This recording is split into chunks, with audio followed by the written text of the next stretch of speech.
much benefited from inflation or rising prices. The nation gets an election.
याद रखेगा रे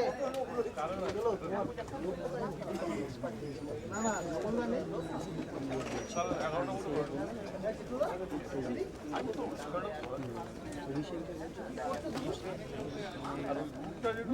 best आध घंटा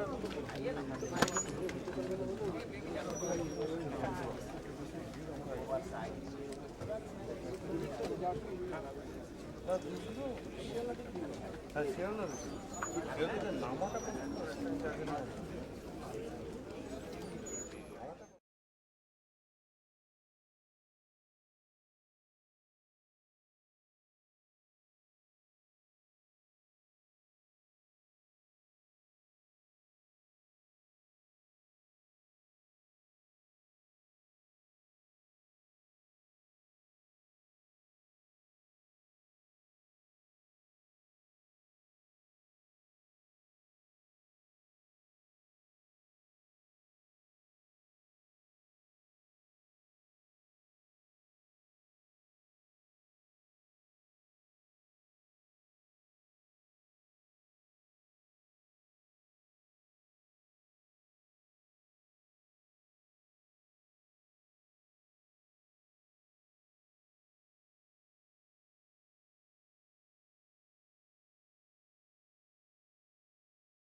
मॉर्निंग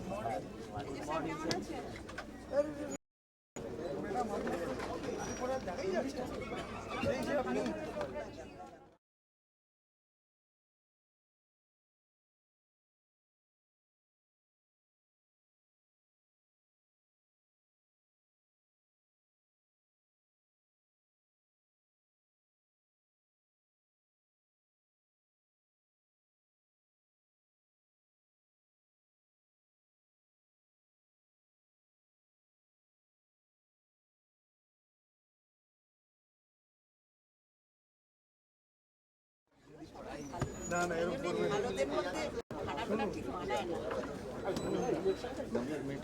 ইমেজ জন্য যেমন নামে বলতে রাখবে আমি ভুলে গেছি ইলেকশন তো হলো মেম্বারদের উন্নতি কে করবে আপনারা না আমি কি করি কি ম্যাডাম ভালো আছে? কি খবর? অনেকদিন ধরে। হ্যাঁ ভালো আছে?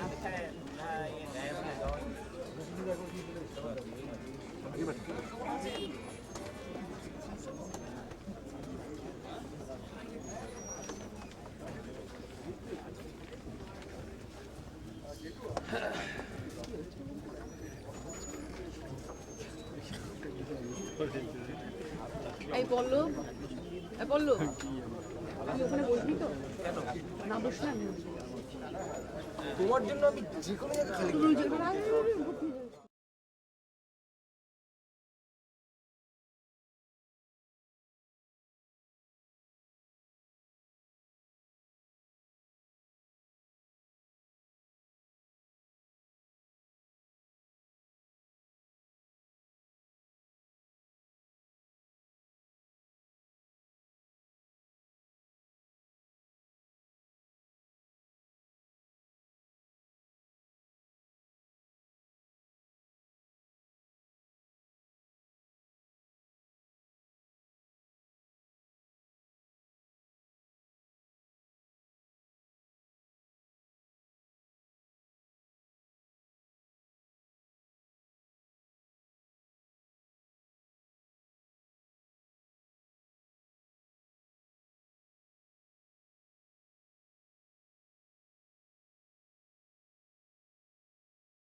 ছবি এক্ষুনি চলে যাও এক্ষুনি আমি তাহলে ছবি তুলে দেবো হ্যাঁ আমি সামনে লাভ নেই। কোনটা ওটা গেছে বলে সব ছিল আমার ফোনে ছবি তুলেছি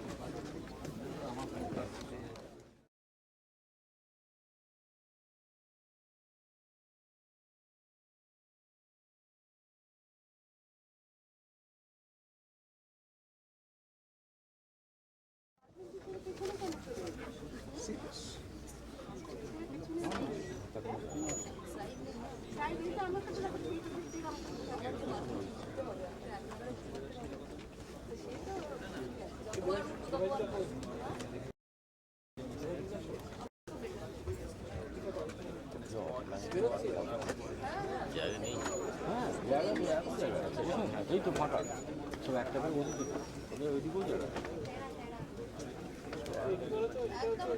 আবার পড়বে তখন বুধবার দিনের লোক আছে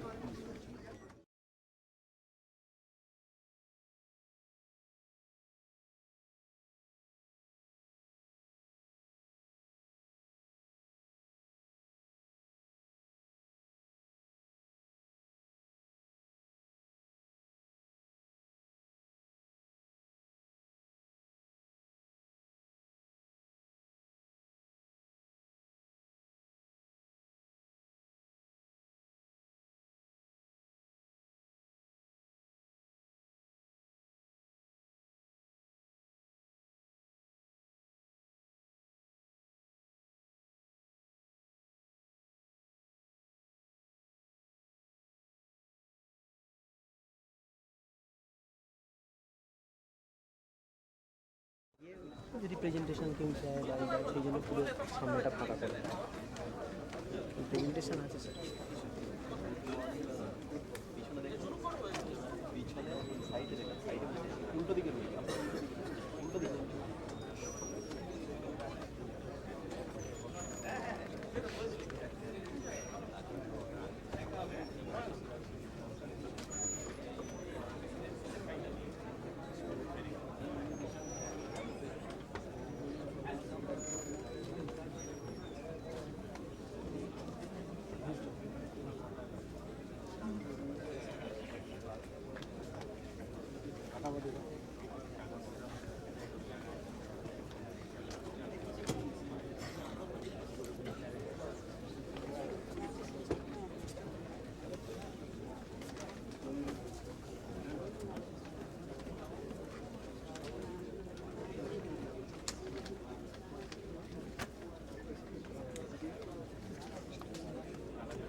অবস্থা ছিল আপনি বিহামকে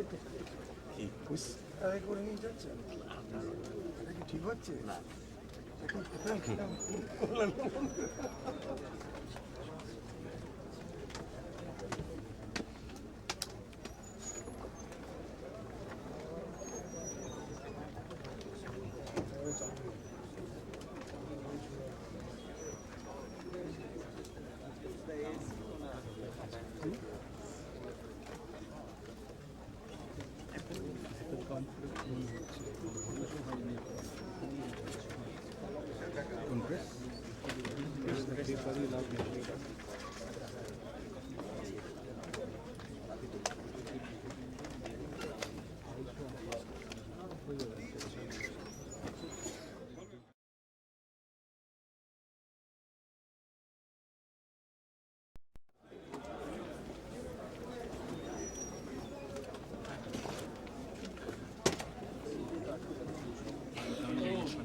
সেই সর্দি তো স্যার ছিল আস্তে আস্তে সর্দি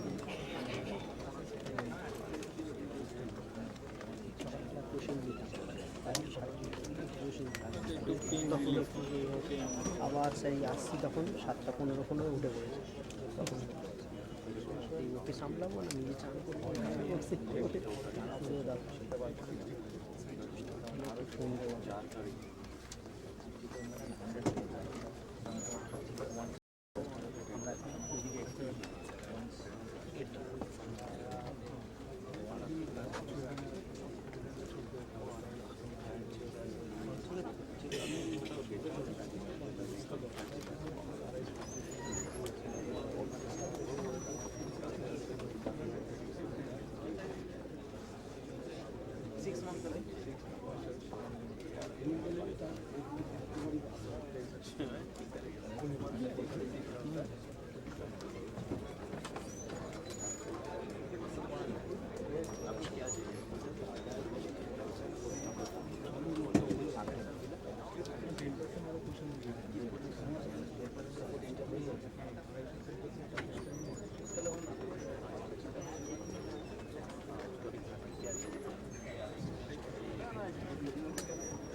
Good morning. Thank you, sir. Good morning. Thank you very much. I am yet to hear from the last row. Good morning. Thank you very much. And the Institute of Cost Accountants of India have the practice of conducting the practitioners meet since decades, more than 2 or 3 decades we can say, maybe at regional level or at national level for that matter. And as far as the national practitioners meet is concerned, I have been informed that this is the 3rd national exclusive practitioners meet which is being conducted, and this time it is in our own premises, our own building I should tell. And for your information, we were waiting for our chief guest, Rajendra Singh sir, to come, but then he has sent message to our organizers that he is very much on the way due to some procession or something going on in Kolkata. This Sunday morning, he is very much held up in the traffic, but he will be joining us at any point of time. Let us have the privilege of welcoming to the dais the chairman of the National Practitioners Meet, CMA Abhijit Goswami. I request him to come out to that. Give him a very big hand. And the co-chairman of the National CMA Practitioners Meet is none other than the dynamic Regional Council Chairman of Eastern India Regional Council, CMA SP2. I request him to come out and guide me. Winner for the National Practitioners Meet is none other than J.N.Bose representing the Northern India Regional Council. I request CMA J.N.Bose to come out and guide me. And the chairman, co-chairman and the convener will have the privilege of P.V. Bhattat Saab, President of the Institute of Cost Accountants, joining us on the dais.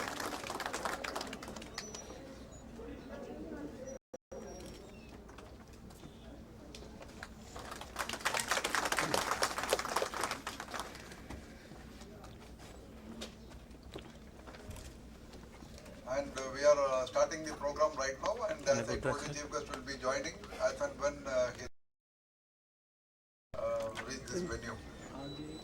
So let us have the privilege of having the prayer so that our national practitioners meet ends up with the value addition which all the participants across the country who have come here are going to benefit. And the prayer song will be given by none other than the sweet voice of ICAI, Shomalika. I request Shomalika to come for the prayer song, and I request each one of you to please, whichever God you but she will be giving the song.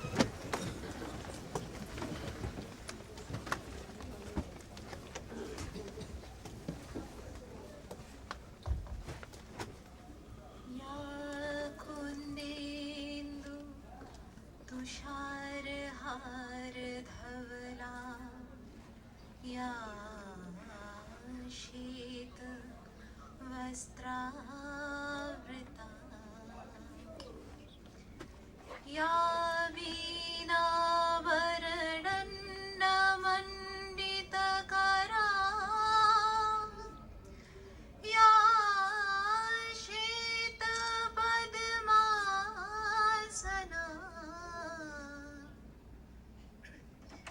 या ब्रह्माच्युतशङ्कर प्रभृतिभृदेवै सदा Vandita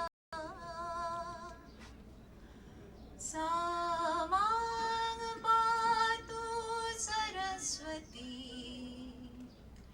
Saraswati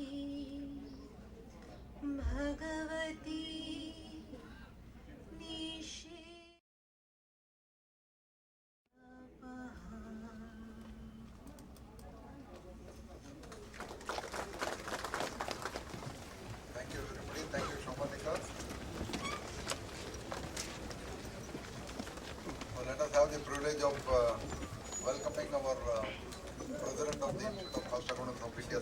Mrs.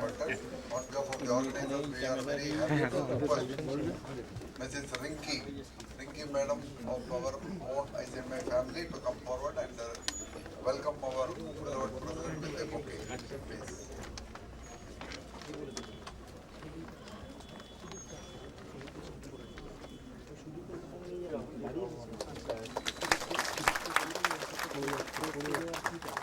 Thank you, Rinki madam. Thank you, Patel sir. So let us have the privilege of listening to the welcome address by the chairman of the National Practitioners, CMA Practitioners Meet, none other than CMA J.N.Bose officer. I request him to deliver the welcome address.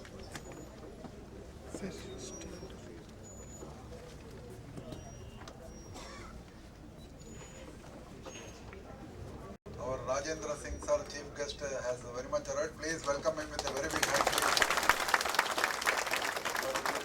Join on the dais, sir, please. I request the president to receive him.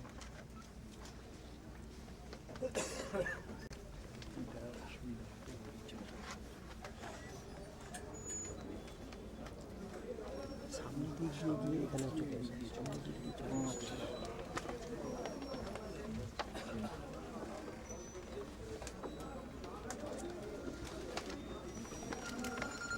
Thank you, Rajendra Singh sir. And right now, in fact, we have requested our chairman of the National Practitioners Meet Convention, J.N.Bose sir, to deliver the welcome address. So before that, I would request Shomalika madam to come forward and receive our Rajendra Singh sir with a bouquet on behalf of all the participants present.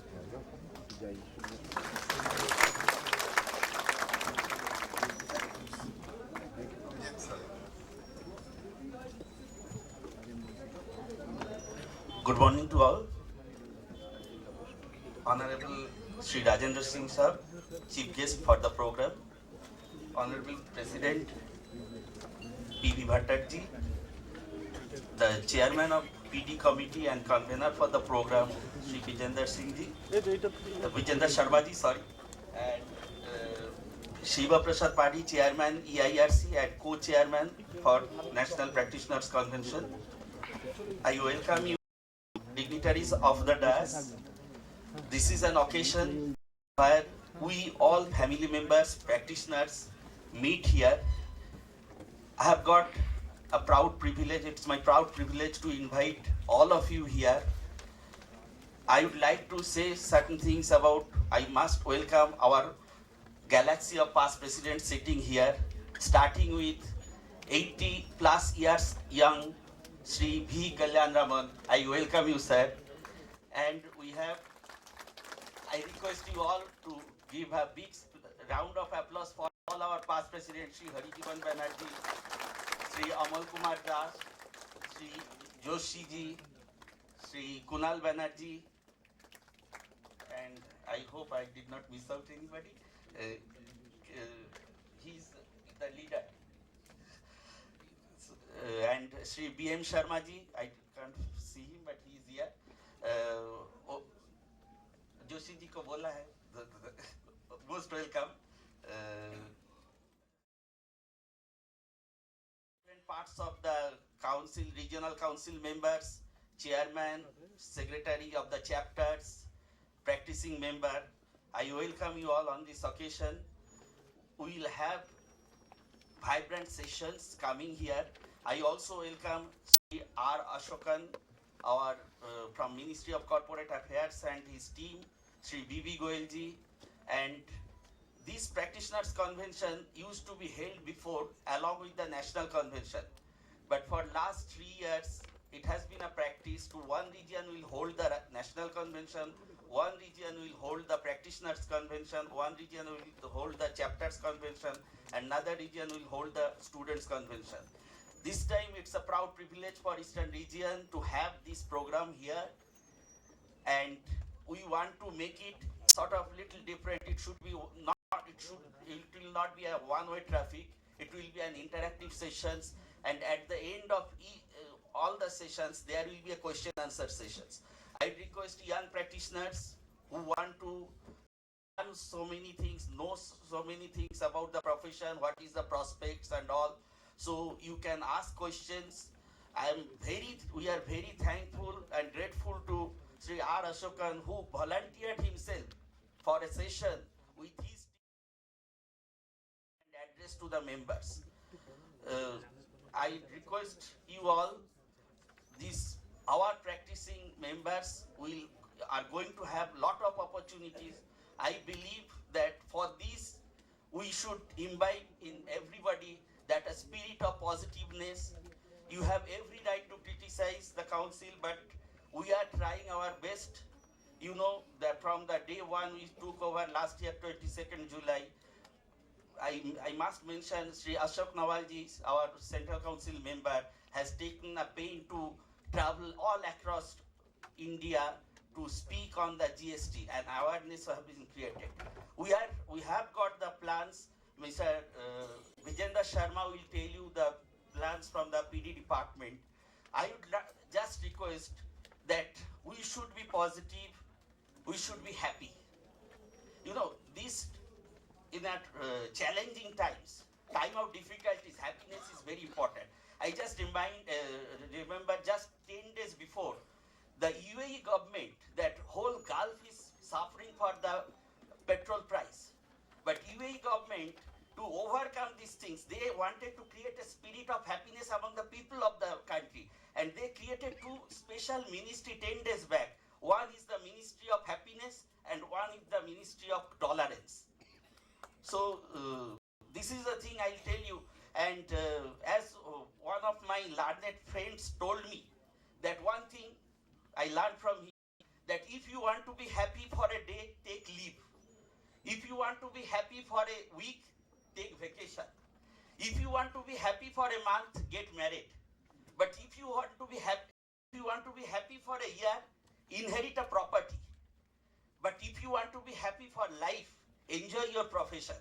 With these words, I would request you all to enjoy profession, be positive, and we are trying, we all 15 council members, 2 members are not present. Our Honorable Vice President could not make it because he is terribly sick. He has been advised for bed rest for 10 days, so he could not make it. And Mr. Balvinder was to address on the standard session. He could not make it because of some agitation there. Otherwise, 13 council members are here. We will be here throughout the day. We will interact with you, and we all together can a grand success. If we want constructive criticism also, we want to solve the problems. One thing I would request you, if this particular session is very successful, credit goes to all the council members in my team. But if there is any problem, any fault, default, lacuna, anything, that I tell you, I request you to please forgive and forget, and then give us, bear with us. We'll try to make our profession the best in India. Thank you very much.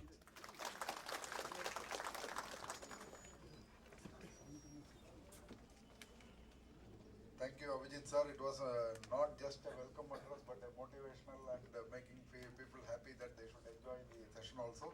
Now let us first lighting the lamp and to pray for the successful conduct of this program. And I request 2 women elected representatives are there in this entire country, as well, I mean, of this profession for that matter. And it is one is our own Arundhati Madam from Eastern India Regional Council, and Jyoti Sadish Madam of Southern India Regional Council. I request both of them to come forward and request our Chief Guest to light the lamp for all of us. And I request all of you to give respect to that lamp which is going to be lighted by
Thank you, Rajendra Singh sir, for lighting the lamp and that inaugurating our National Practitioners Meet.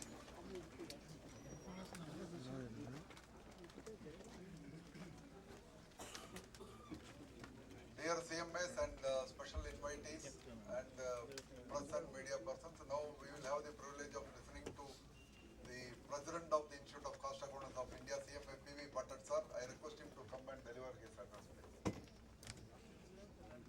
I request Patel sir to deliver.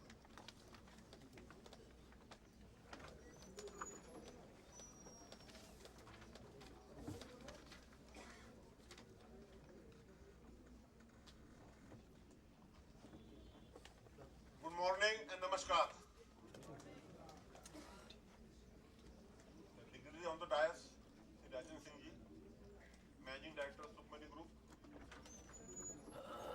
one of the developer of Kolkata, Chairman CMA Practitioner Convention, Mr. Avijit Gosavi, my council colleague, PD Chairman, and Mr. Vijendra Sharma, Chairman ERC, Mr. Padi, Past Presidents, my council colleagues, of the regional councils and chapters, dignitaries, my CMA professionals, press and media, on behalf of Institute of Cost Accounting of India, I on National CMA Practitioner Convention 2016 at Kolkata in Institute Auditorium on Sudder Street. I am pleased to address all of you on behalf of the Institute. I congratulate the team CMA for organizing the National Practitioner Convention on the theme CMA Profession Achieving Excellence in New Horizon. The convention is giving you a very rare opportunity to interact with the advisor cost and bad Minister of Corporate Affairs and his team of experts on the issue relating to the various provisions of companies, cost record and audit 2014, cost audit report filing, cost accounting standard and cost auditing national standards. I urge all upon you take advantage of this and get yourself enriched with the discussion. Friends, at time of organizing this convention, my chairman was a little bit doubtful that in this short period how we can manage and how there will be a gathering of the members. Last time they were reminding me at Mumbai there was a 150 delegates. It was difficult to collect the 150 delegates. I told that I have full confidence on my council members and in my each regional council members and my chapter representative. There will be a huge gathering. Now today morning he came to me and told me that shall I stop the registration? Well, because capacity of the hall is 284. There is already registration completed. I have requested him not to stop, continue it. I will put the extra chairs. I asked the organizer to keep the chair ready for the and where to place that I have also told to them. So I congratulate the team CMA Kolkata for organizing such a great event in short notice. CMA have been constantly enhancing their competencies as cost accounting. The CMA fraternity sincerely pledges its humble support to the government, corporate society and all stakeholders in their endeavor of optimizing cost, improving efficiency and using an area of the members of the institute provide services for management and which aim at monitoring the outcome of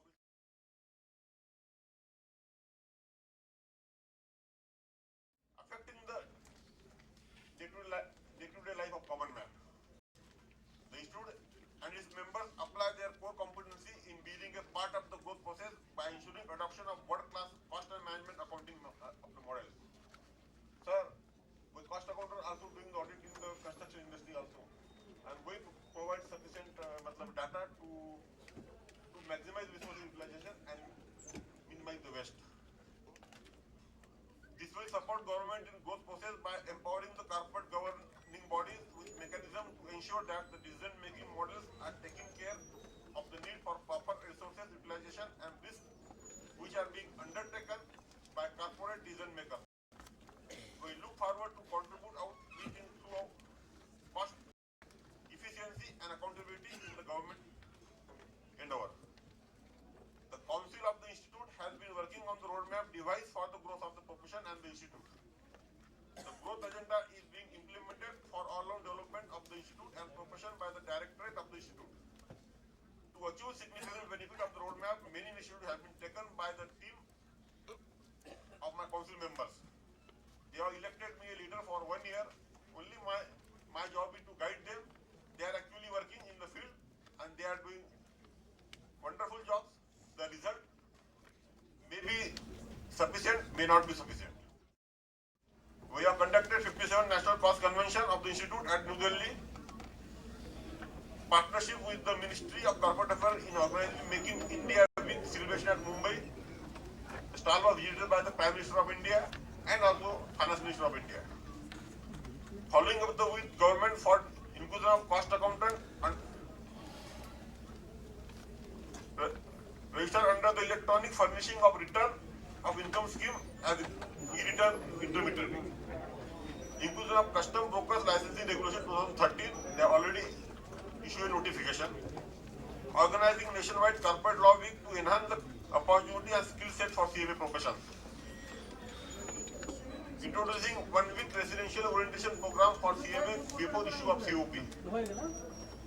Course for the existing COP holders. Request for inclusion of CMA in service tax refund process has been submitted to the Ministry of Finance. Review of companies' cost record and audit rules 2014 to enhance the coverage of sectors and products. Requesting to amend the term accountant under Section 288 of the Income Tax Act for inclusion of cost accountant. Coordinating with the CBSE for quarterly, half-yearly, annual requirement of valuation certificate under CS4 for food produce for captive consumption. Introduction of industry orientation training before the placement will give an opportunity to our pass-out students to get a feel of real business environment, and also they will be better prepared to face challenges of placement. And we have also now introduced in the syllabus of 2016 certain changes. 10 days compulsory training before intermediate, 10 days training after intermediate, and 15 days orientation program after pass out. Inclusion of CMA in the ensuing GST Act, organize workshops, seminars on GST legislation in India, initiate to organize refresher course on indirect taxation and gearing for GST across the country. In one of the session I was there, and there was a participation of more than 100 at Mumbai, and they were all appreciated that program, and they again requested that such type of program should be organized time and again.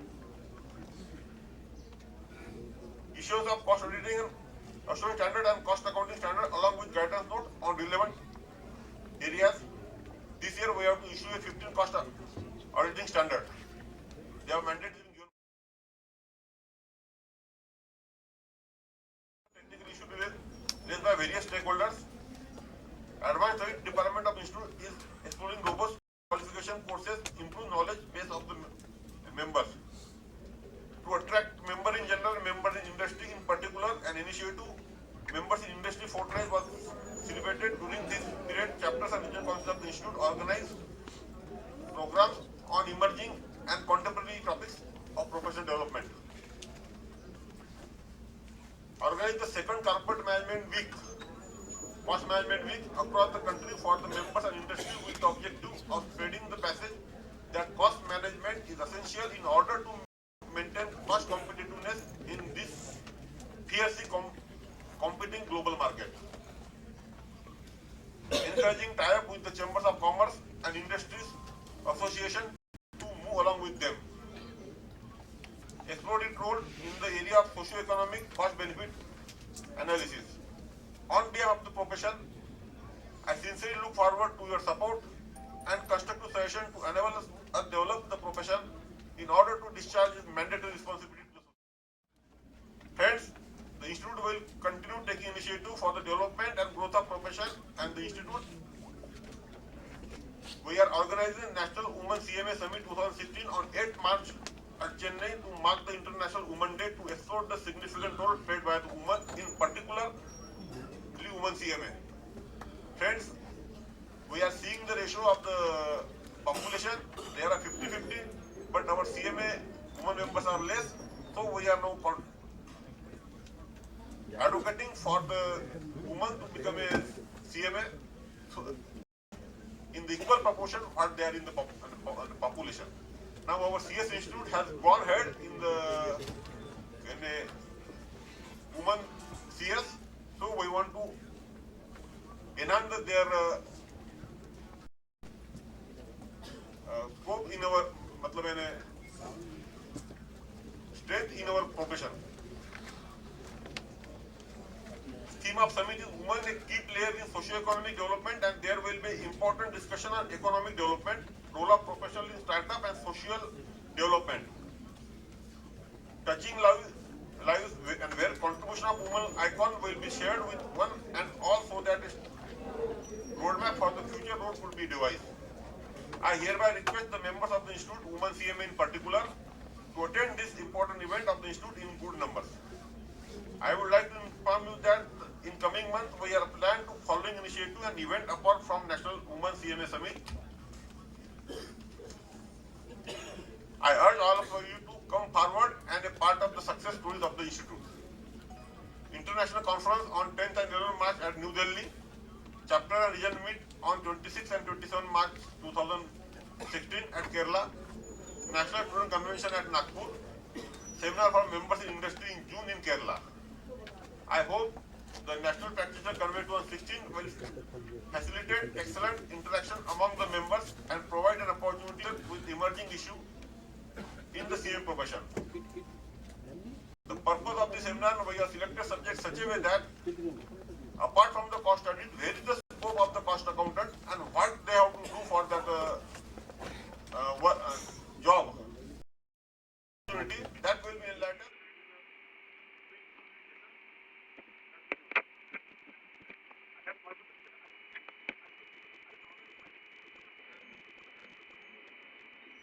To prepare for a future full of opportunity and take on the world of infinite possibilities. Thank you once again, ladies and gentlemen, and once again I welcome you. Thank you.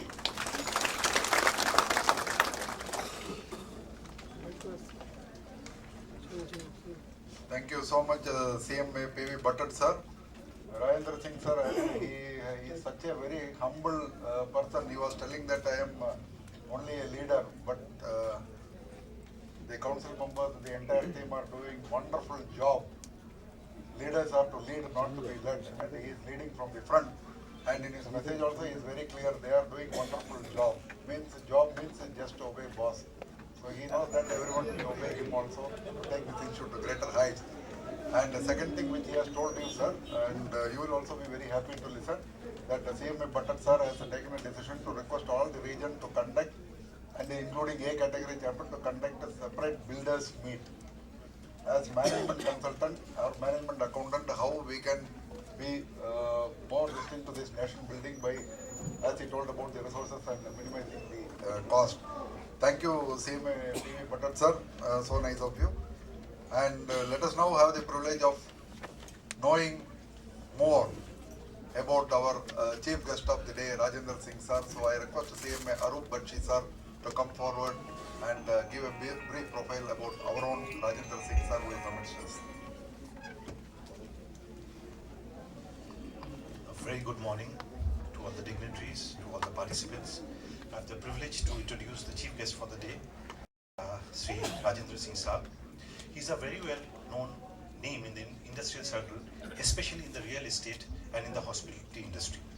He's heading two concerns, Sukhmani Developers and Fancy Leisures, which covers a lot of new projects, and he's been in the business for a very long period of time, and he also operates a chain of restaurants, hotels and other institutes in the hospitality business. He's an alumni of the famous St. Xavier's College of Kolkata, and he's not only associated there as a student and as an alumni, but he was the secretary and the vice president of the alumni in some previous years. He is very well associated with the Chambers of Commerce. He's a member of them, and he is many committees.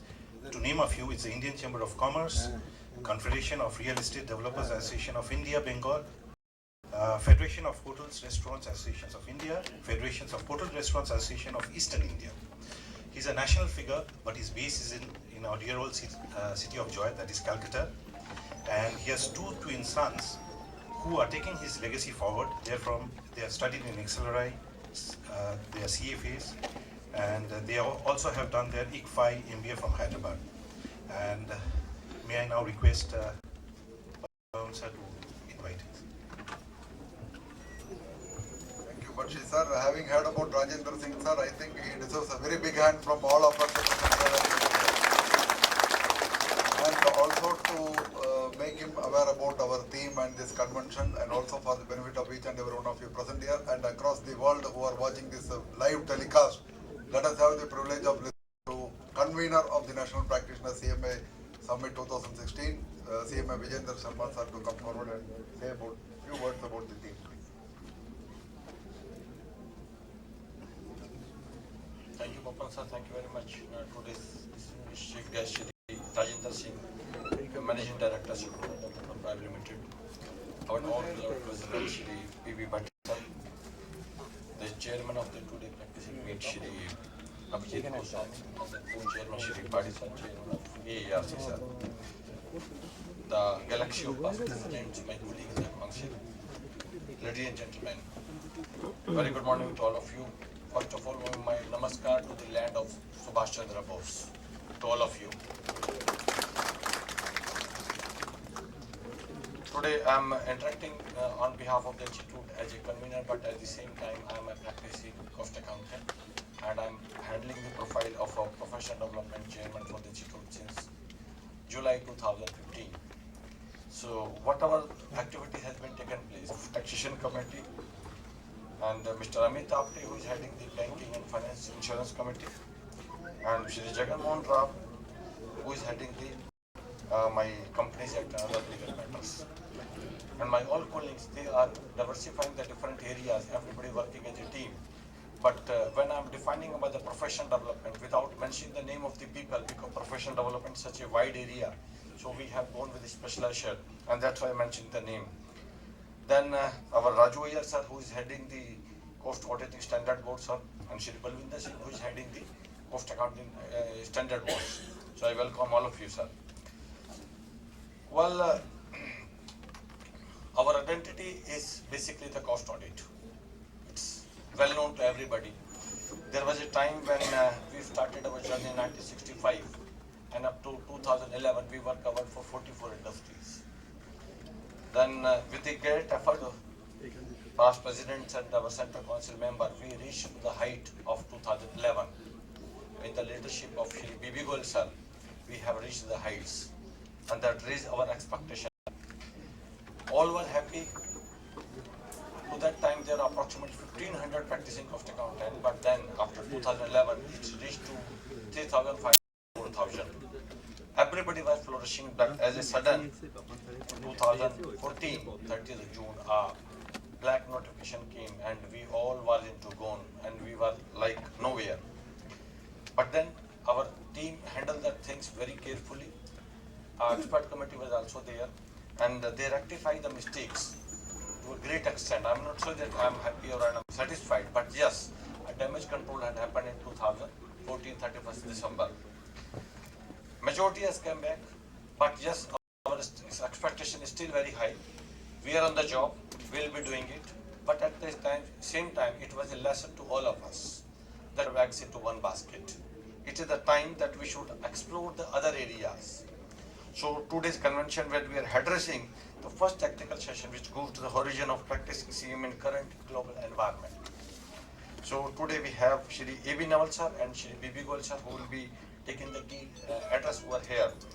But when Companies Act 13 came, it came with a lot of opportunities. First time the government India has recognized not only manufacturing sector but the service sector also, where they require the mandatory cost accounting or auditing is required. Then they also give us the opportunity about the internal audit. When you were delighted to know that in last 6 or 7 months time, our professional department has sent almost 320 representation letters to all the stakeholders to include the cost accountant at par with the chartered accountant or other sister professionals. And it is not only say that we are just saying on the podium. If you see our PD portal, you will find all the list over here. So whatever representation we are sending, the whole list is available to the eminent people. They can contribute and they can do it. Now, expectations are very high. When we are talking about the internal audit, we are facing two problems. First is that companies, the public sectors, their file have moved already prior to 2014. So many people are not educated whether it is at par with the other processes are concerned.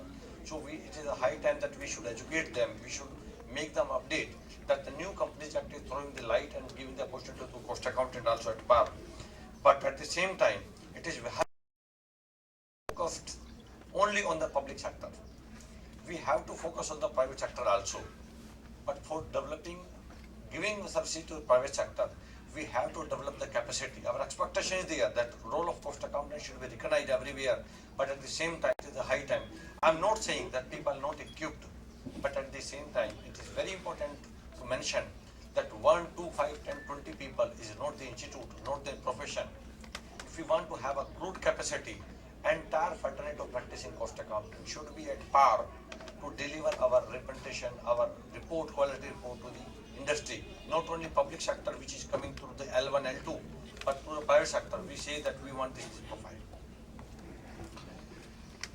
And now the thing is like we are pushing our hands very closely with the corporate societies also. It's are already announcing it and are also in the pipeline. And I will request our gentleman Shri Naval sir to take up this matter. He will be like putting the light. I am not strategizing upon the GST. The GST letter, there was a lot of hue and cry when the first draft came in picture. That role of cost accountant is not here. But again, our President Shri Bhattad sir and his all our team, we somehow managed to get our name. And whatever is left out, we are promising you that we will be finding our role over there very soon. Another area is banking and insurance. Like, yes, we are putting very hard work to develop this area of banking and insurance. And today, Technician Padi sir and Amit Bhai will be focusing and developing how we can put the more and more strength. But you see, timing changing very fast. But it is not one-man job or two-man job that you do something and it will be there. The team, the leader of the definition of leader is lead by the people, leads the people. If I go run alone, it's not a team. So when I'm saying we have to develop an area, it is not about individual person. We have to take the entire fraternity along with us. So it is a high time we should develop the capacity building in all the niche areas for the practicing cost accountant. But let me inform the house over here that this team, we are very aggressive. We are very aggressive that we will not back, we will say that this is our right. So when the institute has entirely changed, we are fighting back. We may not be up to the expectation of the audience and the whole fraternity, but we are sincerely putting very hard work on this. When Modi ji gave the Make in India slogan, it was very lucrative. I feel that Make in India, how it is possible to develop Make in India concept without the important role of cost accountants. Because there was a time when I used to study, sir, in cost sheet, there was a line item, sales and distribution expenses, sales and distribution overhead. I welcome Shri Bibi Goyal ji, who is a former chief advisor cost. Sir, thank you, welcome all of you, sir. Now what is the time now? This whole concept of selling and distribution is taken by the e-commerce. Today, even if you want to have a pen drive, you go to Google or eBay, you put an order and it will be delivered to your doorstep. So it is a high time when pricing of your product is decided by your company. I am repeating my concern like Mr. Singh. The pricing of your product is decided by your competitor. Now if you want to have something out of it, you have to fix up the cost. If if your customer decided, your competitor decided that this product is of 80 rupees is your cost, 20 rupees you want to have a price, and your competitor decided, now if you want to have 20 rupees a profit, you have to find out the gray area where you can optimize the cost, and then only you can see. So the whole concept from total cost to target cost has shifted. And I feel, even today I was seeing the TV also, whole world is watching the country, India. They are focusing on India. Why would anybody will come to our country unless until he is coming to make profit? And profit he want to make, then we have to let the people know it is the CMA fraternity only. We can help any corporate, any industrialist to optimize the cost and make them the profit. Whatever governance you say, people are talk about lot about the corporate governance, but I am advocating the enterprises governance. Whatever resources are offered by the stakeholders, be it shareholder, be it bankers, be it anybody. Like today we are facing a lot of challenging in NPA. The NPA banks is rising very high. It's a matter of concern for everyone. But I feel it's a cost accountant only who can help the industry, who can help the government, who can help the public at large to optimize the cost. There was a time, sir, when India got independent in 1947, our population was 50 crore. Whatever natural resources are available to us from Kashmir to Kanyakumari were limited, sir. Population 125 crore, but the natural resources are declining day by day. Unless until we learn how to optimally utilize my resources, our future is not very good. So it is not only a profession, sir, it is for the human being, humankind, for the country. The role of cost accountant should be given a very, very important, sir. But I feel, sir, everybody, when we will start asking questions, we are expecting it. It's good to ask questions, but let me ask the 15 elected members to do the professional development. I said no. The institute is, all of us make the institute. This is not the institute, the 15 people, not the institute. Me and you together become the institute. If we put our efforts together, we will reach to the center of level. Then, without taking much of time, sir, I was just addressing one lecture. Some of my entrepreneur friends were sitting over there. So they were discussing what cost the CMA do. And we were having a debate. They say, I used to do all the costing. I am spending my factory, I'm saying since my childhood, I'm into factory. I know my business better than anybody else. I spent 25 years, 30 years in my factory only. What you can teach me? Immediately I said, sir, I'm having a little bit headache. All 5-10 people, they settled down and said, look, everybody is a doctor. But by virtue of our practice, everybody is a doctor. That whatever casual things you have, everybody prescribe you the medicine. The same way, the people take costing is an easy job. Whatever everybody feels that he may cost account. That way, let me just conclude when our president was delivering too much of message about the women of cost accountant. Sir, let me tell you, all women, they are cost accountant by virtue of their birth. You see their kitchen, sir. You see their kitchen, you will find the minimum level, maximum level, pre-order level. You see their budget. You should respect them. They are the best negotiator. Even if you find any guest in the mid of the night, he will not be sleeping hungry. Milk will never get spoiled. Their budget is perfect. But they know the business, they know the house each and every corner, they plan. So I feel that all CMA degree, but they all are cost accountants. So without taking much more time, there was a time when we were dealing with a single product of fuel products, sir. But this is the high time if I touch upon the real estate sector. It is too difficult to determine how much maintenance charge should I have from the people. What should be sale? Because each product is so unique, it is so difficult to monitor.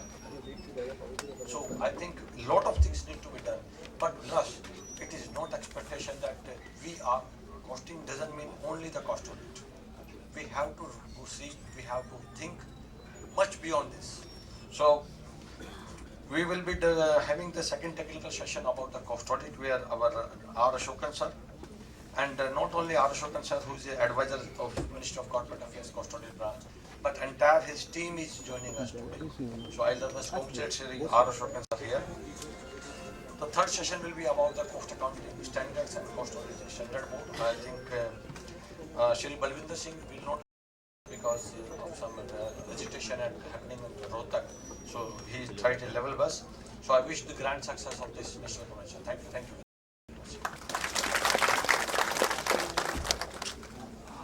Thank you, Vijayendra Bhai, for in your detailed this thing also telling something about the theme. Thank you very much. And we have a very pleasant this thing to do, and the Institute of Cost Accountants of India, under the leadership of Chairman of the National Practitioners, CMA Goswami, very humbly request Rajendra Singh sir to do that pleasantry thing by releasing the souvenir of this particular CMA National Practitioner. Releasing it and giving the first copy to our beloved President P. Patel sir. Nandi sir to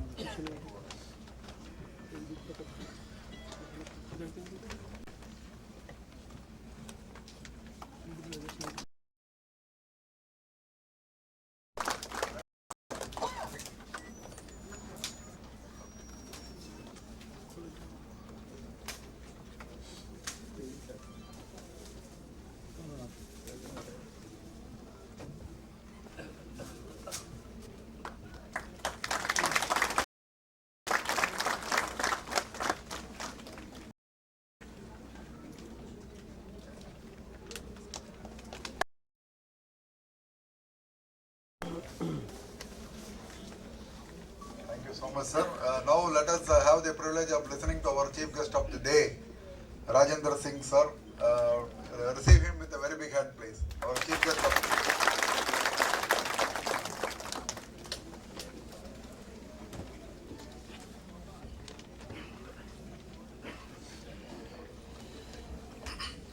Good afternoon, everybody.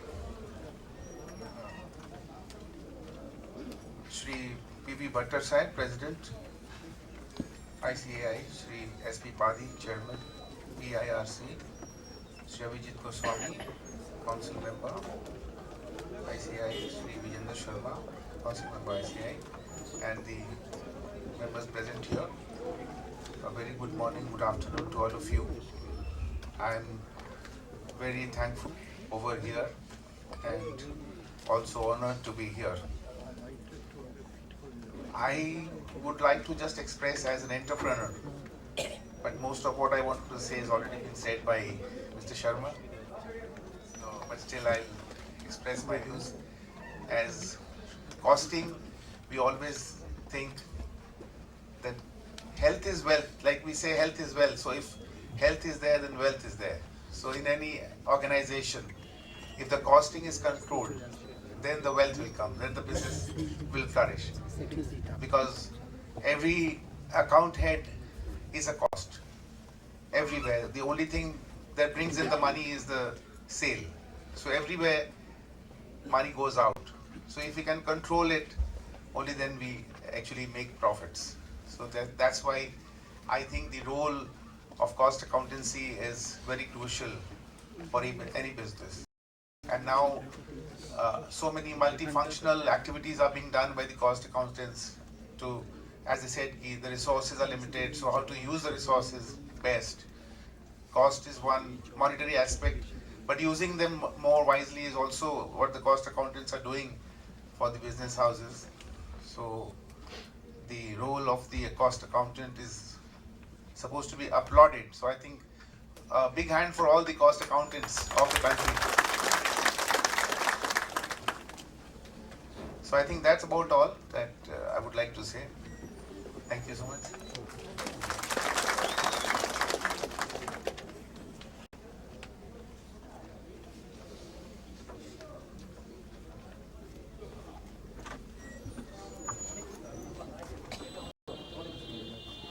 Thank you, Rajendra Singh sir. As you told rightly, whatever you wish to say, he has already told. And we hope you will be enjoying the services of the cost and management accountancy of your this thing also. And you want to this thing your Bakshi sir was telling about XLRI as well as CFA. Yeah. So I request you to guide them to do CMA profession course. It's very easy. Learn while you earn. Only course in the entire across the world where learn while you earn. That is our CMA profession course. So you will enjoy. Yeah, definitely, sir. Thank you very much. Now let us have the privilege of listening to our chairman, Eastern India Regional Council, SP Padi sir, to come and propose the vote of thanks. Thank you.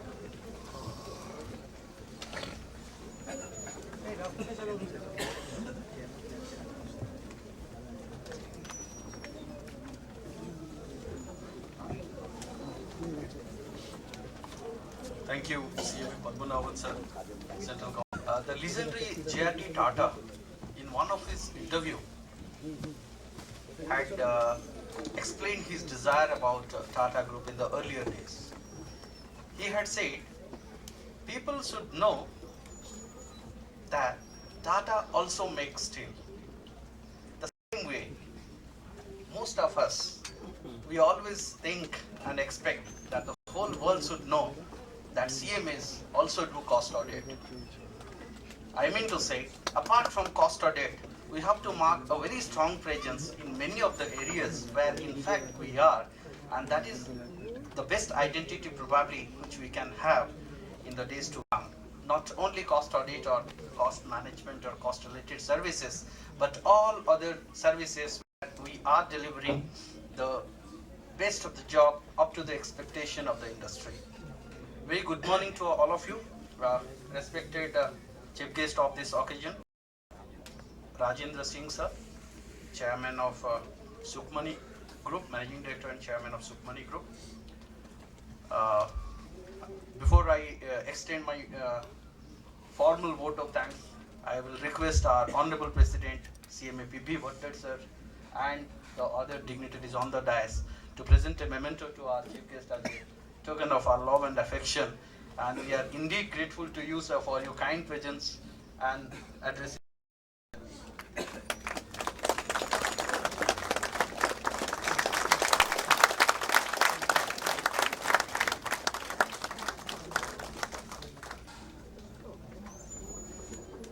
Thank you very much, sirs. In fact, we all know about the story of David and Goliath. A demon came to a village. Everybody was frightened.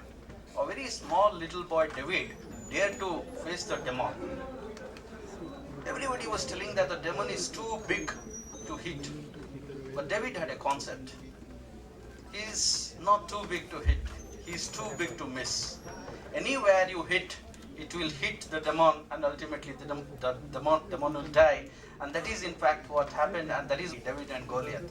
I mean to say, in this world of opportunity, it's not only few areas where we can work, rather the whole world is open, the whole areas are open. That is what the objective of this one-day convention, and I'm sure the takeaway from this one-day convention will not only limit it to cost accounting standard and auditing standard and nuances of cost audit, but many other areas where we are marking our presence and already marked our presence.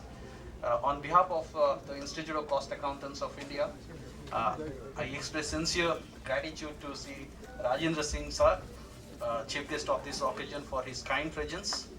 We are looking forward to meet you in future. We are looking forward to work with the construction industry very closely in the days to come. Thank you very much sir for your presence.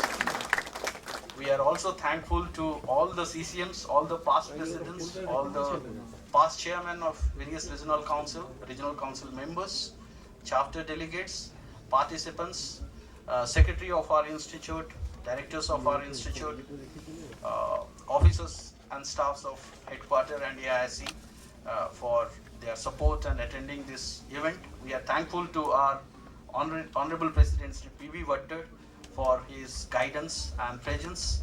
We are also thankful to the chairman of this practitioners convention, Sri Abhijit Goswami, who probably laid from the front and single-handedly probably done most of the things to make it a success. Thanks to all the participants, ladies and gentlemen. With this, we close the inaugural session and we'll start the technical session soon. Over to you, Padmanabhan sir.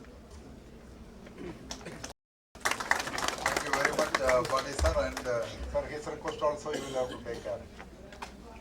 Coming to that construction industry. So thank you very much. Once again, on behalf of the Institute of Cost Accountants of India and President of the Institute, CMA Bhatter sir, we thank you once again, Rajendra Singh sir. And on behalf of the organizers, I would like to inform you that the inaugural session is over. With or without tea, coffee, or is being arranged there. Please join us for this thing, and please take 15 minutes for that. So thank you very much once again. Please disperse and come back quickly so that we will have more technical session.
अरे दादा हमारा सबसे energetic member है 12 बजे तो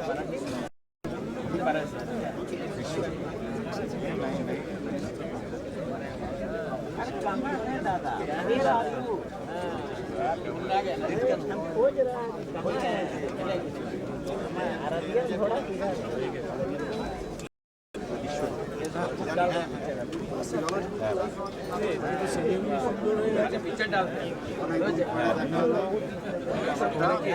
पाँच दिन late तो हम हैंड डिलीवरी दिए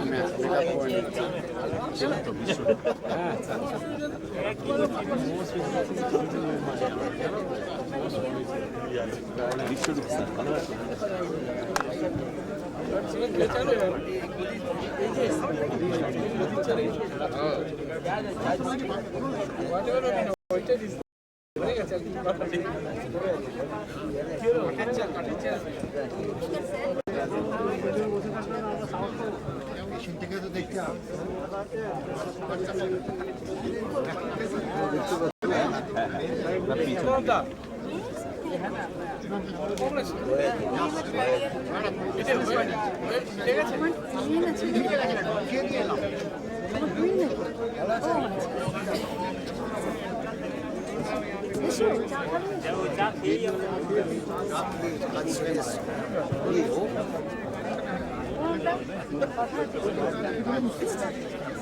आज के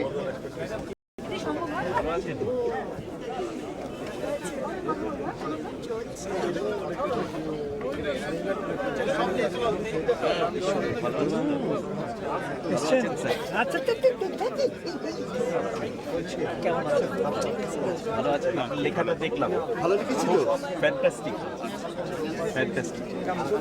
আমি এখানে রয়েছি, যেরকম দরকার হবে ডেফিনেটলি ডেফিনেটলি।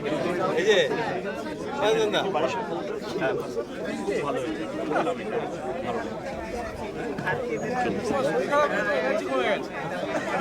ভালো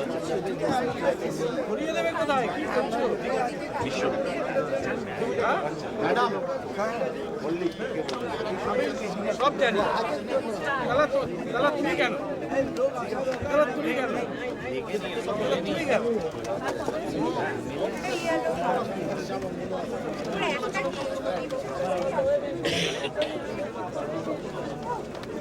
क्या प्रणब का पीछे क्यों लग गया? आगे आगे आगे क्या कर रहे हैं?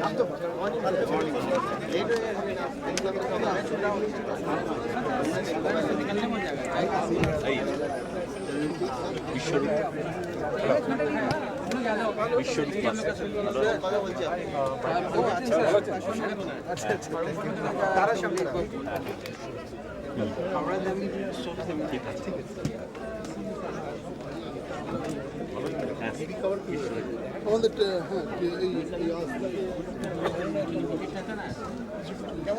ভালো আছেন? মর্নিং আরে আমি তো এই যে ঘরের কাছে বেরোচ্ছি। কোথায়? Sitting with my friends. হ্যাঁ? কোথায় আছো? এখন আমি সামনে থেকে বসে শুনে চলে এসো।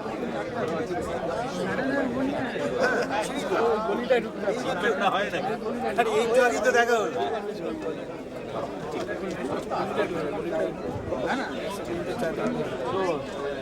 চা খাবেন তো? পাশে গলিটায় যাবো, সামনে চায়ের দোকানটা যাবে। এখানে চা খেতে পারবেন না, এখানে যে ভিড় হবে চা খেতে গেলে 2 ঘন্টা লেগে যাবে। সামনে গলিটা একটু বাইরে গিয়ে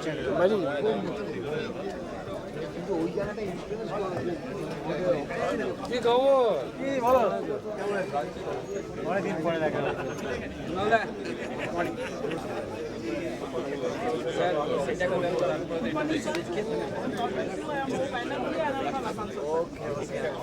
Sometimes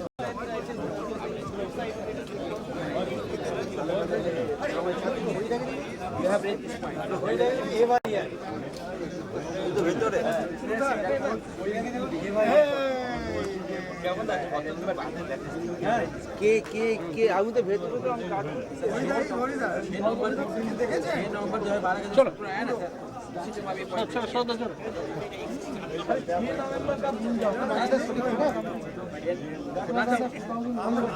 उठाया अच्छा पड़ेगी उठाया अच्छा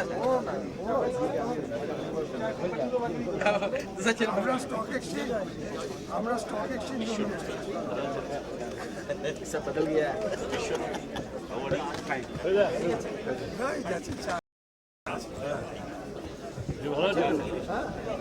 স্যার যা ভিড় হয়েছে না হ্যালো স্যার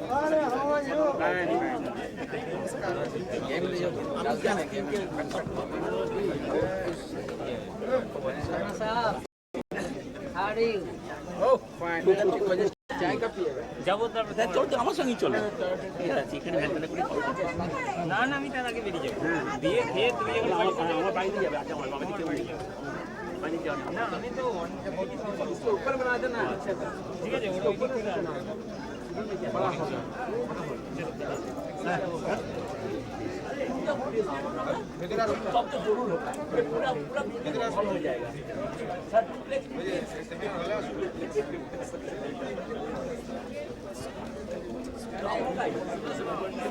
अरे वो फ्लोट होटल था ना वो अच्छा जगह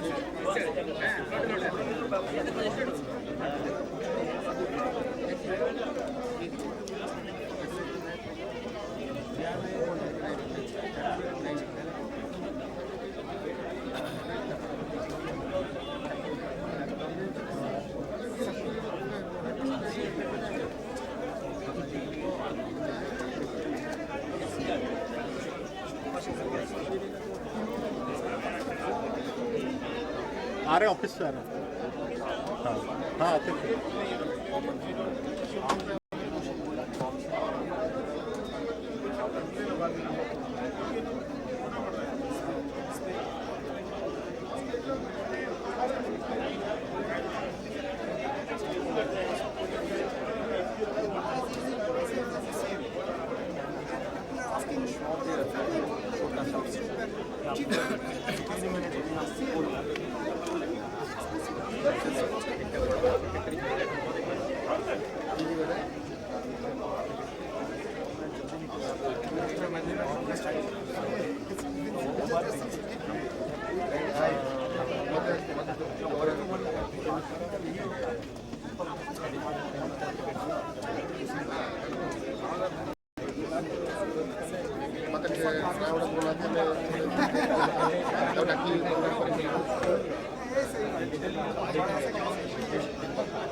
से आपके कल का जो मेल था ना आपका अरेंजमेंट सब उसमें क्या था कि लेट्स डे एडमिट ये उस मैं I have got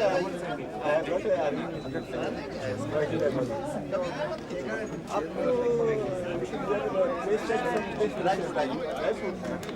home time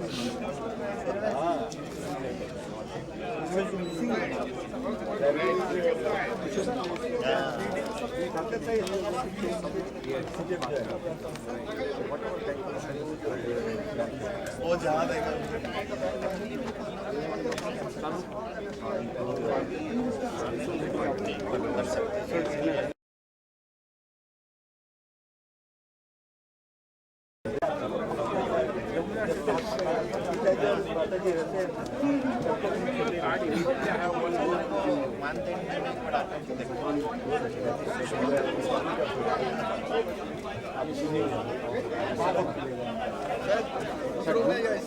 चलो आप पेशेंट हैं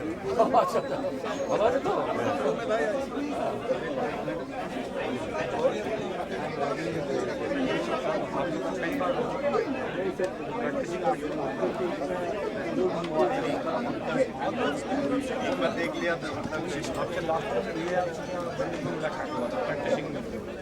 लोगों ने साथ में बैठा पड़ा रखा है और सुनेंगे कुछ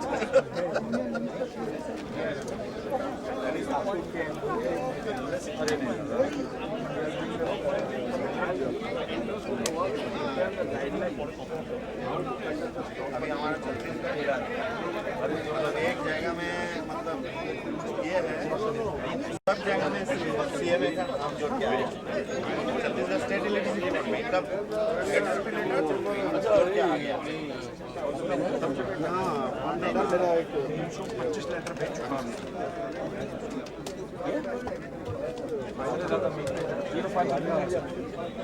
इधर ही ये आपका फाइल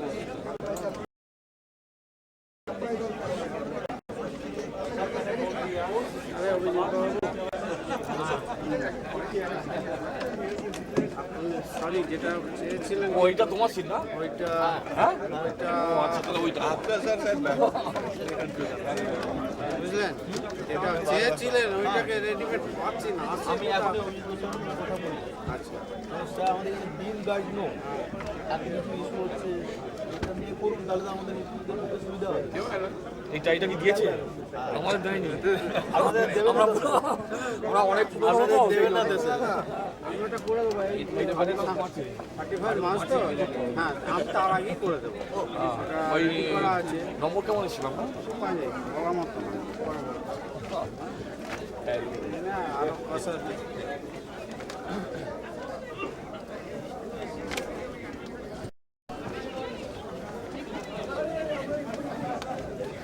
আপনাকে খুঁজছি আপনি আসছেন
হ্যালো, বলছি অরিতে যেখানে বসে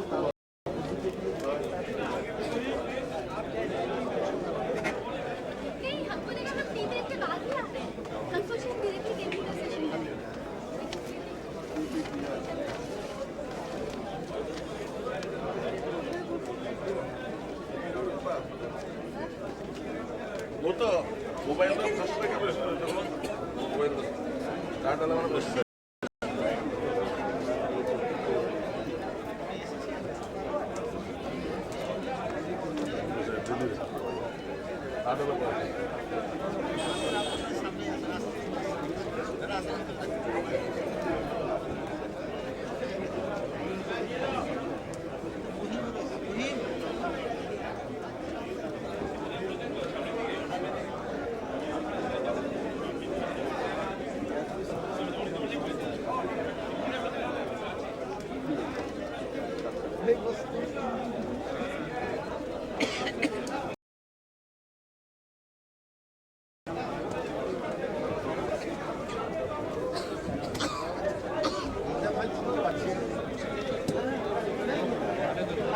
বিকাশ কোথায় বসছো তুমি? এই কাছে বসো। ফাঁকা আছে তো? ফাঁকা আছে তো না বলে? ওকে ওকে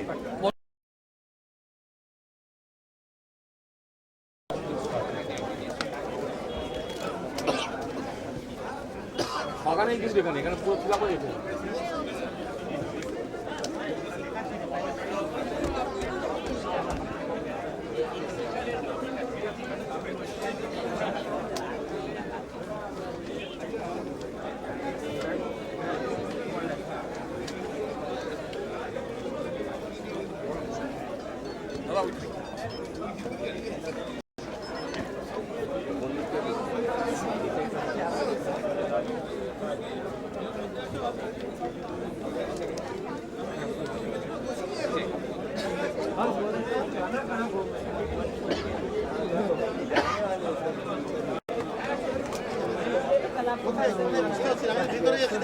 आपसे बात हो जाएगा तो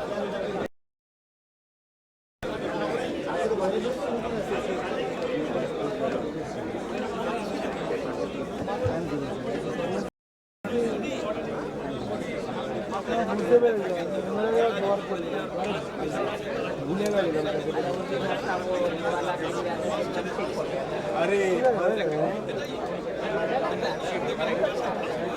क्या हो जाता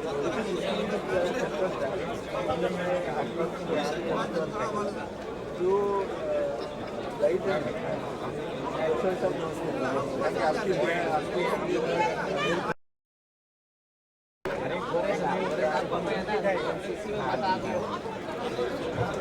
बता दिया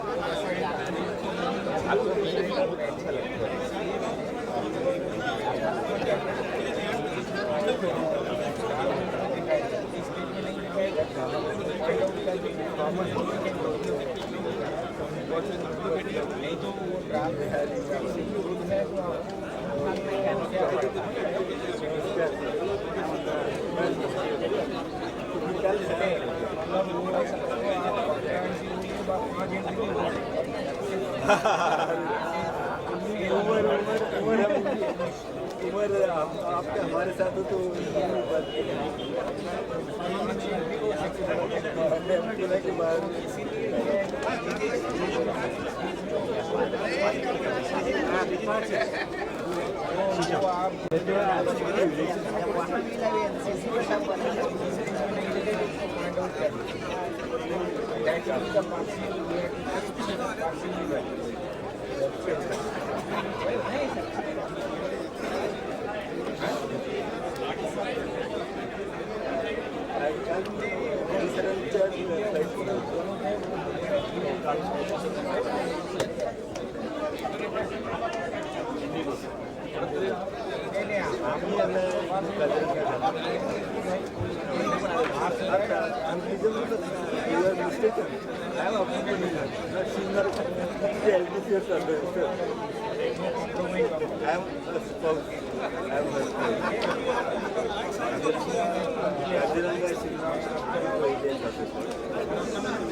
आपल्या दाराशी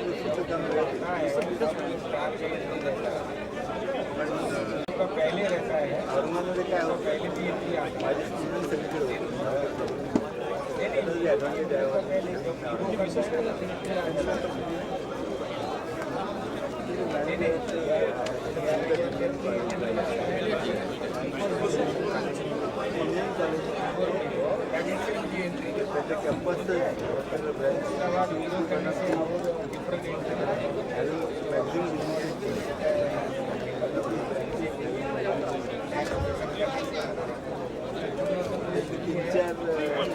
बोलले होते आठ दिवस मला माझ्या कुठलीच मेल सापडणार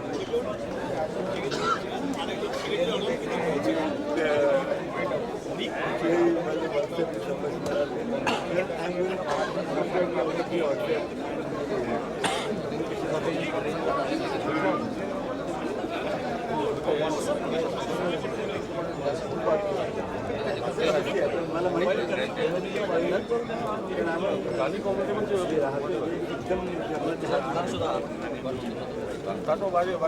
सध्या problem of don't want to be restricted दरवर्षी दिवाळीमध्ये असं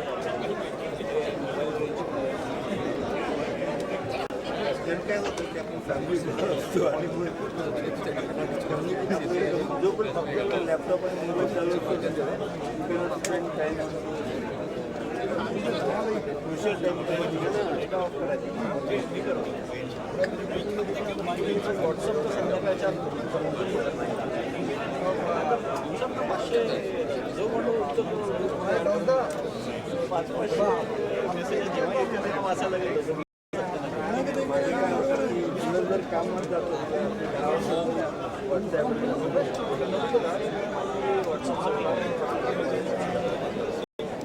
काय होतं की आपल्या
একটা রুম ভাড়া নিয়েছি আমরা মানে নিজস্ব বিল্ডিং নিজস্ব ইন দ্য সেন্স একটা শপের মধ্যে একটা দোকানে কোম্পানির দোকানের মধ্যে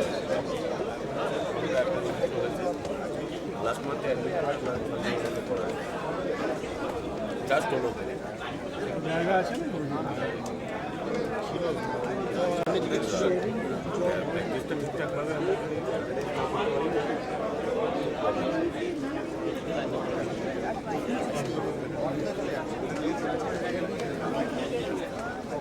আরে আকিব সাহেব কি খবর?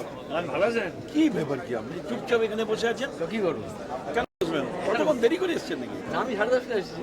10:30 সামনের দিকে যেতে পারলেন না? মানে বদমাস ছেলে তো সবসময় কি ভালো ছেলেরা পেছনের দিকে বসে আর যারা বদমাস তারা সামনের দিকে বসে।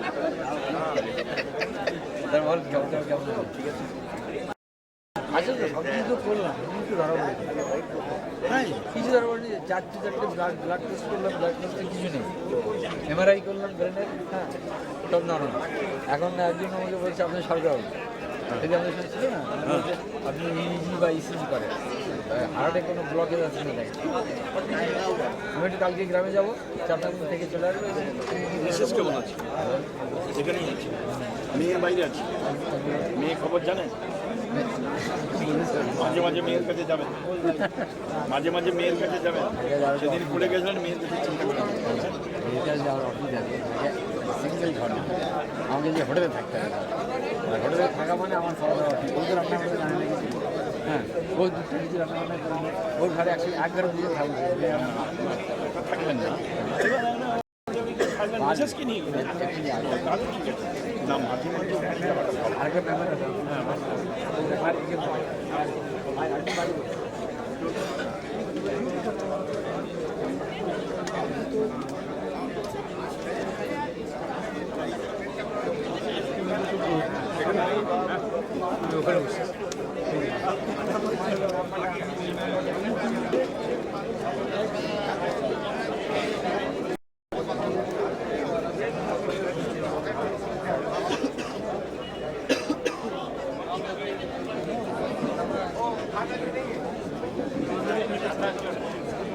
হ্যালো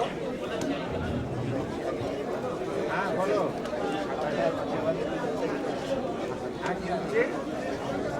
কেমন আছেন ভালো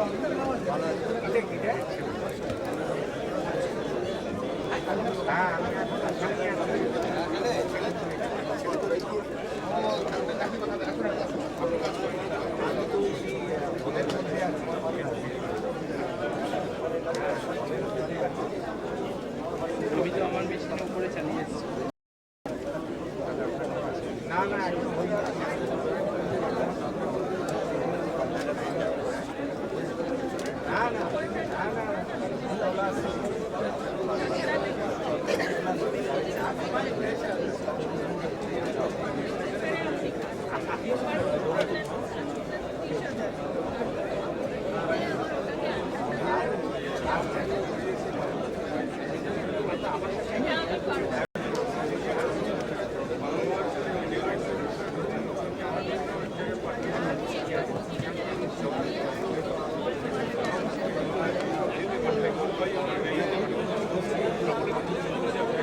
Mishra sir and team, please take the seat.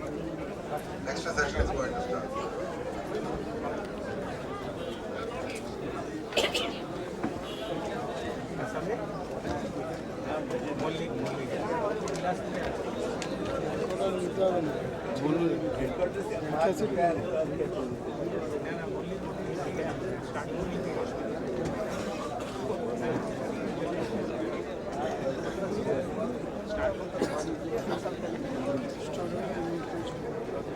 Very good afternoon to all our respected members.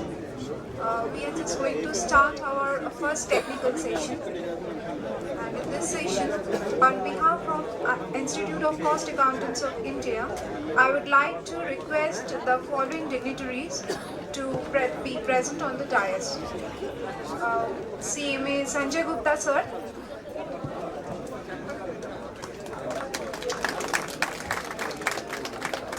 CMA Amit Apte sir.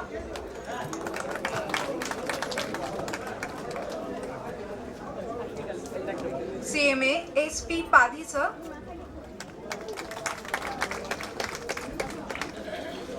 And CMA AB Nawal sir.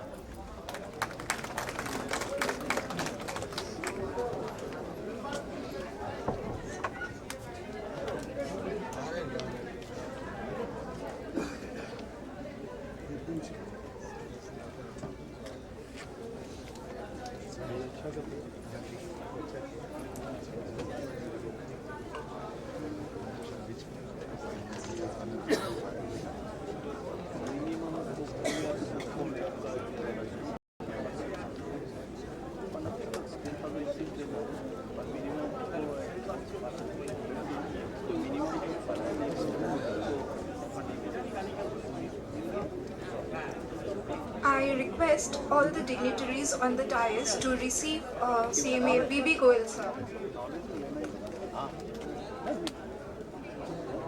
Okay, he'll be be joining us very soon.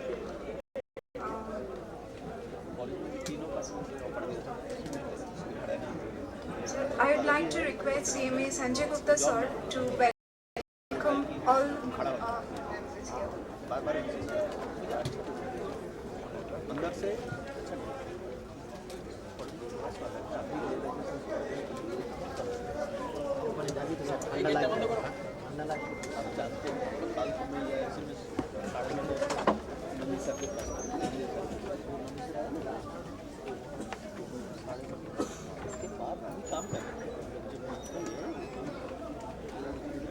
Good afternoon, everyone.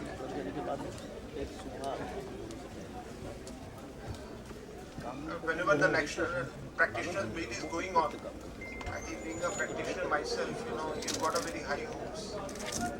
New opportunities, new areas, new things. You're going to meet your fellow colleagues, and you're going to discuss, what is happening in the world. So this is an opportunity. It's an annual event when we all people as a fraternity, as a PCs, we are meeting each other, doing a lot of brainstorming among ourselves. What is the future we have in store, and how we can take the brand of CMA to the new heights. So definitely when you do your SWOT analysis, a lot of things comes up. Where we are doing well, what are the opportunities. Today everybody is talking about Make in India, or Stand Up India, or Start Up India, or ease of doing business in India. So how CMA can be involved in that? Because we have to come out of with the traditional thinking, and we have to see how we can connect with the government policies. Until we don't connect with the future and the present forward-looking policies of the government, it won't be difficult to sail through. And if you look at the Mr. Modi's vision, our own Narendra Modi Bhai's work and the vision, whether you talk about ease of doing business, you talk about the smart cities, you talk about any area, somewhat I think everybody sitting in the hall must be convinced that CMA has a very, very pivotal role everywhere. But just talking big things, how the role would be there, but we have to build up a connection. So where the government also feel we are needed there, and how we can, whether it's a practicing area can be built up.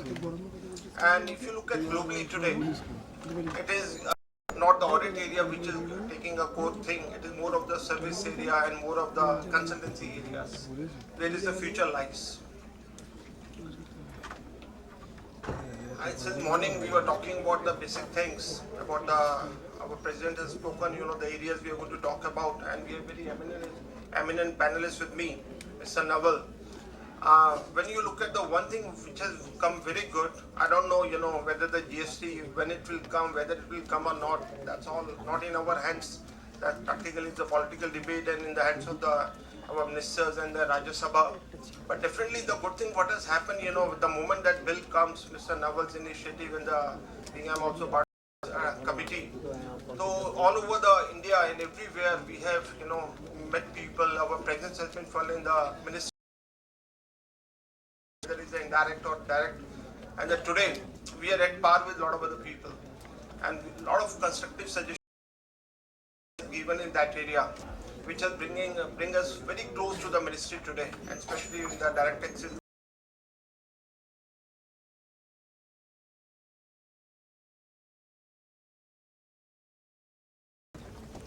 Maybe Kolkata has joined us.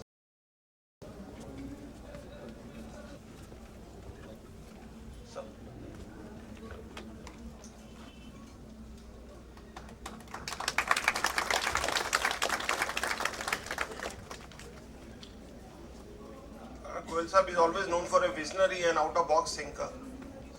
Whatever people can't even dream of, he has made it a reality. And that, everybody sitting here is a witness. So we need many more visionaries like him. And when he has got a vision, who is going to give a shape to that? It's we as a practicing people only. And another area where we are looking at is the banking sector. Today, when we talk about the banking, you have seen the results of the banks which have come, non-performing assets. So the question is why the banks are, whenever the results, whether you talk about SBI, the Bank of Baroda, you have seen the IOB, why this has happened? It does not happen in a day's time. It would have taken years to do that. So when there was early bird signals, when there was signals were coming, being our consultant in a different capacities in finance as a consultant. What went wrong actually? Why CMA is not able to guide their companies and the clients? Because we too are a cost auditor or a consultant in most of the places. So this is another area to look into. Where it offers a huge potential. Because we are also one way, we are the financial doctors. So the moment when the client is sick, when the company industry is sick, they are looking at us, we as the doctors. We should go them and guide them and treat them. I should say this is our duty too. And with the efforts of Amit ji, because he's heading the banking sector. So RBI has come with the form an IEC, Independent Evaluation Committee, where there is a more than 500 crore of exposures of banks are there. Before going for a CDR, it has to refer to IEC. Many of you would have already been in a panel with that and seen must have witnessed experience into that area. So this is another area where you get close to the RBI, to the top bankers, where you can prove your mettle there. And the moment the industry starts feeling the need of the CMAs and you're proving your worth, it really matters a lot. Today, if you look at the world, the global economy, everybody, whatever the decisions which are being taken, which has gone wrong, it is not due to the financial reasons only. Today, the stakeholders are different. The world has moved today. Earlier, your shareholders used to be your stakeholders only. But today, stakeholders are many. Whether they are your suppliers, whether your clients or bidders, it is in many forms.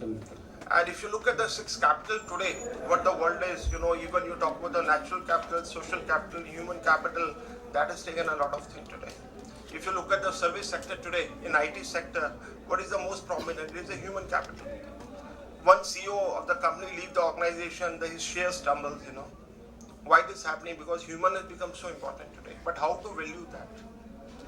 If you talk about the intensive industries, when Mr. Mittal, when he came in, the steel baron came to India, a lot of projects could not see the light of the day. Why it happened? Because whatever the natural capital which was there and other areas, it was not being rightly looked by these people. So until you value your natural resources, natural capital in the right way, many projects could not take off. And same thing is your social capital. Many times you come with the project, but there is so much of delay in the projects. By the time it's in light of the day, it becomes unviable. So these are the area, in the manufacturing capital. When you look at this, I think if you do the NPS study, being also in the part of RBI and being in the panel of many global companies today. So whenever we go, the entire emphasis is not on the financial today. People are looking for what is the other reason. So 6 capitals has taken the main seat. So I look for, all you being myself into that area. So I request all of you people, you go and look into this area. Where every company, especially with the Make in India, if this initiative of the government, Mr. Modi, has to be reality, these 6 capitals are going to be the future. And if you look at each and every capital, our institute, as a CMA, we are associated with that. So they are the real role the government is looking from we people. That is our duty to come with the suggestions and how we can contribute. Even we are going to have a session on the smart city. In smart city also, if you look at practically to make it viable, how to plan it out. So if you look at that, we were meeting with the secretary in that area, we could see you miss a most important person in that, the financial part in the smart city. So until the smart city, you're talking about all other areas, but the major emphasis is missed out. So even the role of CMS would be very much there today. And if you talk about the forensic area today, after the IT and everything, what is the next issue? If tomorrow is going to happen, it won't be on the radars and everything. You just change one password of the, your missiles and everything, now you have won the war. So financial control, what is the forensic audit, what is the system audits, how your company is valuing that. Where you're into such a era of ERP, SAP, and you're such a human thing, you're a global world today. So this is very, very important today. How as a CMAs we can contribute. So next big thing which is coming in this area, whether you call about the internal financial controls, whether you talk about IFRS or whether you talk about internal audits as per the Companies Act, which are B.V. Golji and other people, because he'll be speaking on the Companies Act. So he'll be enlightening with you people with his rich experience. We have to think what we have in store in the Companies Act. Possibly many of us have just read the Companies Act, but we have actually not gone deeper into that. So it offers you ample opportunities apart from the routine cost audits and other area. Because now world is looking at us as a management accountant, not as just a cost accountant, as a cost auditor. And another gentleman, I really, it's a treat to listen to this gentleman, Mr. Paddy. People say Shiva Paddy. The way he was narrating Mr. Ratan Tata's vision, we should know more than a steel, So I think he's a man, especially in his your own product from the EIRC. So when you have such a person with you, I think he's really going to do wonders. And Niranjan ji, the way, and I'm really sure, under the guidance of Niranjan Mishra ji, the way he is looking into the areas and the way I could see in the Bhubaneswar, the power, especially there was a program on the power sector. So even that is the area, when Mr. Mishra look into these things and with the students coordination and the chapters coordination, so he's reaching to the people today. What is the difference between the earlier government and the Mr. Singh, Mr. Manmohan Singh and Mr. Modi? And the thing, they are reaching to you people, what you want, tell us. That exactly Mr. Niranjan Mishra has followed the path. He has reached to the people, he is reaching to the CMA. What you want, tell us. I'll go and bring it back, go back to my council and bring it to you people. So that is what what the people are looking at today. And what without much of time, and Amit has to really contributing a lot in the banking sector, and possibly in the month of April and May we are coming with the banking conclave in Mumbai, which is the heart of the banking sector. So there also we look for opportunities for you people. And as our Honorable President in the morning, he has said, a lot of women's national convention is coming in Chennai, and after that it is coming in his outfit of Prince Charles, and then with CMA. So a lot of it is only most of the people have coming all over the world in that. So it will be another opportunity to understand what the world way the things are going on. So I request and welcome you and all of you people in Chennai and Delhi also.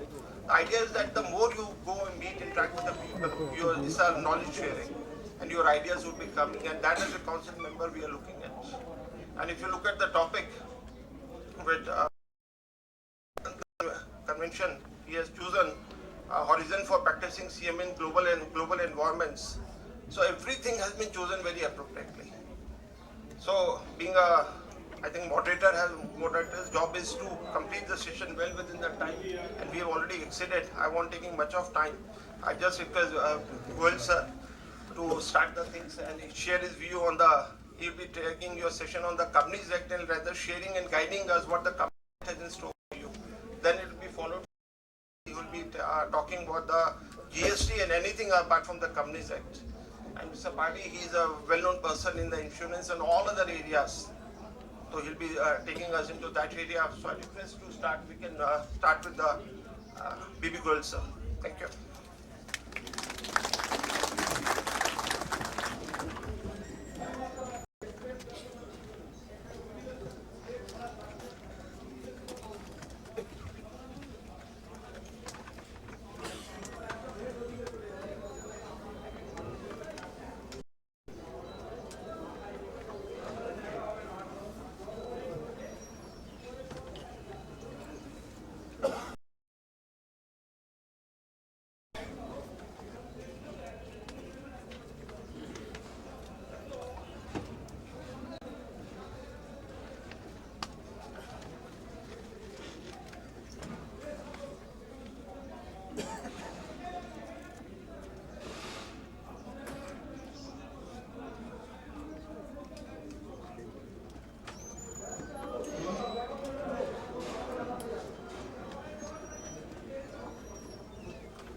professionals, whether we talk of the Companies Act, whether we talk outside the Companies Act, whether we talk of the banking sector or insurance sector or any sector.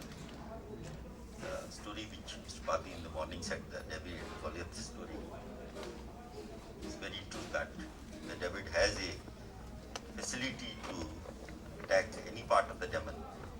So that is how you also have that facility to attack any area available in the economic system. And more and more, gradually over a period, a number of central government and state governments statutes are recognizing the role of the cost accountants. Over a period, I am sure that this momentum which has changed in the last 3 to 4 years will definitely see the results all over the country much better down the line. We are hoping that in the next 2 to 3 years, majority of the statutes of different state governments and the central governments will get amended to recognize the role of the cost accountants. In the Companies Act 2013, we already had huge facilities under Companies Act 1956 also. The difficulty is that the members don't read beyond the provision of cost audit. Earlier, they were always reading 203B. I tell you a fact that the day till I took over the position in the Ministry of Corporate Affairs, I was not fully aware of the provisions of 2091D and 203B of the 1956 Act. I was aware of amply provisions of the Companies Act, but not completely aware of these provisions, because my duty was not to restrict my reading to the two sections. I will have to have the knowledge being a government officer of the entire act. So in your case, it's the reverse. You read today only 148 of the 2013 Act. You don't read beyond that 148. Even 148 also, many of the members have not correctly understood what does the 148 says. So therefore, if you have to understand the law, you have to read it repeatedly and read it extensively. And today, incidentally, the structure of the law is that large number of rules are made under the law. Large number of subordinate legislation has been made under the law. So therefore, reading Companies Act alone without reading the rules will not give you a complete understanding of the act. So it has become a much more difficult job. If you really go through the entire system, entire document along with the rules, there are now published books available where the act along with the rules till amended today are available. So please read through that, then only you will understand. I am only trying to, within a short time available, cover a glimpse of it. There may be a possibility of some errors in this presentation for the reason that in the later period of the Ministry of Corporate Affairs is very fast changing the rules. So I may not be updated on this slide. You may correct it wherever I am wrong, and may correct yourself with respect to reading of the rules and all that.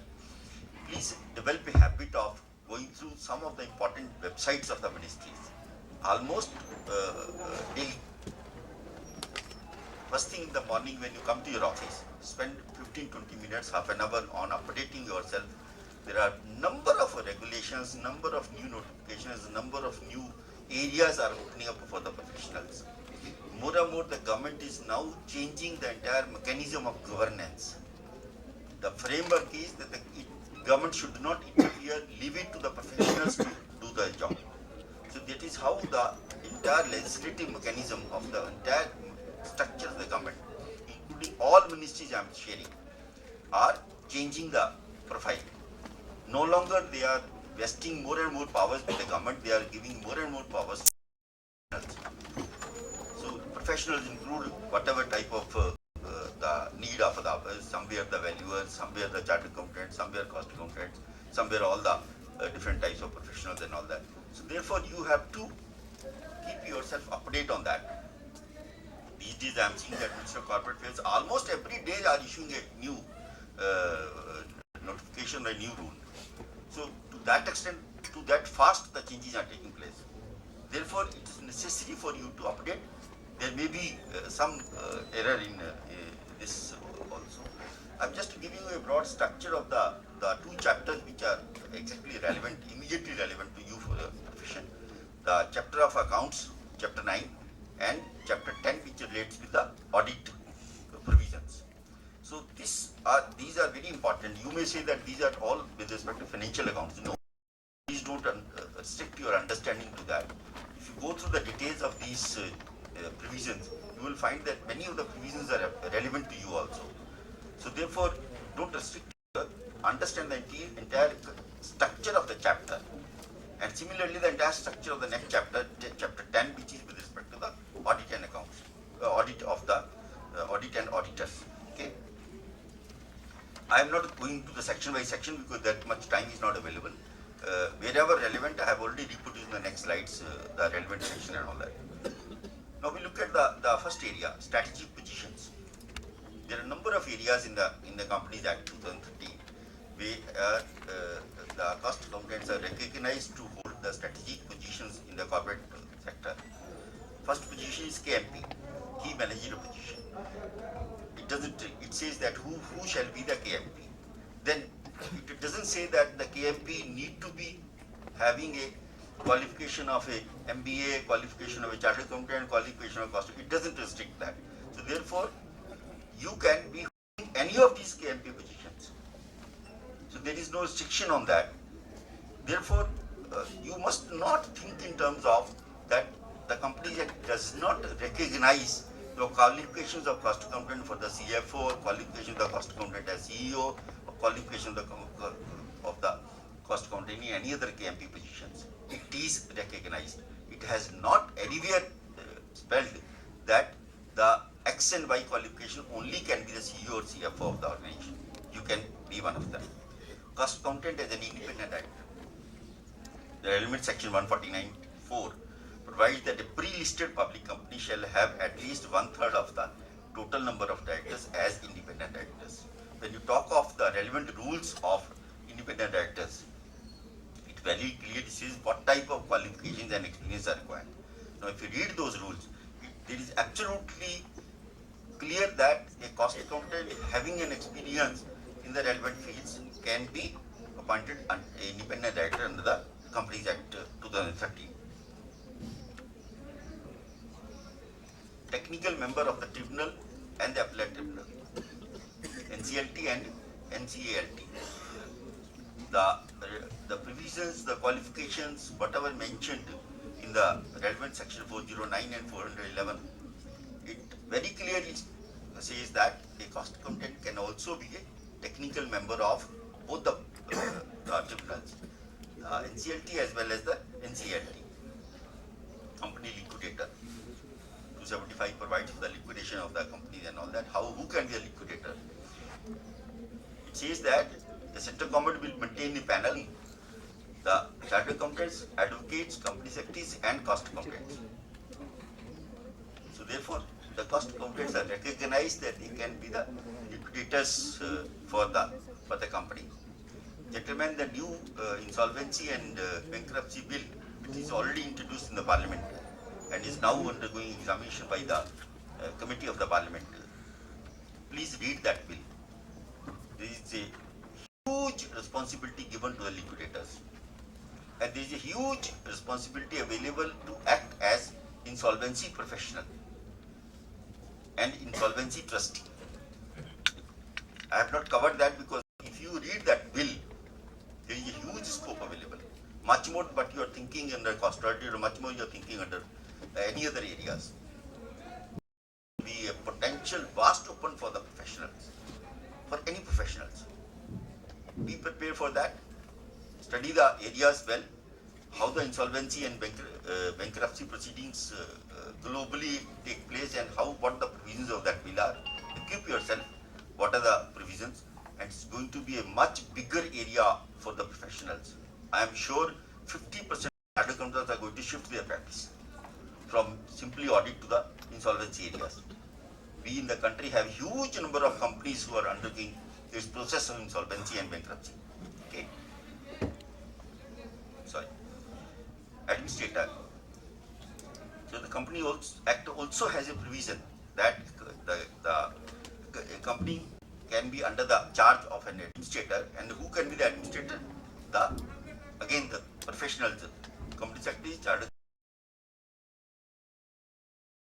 Government may prescribe under the notification.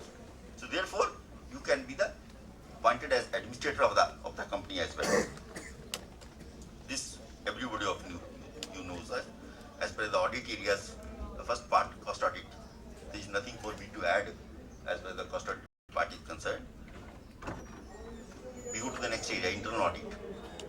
Now, you only know that yes, the 138 section provides that a cost accountant can be the internal auditor.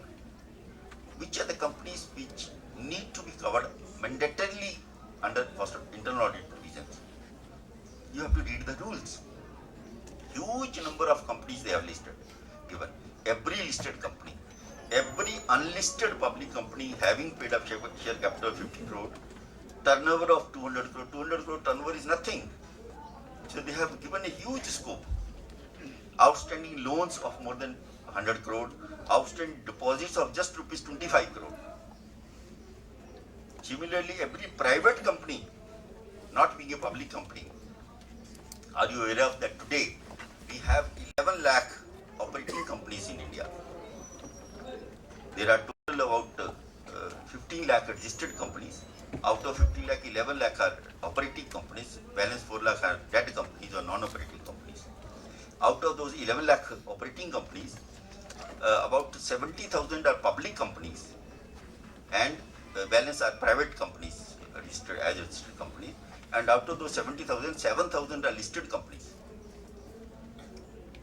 You should know all these statistics. You should be aware. All is available in the MCA's website. Please update yourself. I am not producing any data from my pocket. It's all available in the transparent system in the MCA website. Keep yourself abreast. Now look at the provisions of this internal audit. How many large number of companies have to mandatorily get a internal audit done? And in number of companies, they appoint more than one internal auditors.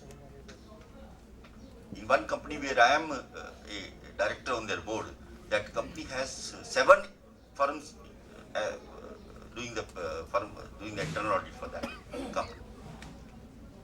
And they are still finding insufficient. They want to increase this number to 15.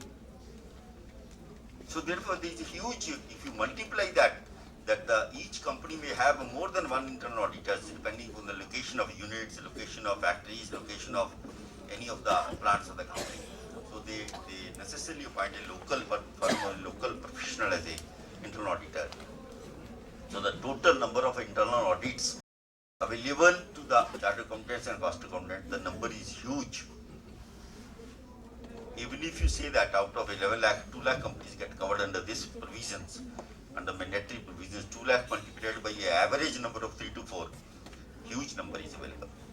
So therefore, abreast, you understand that how you must be already going through that how internal audit is done. There are internal audit guidelines, there are internal audit standards also, though they are not mandatory for the members, but there are lots of guidance available. Institute also has guidance notes for internal audit in different industries, and you can go through that internal audit. They are very important. Recently, a book also has been released on the internal audit by the institute. I don't know whether any one of you have read that book. It's a very, very, very important book if you want to really undertake the function of internal audit. Okay. So therefore, my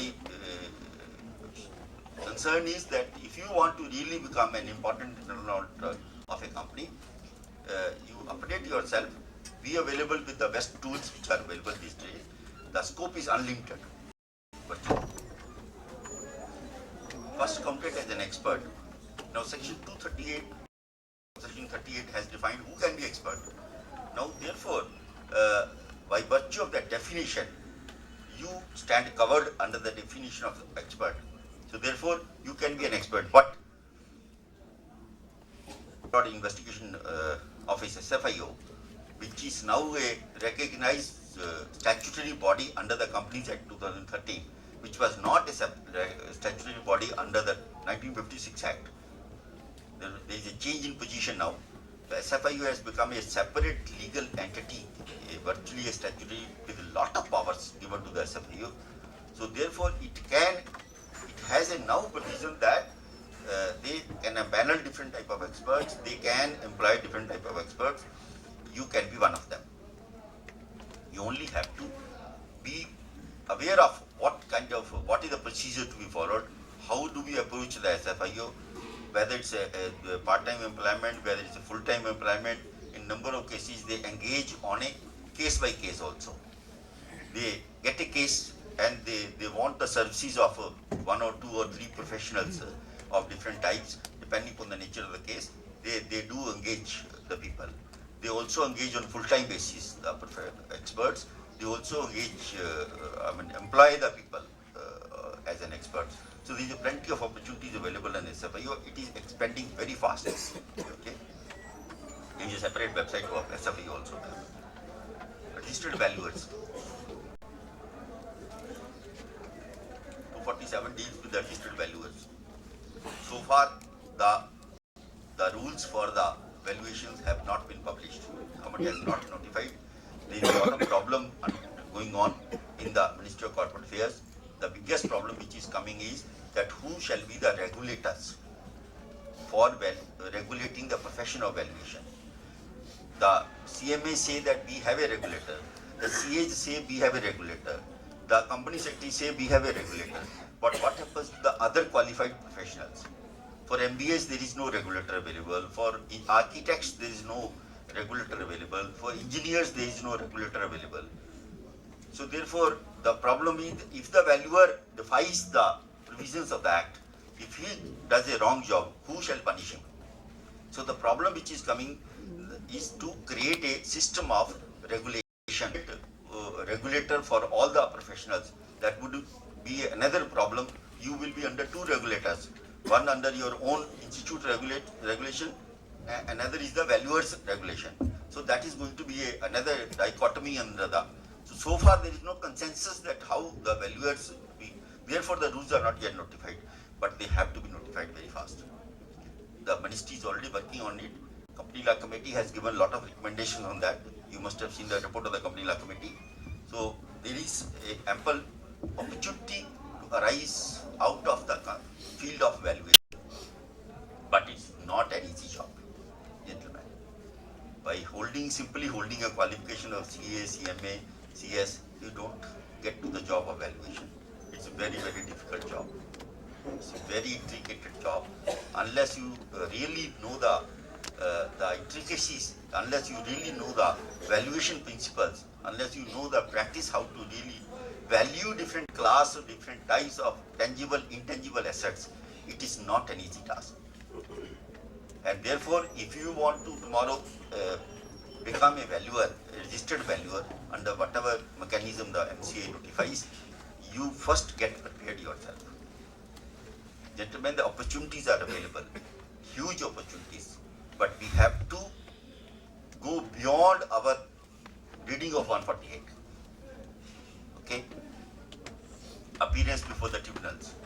You have under 432 of the Act, you can appear before the NCLT. The case went to the Supreme Court. The advocate said that Advocates Act only allows the advocate to appear before the judicial authorities. No other professional can be allowed. Mr. Gandhi, there is a famous case, B. Gandhi versus the Madras Association of tax practitioners. That case went up to the Supreme Court. The Supreme Court has very clearly put a stamp on it that the chartered accountants, cost accountants and company secretaries are competent to appear before the NCLT and NCLT. So you have now a complete area open to you to appear before this, and if you know that the entire BAFR provisions, entire recovery proceedings are going to be vested with the NCLT and CLT cases, and they have the powers beyond the High Court. So therefore, it is much bigger area to go for practice before the NCLT and NCLT. again I repeat that, you have to prepare yourself for that. It's not easy to argue a merger case or a acquisition case or a anti-competition case and all that before the appellate tribunals or the management dispute cases. They are very tricky cases. It's not easy, sir. But it's equally not very difficult to understand. Once you develop a practice, you understand the case laws, go through the past case laws and all that available. There are a lot of such guidance available these days. The area is wide open. Mediation conciliation proceedings. Section 442 provides for the central government shall maintain a panel of experts to be called as mediation and conciliatory panel, consisting of whatever number of experts having. Again, the rules for this purpose are yet to be notified, but it's sure that the cost accountant shall be included as an expert under the mediation and conciliation proceedings. Now, e-form certification. I will not go through the detail of each section, each rule and all that. You can share these slides with you. You can go through that. Huge number of areas for certification available to you. See the number of slides on this. Number of provisions allowing you the e-form certification. See the list of it. It's huge. Any section you read today, any rule you read today, you have a facility to practice. So therefore, ample scope is, whether it's a Companies Act, whether the Nidhi rules, whether whatever the incorporation of the company or till the death of the company, you have a facility to act as a professional for that company under different capacities.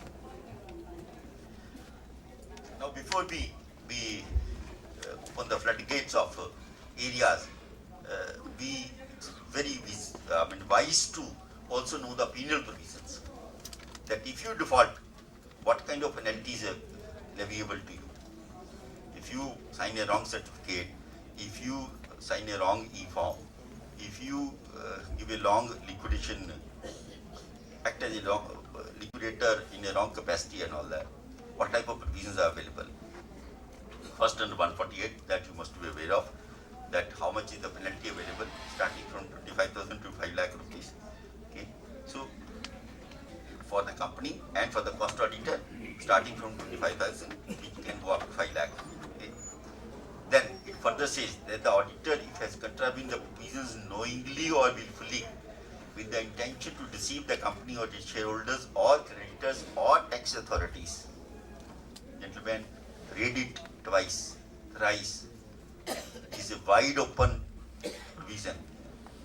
Number of companies have tax.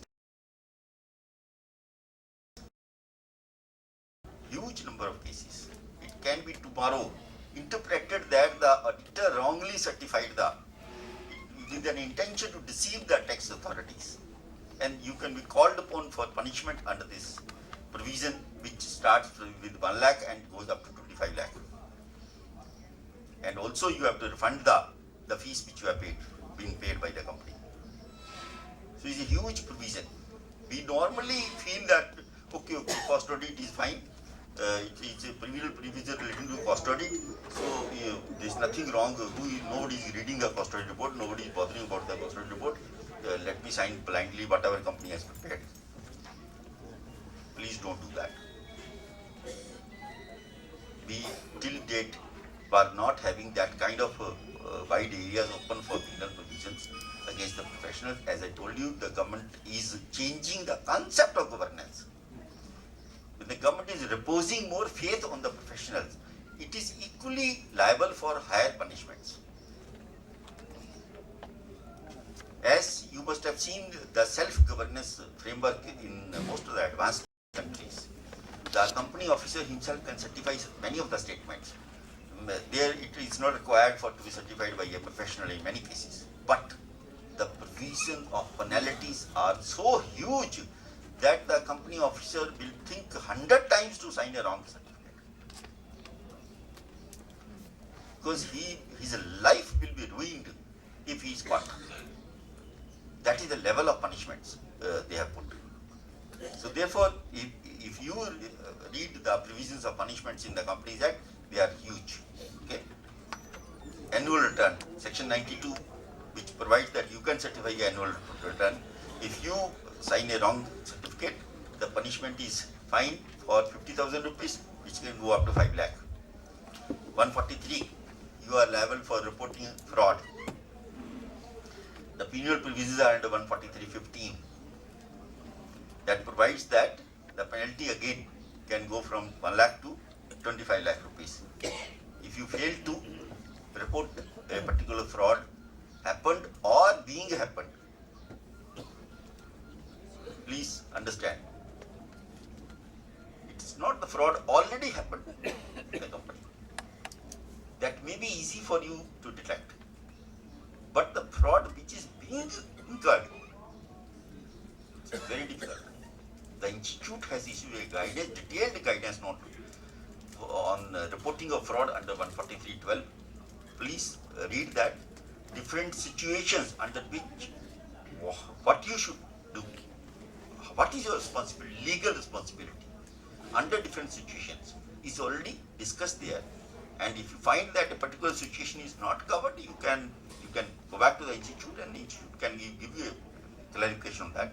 But largely the potential areas have already been covered and your responsibility has been well defined there. Please understand, otherwise the penalties are huge. Needy companies. Different section 448 deals with the cost accounting practice for the purpose of certification under different rules and all the needy rules. Now look at the punishment. Imprisonment for a term which shall not be less than 6 months, which may extend to 10 years. We have a lot of this Sharda company or this company, all these are needy companies, many of them. Okay, and we are also familiar that large number of needy companies are frauds in the country. Please don't venture into that. The imprisonment 10 years is not a very small imprisonment, sir.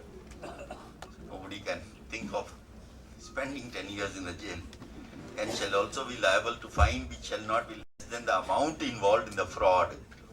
Now the amount involved is 50,000 crore, 40,000 crore. It is huge. Our next 10 generations will not earn that amount. And they are saying it will not be less than the amount involved in the fraud, but which may extend to 3 times the amount involved in the fraud.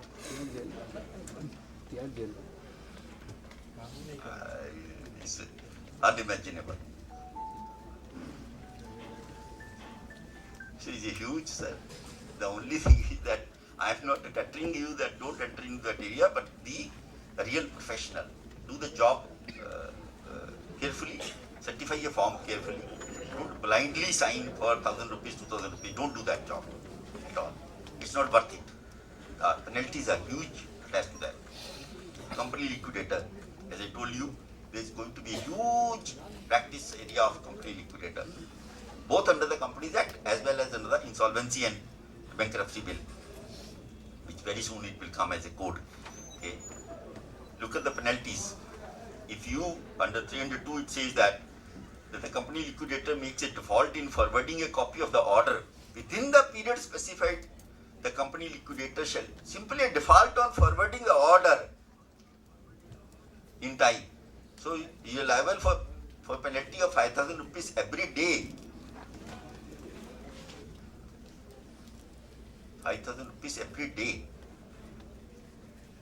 Section 314 deals with the powers and duties of the company liquidator.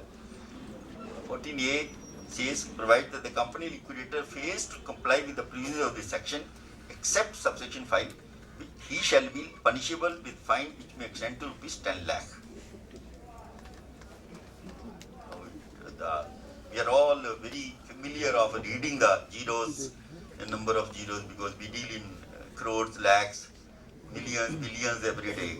So they look very easy for us. We don't mind any number of zeros. We can understand that zeros. But the value of the zeros when it goes out of your pocket is going to be much higher. So 10 lakh appears to be a small amount. I mean, in the government of India, we deal with a huge number of figures. 10 lakh, 20 lakh. even 10 lakh 20 crore, it's a small amount for us. But look at the punishment available. 316 deals with the company liquidator to submit a report on progress of winding up. Now, if you don't comply, again the penalty is extendable up to 10 lakh. 318 deals with the final meeting and dissolution of the company. If the company liquidator fails to comply, again there is a fine which can extend up to 1 lakh rupees. 344 deals with the statement that the company is in liquidation. Now, if the liquidator again contravenes, the penalty is 50,000 to 3 lakh rupees. 348 deals with the information as to pending liquidations. Simple information. So, if you fail to comply with that provision, the fine is up to 1 lakh rupees. So, the act is binding the professionals everywhere. That nowhere you take your job lightly. Take it seriously. Because it's a beginning of the act. It's a initial phase of the 13th Act. So, the many of these penal provisions, even the registrars or those who initiate cases, many of them are still reading all this. So, once they all become familiar with this, I'm sure in the next 2, 3, 4 years you will find a huge number of penalties imposed on the professionals. Okay. I thought that I will give you a glimpse of the rules, but I believe there is already a session on this cost audit rules and cost protocols. So we shall not discuss that part. We wind up the discussion on the Companies Act. Maybe uncovered you can go through the Act and the rules, but necessarily the message is very clear. While on the one hand we have huge opportunities under the 13th Act, on the other hand we have huge deterrent provisions available to us, that if you anywhere fail, the government has kept a lot of options open for you. Okay, thank you very much.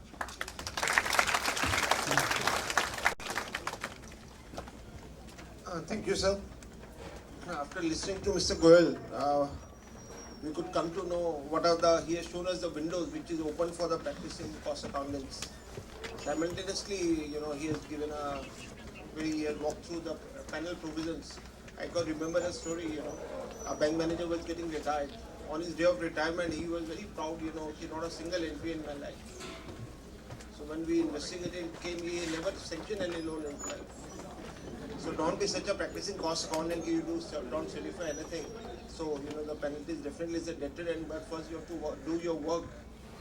And in the governance and the cost accounting standard board, I think a lot of work is being done. And whether you talk about independent director, our Raju Ayarji, who is the chairman of the cost accounting standard board, he is doing a very wonderful job in this area. And possibly in his area, in the regulatory and the valuation and the cost accounting standard, I think he is willing to do much more for us. And he's already deeper into this today. And what I can remember, to talk about our next speaker, who is again an icon. The brand, until you don't have the right audience to listen to you, never have success. So when other things came, so the person who made it a reality, when Mr. Varun Ayashok, when Navalji went to Madurai, there was more than 2,000 people waiting to listen to him. So idea is that, you may be a very good actor, but until the directors and other ambience is not good, the brand is not there. All the promoters are there. So idea is to create a brand. CMAs are working in this area. When possibly, when the VAT and other things started, our own the icon in this area, Mr. B.M. Sharma, who is working quite a lot in this area and has such a good license in GST. Today is again a big brand. Whenever you go to the ministry, people still remember him. Possibly carries such a good personality. So that is always there. So after we could see Navalji, in such a short span of time, he has bridged so much of gap with the ministries in this area. And all over the India today, people know key cost accountants are very much in GST. So everybody looking forward to listen to him. I invite our next speaker, our own Navalji. Thank you, Sanjay.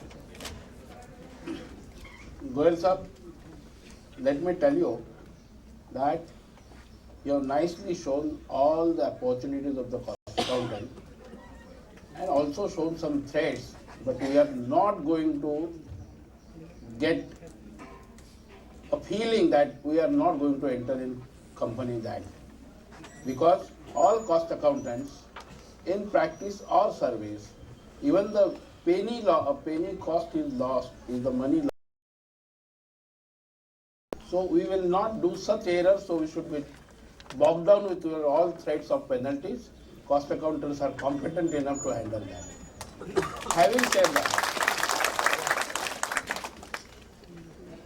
Having said that, the session which was designed as the Companies Act and the areas, what was told to me, that the core areas of the other than, I have to talk on. I said other than core areas of the costing, and after coverage of excluding the Companies Act, because Companies Act is more of a compliances. Whereas any field, whether it is of taxation, whether it is any field, or foreign trade policy or anything, whether it can be out of the competency scope of the cost accountant, answer is no. Because one of the session I heard that senior most person opine that whether we are only giving the focus on indirect tax, or rather we are also going to keep the focus on cost accounting, which is our core area. According to me, core area of the costing you are anyway inherent to, and that costing will not be complete until you focus the indirect tax and focus the foreign trade policy. I'll say that costing is not complete because whatever is cost is built up because of the non-availment of seamless flow of credit is also a cost which we are unnecessarily paying it. Therefore, whether it is the taxation, whether it is the foreign trade policy, it is the core area accountant, and we are not diverging to that, rather we are unifying our cost accountancy skills.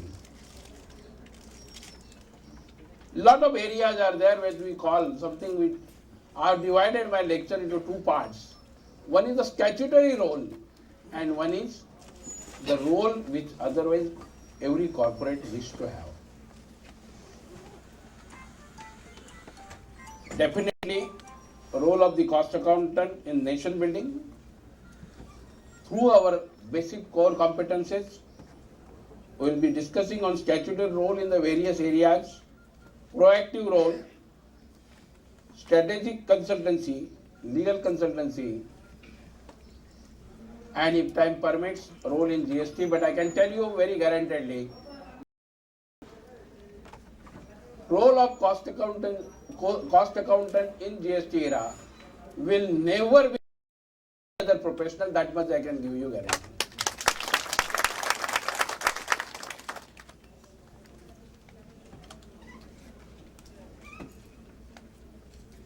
The theme which was taken in the national convention, no sooner Narendra Bhai Modi ji talk about the Make in India. Make in India, Skill India cannot be successful without active participation in service and members in practice. Through their cost effectiveness on each aspect, cost reduction techniques, value engineering techniques, optimum utilization of resources which we are talking about, avoidances of the wastages, improving the productivity and efficiency. These are the major sectors which I am not going to say because each of you are more competent than anybody of sitting here. Because at least we are doing some cause of certain of building the future profession, but at least you are the most competent enough in that area, so I am not going to deal with it. But this is the role which is, I am not talking of the cost audit. You have other areas of the implementation, cost budget, MIS, benchmarking activities, research of the activity-based costing, which is there talk about doing more in target costing, resource management, cost management through cost compliances. These are the areas otherwise also which gives you the respect in any company, and money also it gives it more than the statutory compliances of the cost audit or compliance audit.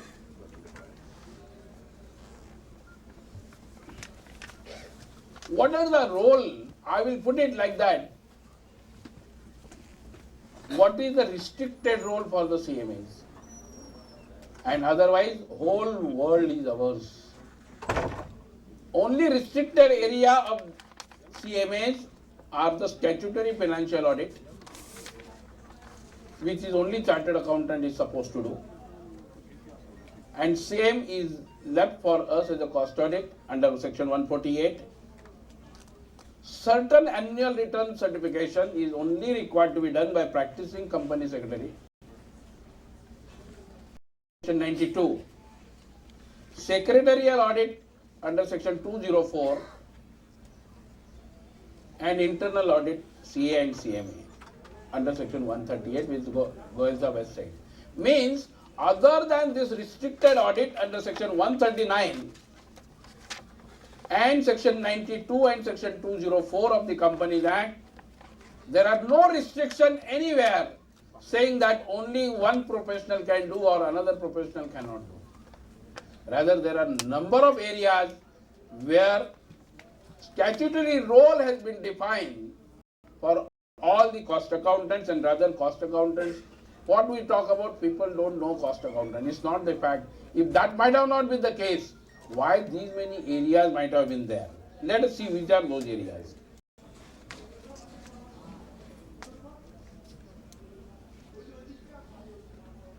We talk first the custom.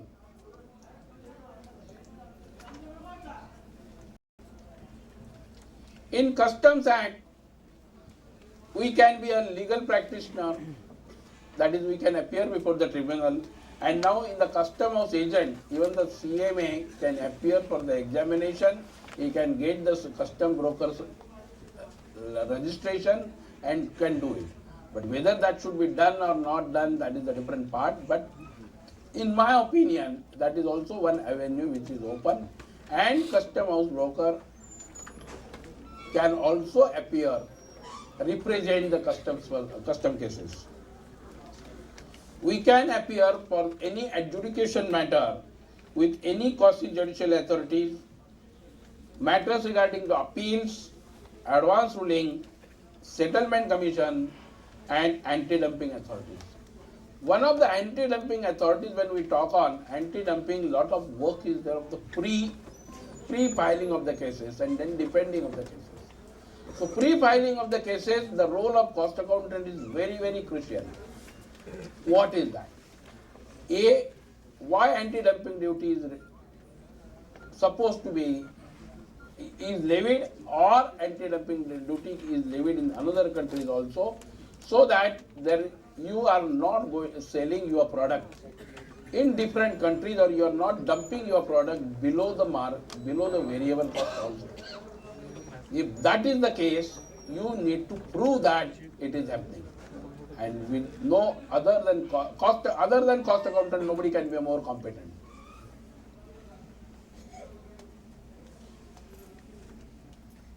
There is a rule which is manufacture and other operations in warehouse regulation. Rule 9 very clearly talks, regulation 11 talks about the special audit. Absolutely at par with section 14A and 14AA of the excise act.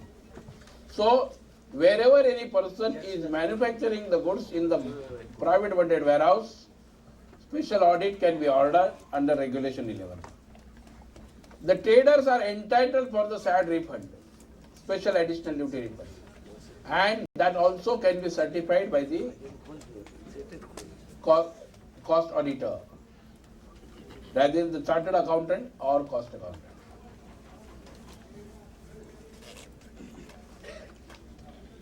As far as central excise is concerned, I am talking only the statutory role. You can appear before any adjudicating authorities. You can have the special audit under section 14A and section 14AA.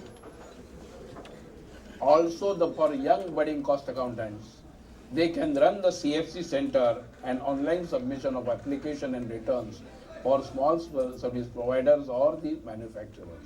So these also can be operated, and the very simple facility is there, and that is also can be a good start of the practice area.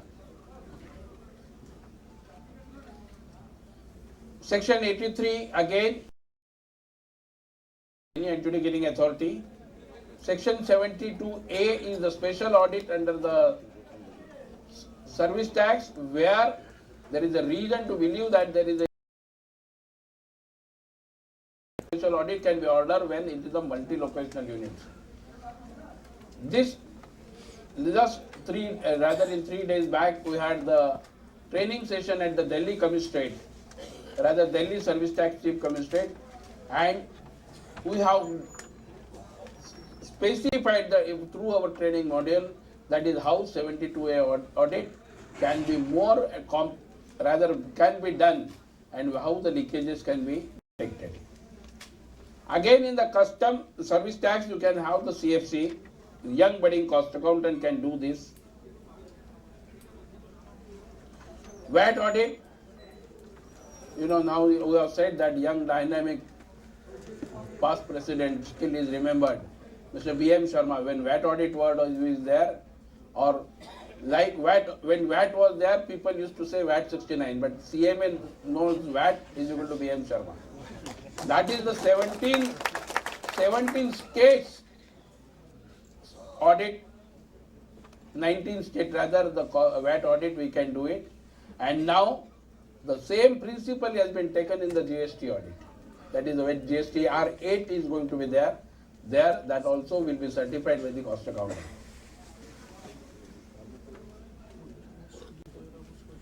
You are going to take the line. Okay. As far as banks are concerned, Indian Bank Association has already issued the circular. Concurrent audit also can be done by the cost accountant. Forensic audit of the PSUs and the cooperative banks is also a cost accountant can be deputed. The first, that is the cooperative audit, financial audit. Even the West Bengal Cooperative Societies Act recognizes the cost accountant. Rather, this is the first state where the financial audit has been ordered, but unfortunately when we go on the website of the financial audit, cooperative audit, there is no panelist available of the cost accountant's name. Whole question is, we have to go and panel ourselves, and then you will get the audit of the cooperative. Young cost accountants can enter into that. Karnataka has also come in there. Internal audit of the credit ratings agency of the SEBI and sub-brokers, their accounts can be audited by the cost accountant. Internal audit of stockbroker, trading members and clearing members, as per the RBI guidelines, cost accountant is competent to do it. Audit of National Security Depositors Limited can be done by the cost accountant.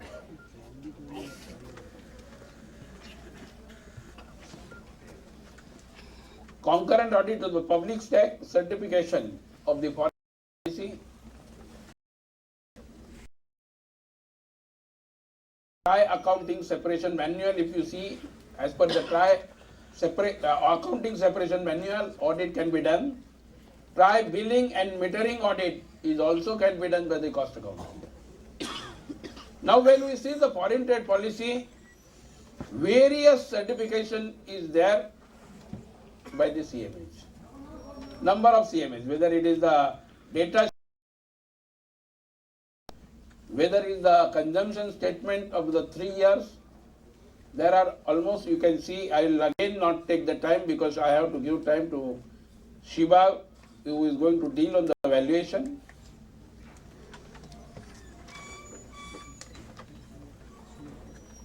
These are all foreign trade policy, the certification can be done by the cost accountant.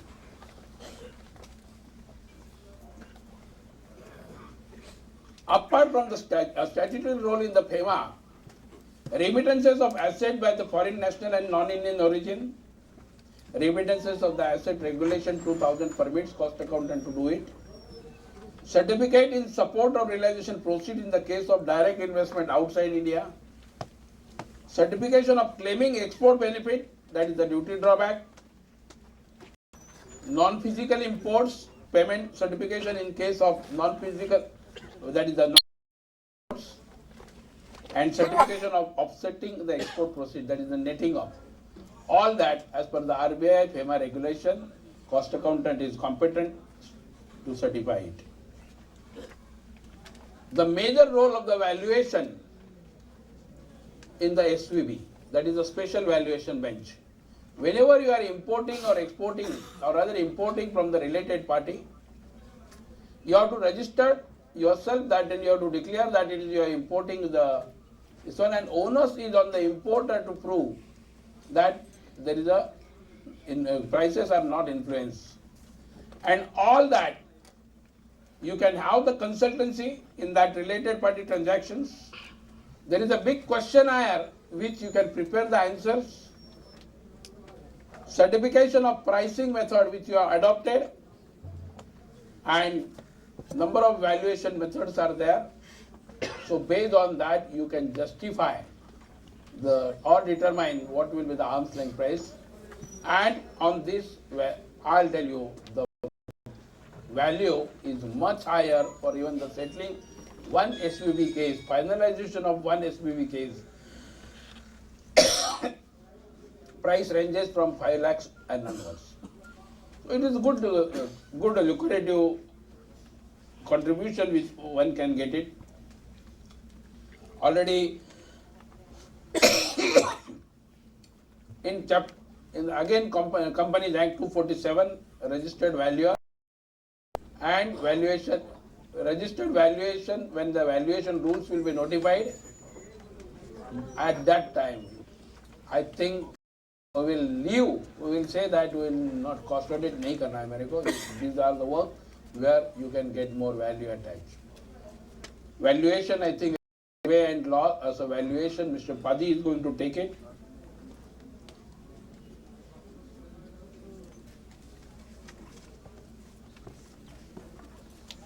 What is the proactive role? This is a statutory role which I am talking about. What is the proactive role in the indirect taxation and foreign trade policy? Each company requires of setting up the SOPs, setting up the system, defining the functionality, even the ERP. Even today, in spite that SAP ERP is there in years together earlier, even today, number of companies are having an indigenization in the indirect tax. Lot of documentation is done through our own system rather than the only ERP.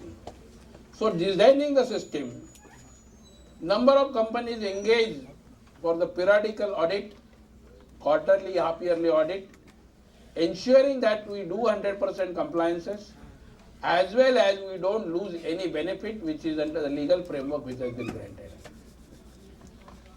Rebate, refund and drawback, preparation, submission and getting it is the use money involved therein.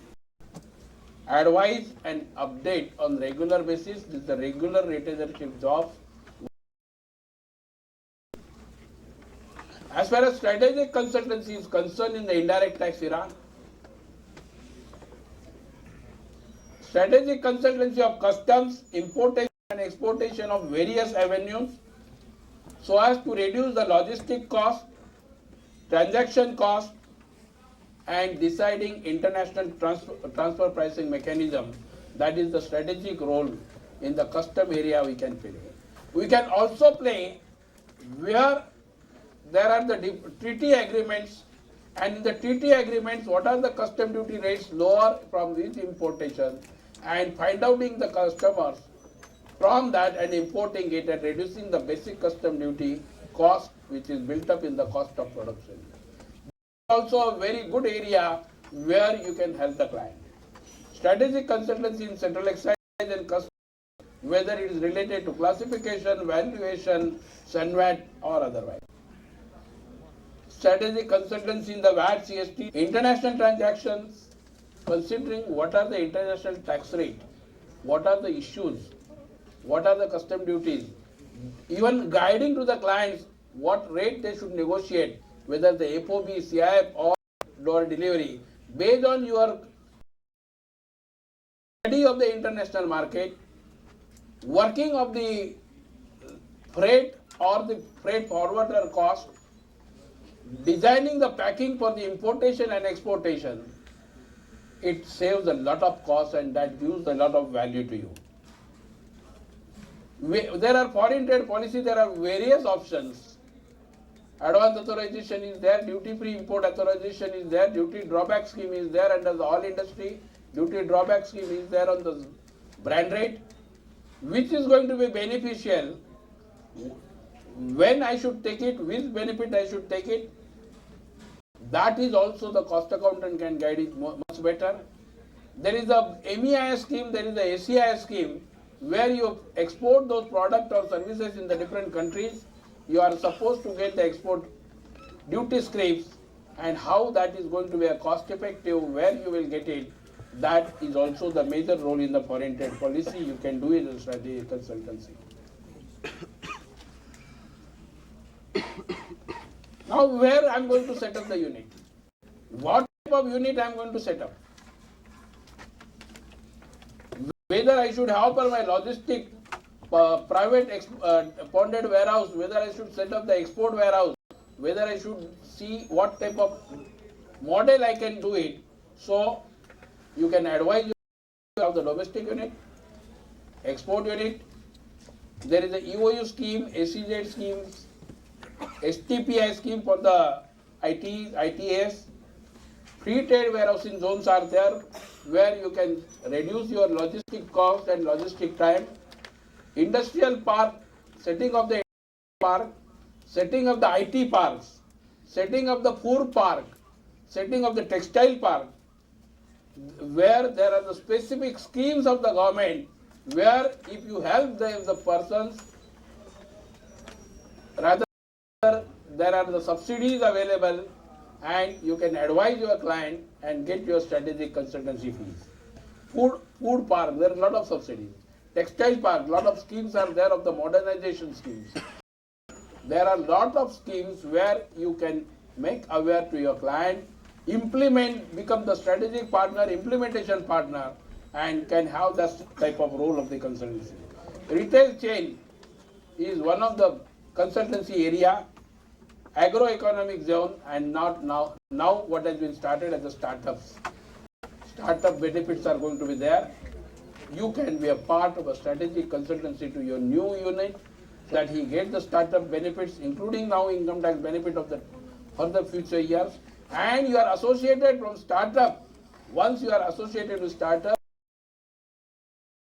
until something wrong happens. Fees are never been the issue for changing the consultant. Area where we talk on for changing the consultant. As far as legal consultancy is concerned, cost accountants can do a lot of arbitration work, legal opinions on the various.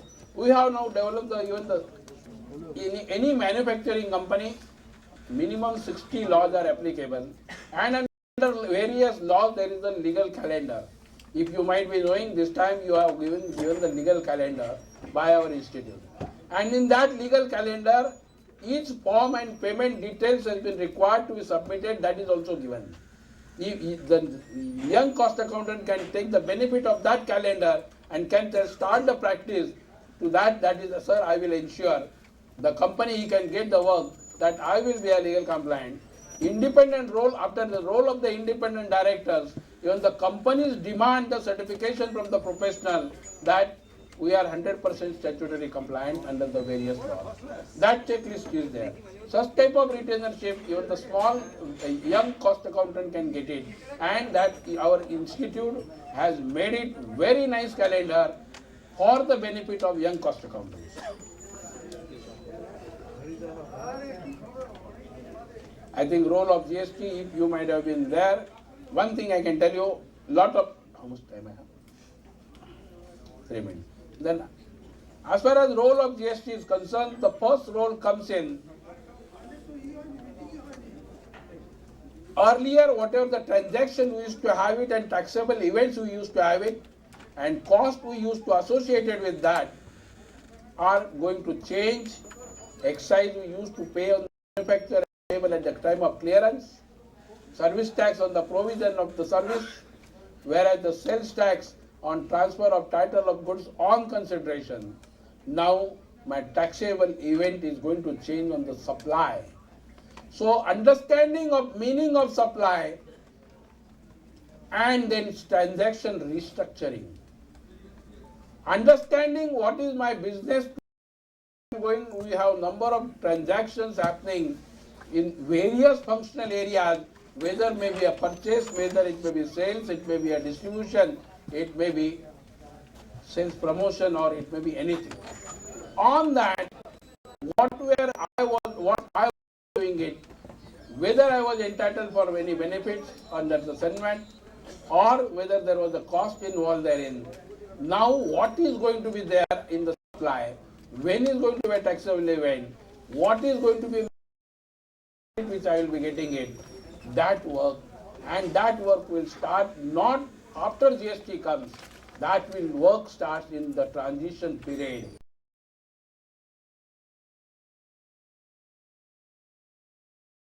To change the sales plan based on place of supply rules, based on the seamless of flow of credit which I did in certain cases. So we need to understand, and those mapping in the pre-GST period we have to do it, and now 4 business process report is there, officially leak report of the, why I am saying officially leak, because it was a leak on the UP state government and that is available with that. Considering that as a base, those 4 business process report, we can have lot of strategies built in. And therefore, we can take that type of assignments. In the transition period, availing the credit, not losing the double taxation, not having an excise duty I have paid, and subsequently again I am going to pay the GST. So what care I should take during the transition period, that is the pre-GST, immediate implementation of GST, that will be the work. And during the GST, all transaction mapping, certification, refund, returns, all that you can have it, including TRP and CFC. With this, I will conclude because he has already taken the mic in hand. So only I'll conclude with encash these opportunities. No end for learning, because every day you have to update. As Goyal Sahab said, every day morning you have to go on the websites, not other websites but the relevant websites. Not having the egos, knowledge should be much higher. Knowledge is the power. Most important is enhanced networking capabilities. Networking can enhance the business, give the business opportunities, and those business opportunities we have to grab it. Do not hesitate to obtain the expert opinion in case you are in doubt, because your advice is going to be less wrong to the client, is the permanent loss of the client and permanent loss of the goodwill. Objective should be zero tolerance for the non-compliance. Therefore, you should not worry on the threat of the penalties which Goyal Sahab has said. Go by the spirit of the law rather than letter of the law.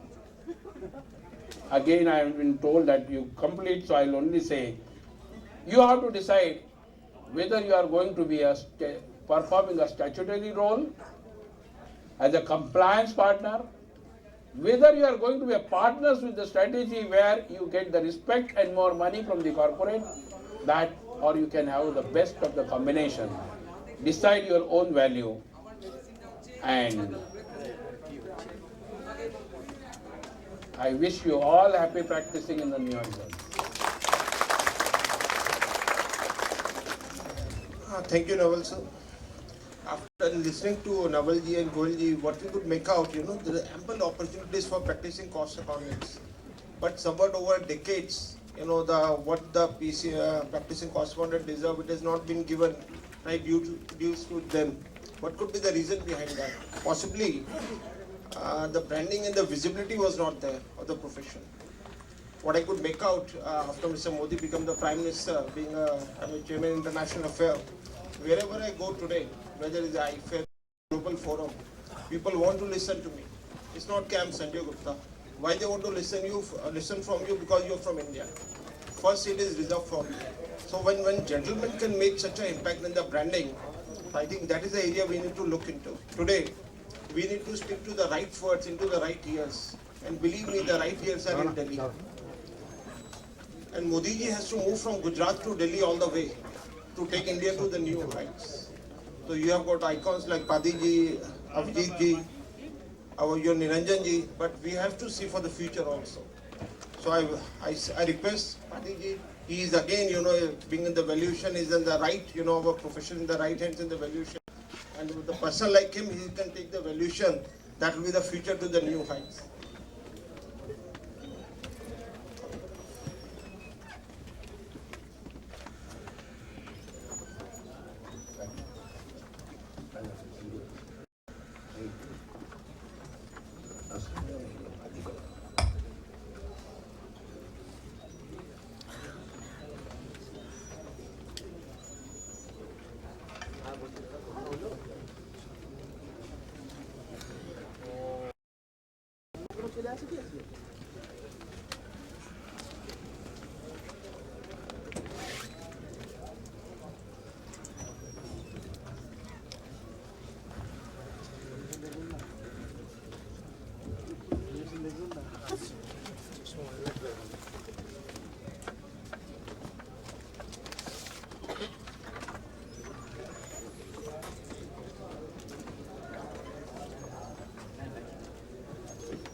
ছিল ভালো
Good afternoon.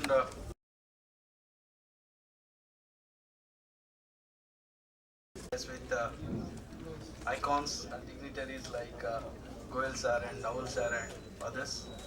In fact, I had the opportunity to present the same theme, same topic in one of the national held at Chennai a few years before.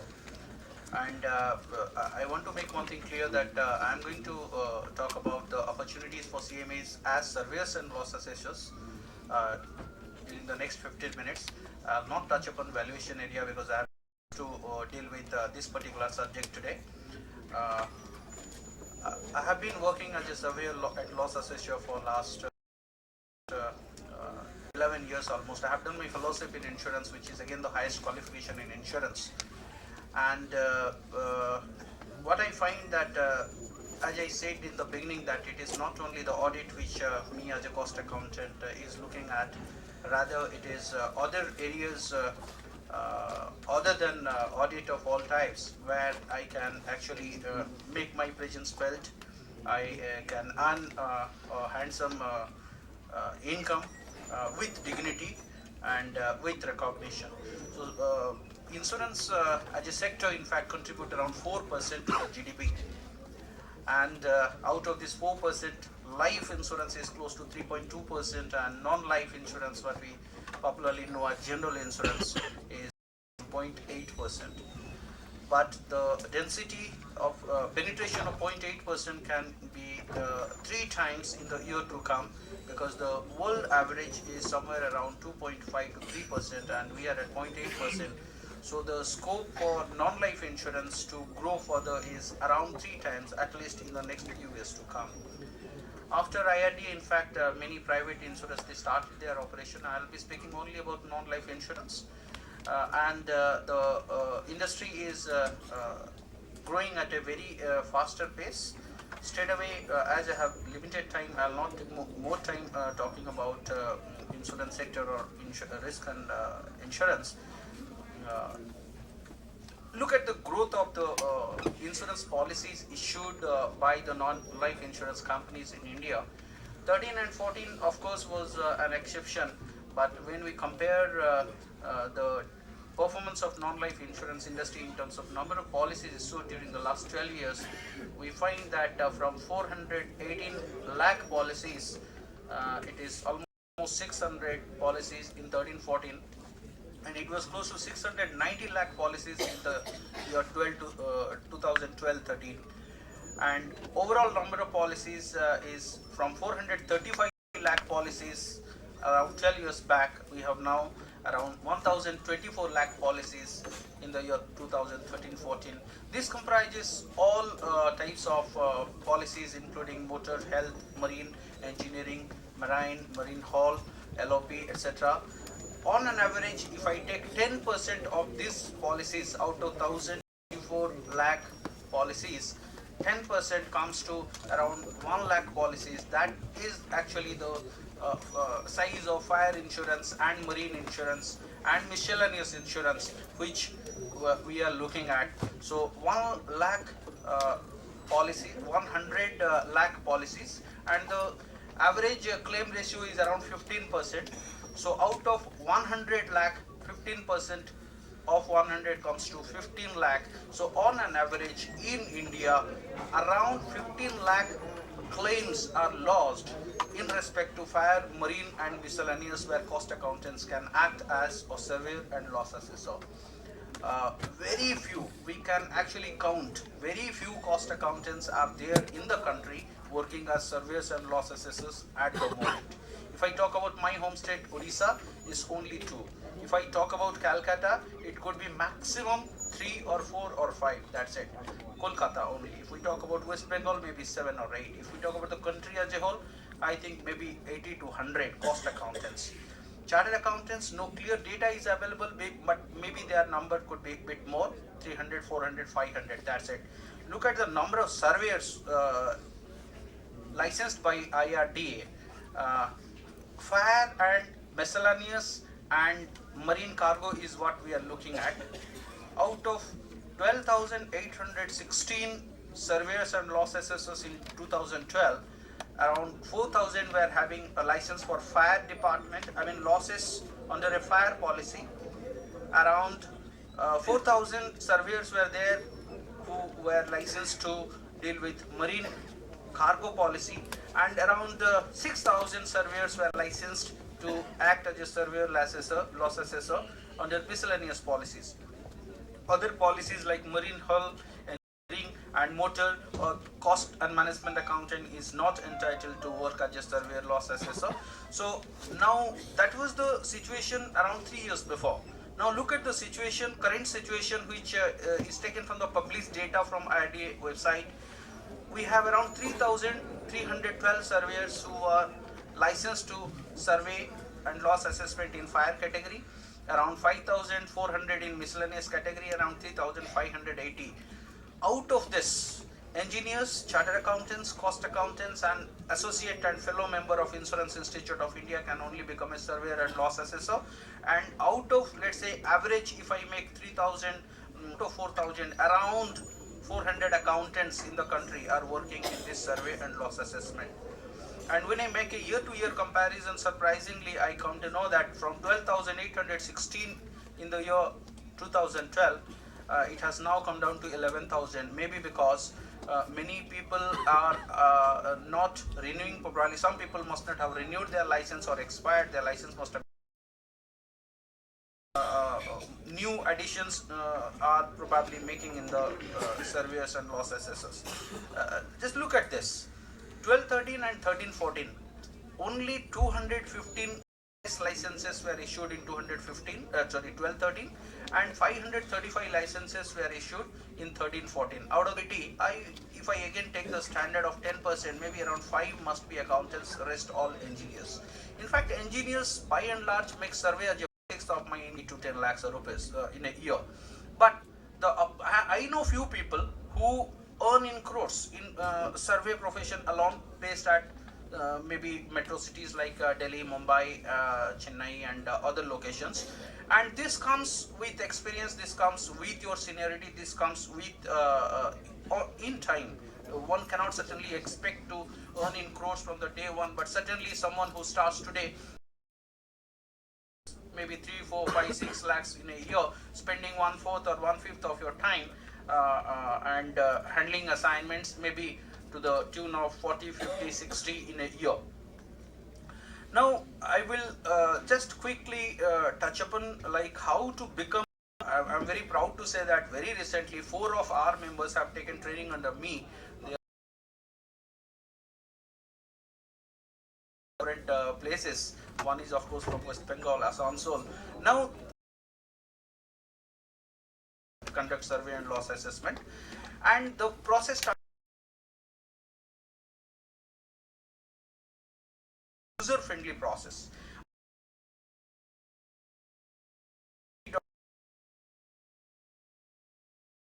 Download a 72-page user manual as far as enrollment is concerned. Enrollment process is very simple, can be made online without any cost.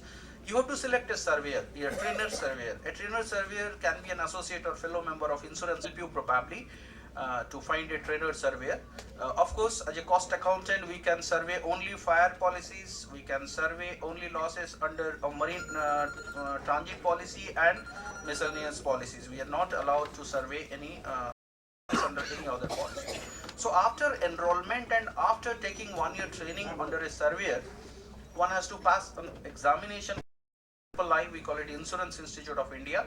That examination is not very tough, but what is important is one must know the fundamental principles of insurance, the insurance wordings, insurance policy, insurance IRDA regulations, IRDA Act, and how to conduct survey and loss assessment. For that, this training is of extreme use, and if the trainer in fact guides or trainee well, then someone can even start and earn at the time of training itself in form of associations. Now, after passing the examination, which is certainly not tough, but yes, conceptual knowledge and basic understanding of insurance and survey and loss assessment is certainly required. After passing, someone can apply to IRDA for a license. IRDA gives license for 3 years at a time, and after getting a license, an accountant can empanel himself or herself with any insurance company and can start working. I'm very happy to say only for 3 companies on a part-time basis. Many times I even say no to assignments because of my. As a surveyor, I recommend payment to be made to an insured, and I, after making a detailed analysis, investigation, inspection, understanding, verification, I give a complete report to the underwriter. The provisions of the policy, policy exclusions, policy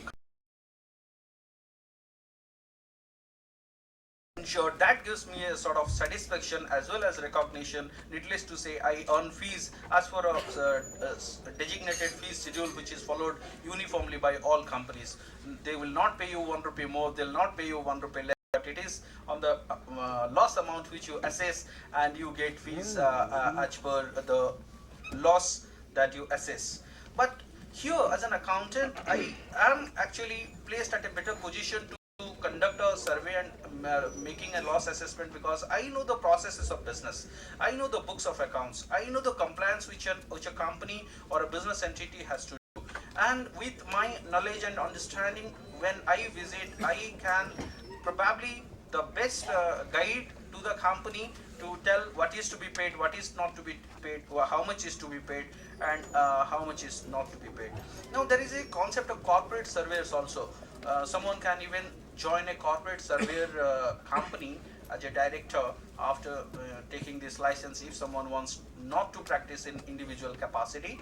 And there is huge opportunity for consultation on risk management. Naval sir, in fact, last time in Chennai was talking about consultancy scope on risk management, which is again scope, and someone who has basic understanding of insurance can actually guide corporate, small or big, MSME or whatsoever, as far as risk management is concerned.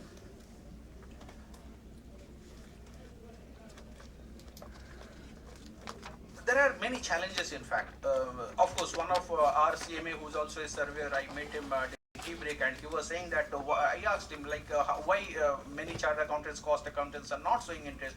What is your idea? He said like maybe the fees is not as lucrative or not incommensurate to the efforts that we make. It's a reality, it's a fact.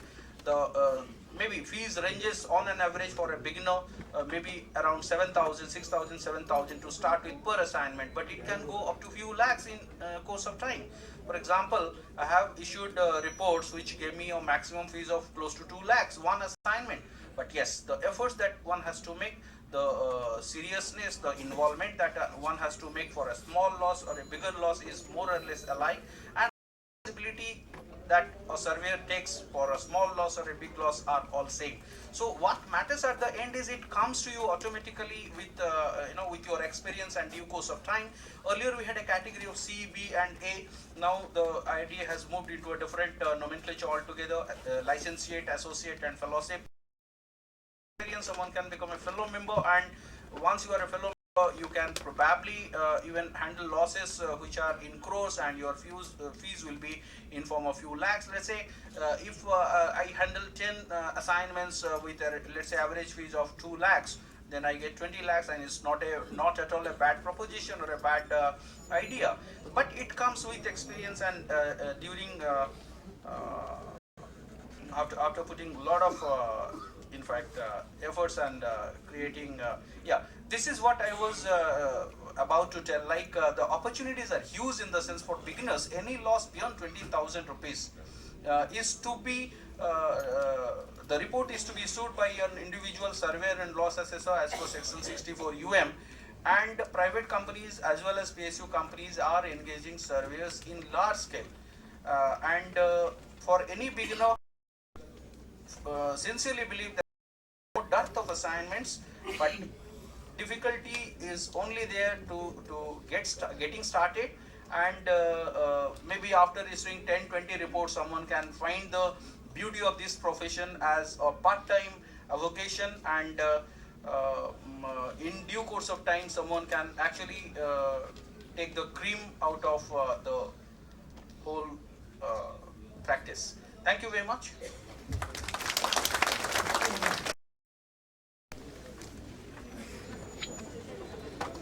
Thank you, Shiva Padi. Another gentleman which I am very impressed by is not because he's a very renowned practicing cost accountant, rather he is open a new areas for the practicing cost accountant. He has shown them the way. It's basically export of services. Today, if you look at Mr. Amit Apte, what he is doing, he is bringing a revolution in the IT, in the forensic audit, a lot of export of services in IT. So he has shown to the young people, that is the area one can look at. So this is another an opportunity for we people. When every world is looking to the IT as a CMA, he is the torch bearer in this area. Amit, before that, I know Abhijit is looking at me, but he has granted me the 10 minutes because we are talking about everybody looking at waiting for the lunch, but we are talking about the opportunities for CMAs.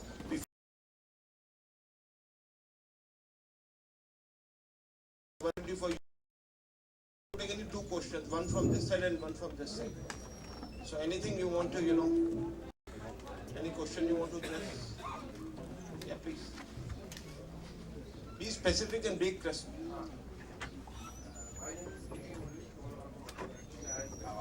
Just come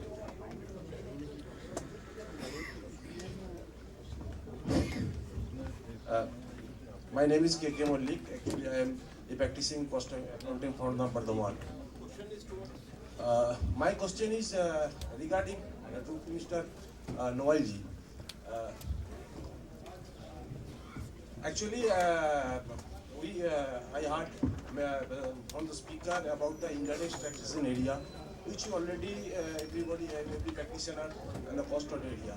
So apart from the cost of the area, actually, the area where the cost accountant will work, mostly the indirect taxation or the FTA or the other customs excise. It is where the industries, that is big industries or the other metro. But in the small district, like what the trading is concerned, the direct taxation, we would like to know the direct taxation, because when the cost accountant institute was started in the year of 1961, that is the 2 years baby. Now we are like a senior citizen, 57 years old. So at least if Mr. Modi from Gujarat, he entered in the parliament, so we as an accountant, now we are like in the indirect accountant, we are not direct accountant. So if Modi come from Gujarat to parliament, so why we are still waiting for the definition in the account? Only simple question. It will solve every accountant. So we are fighting to include myself on the surname, because we are like I think you made your point. Your questions is also in the minds of all 15 council members, and this question has been raised to the appropriate forum. Wait, you will be getting very soon good news. Let us hope.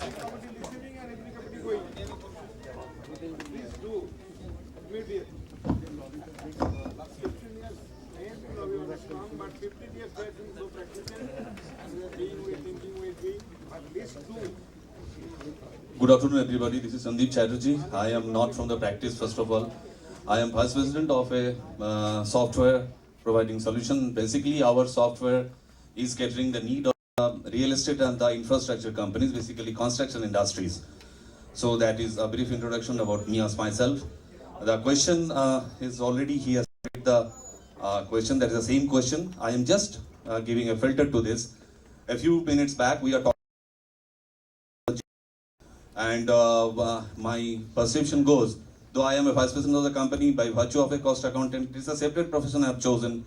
But actually I am incorporating the knowledge of my indirect tax into that, because I have come from a manufacturing background. And basically, there are two things we talk about, is that there should not be any enmity with our cousin professions. Chartered accountants are doing their own, let them do as per their own capacity. We do not have any fight with them. Basically, we have to find out our level playing. A few minutes back, we are talking about 14AA. We have shared that field with our cousin. It was exclusively for the cost accountant, but we have shared that field. There are very few fields, only a few fields. Only one field is open to the cost accountant, that is for the cost audit. First of all, this is India. We are not going to abide by the law unless it is stringent, unless it is forced upon us. We are going to the chartered accountants because financial audit is a mandatory, tax audit is a mandatory. So if you can restrict to the question, please. I am coming to the question. Question is one question. Inventory valuation, consumption. These are the two ingredient parts of any accounting. For any manufacturing industry, financial audit, that these two things has to be certified by a cost accountant, then what is the harm? Then indirect tax and the costing parts are all being taken care of. This is the basic. Other two things, actually I'm praising this question to all of you. Please do something for changing the name. We are seeing not beyond this institute, nobody knows. Cost and Work Accountants Act is our act. ICAI is the name of the institute. This is actually ridiculed us everywhere. Kindly forgive me if I'm hurt anywhere.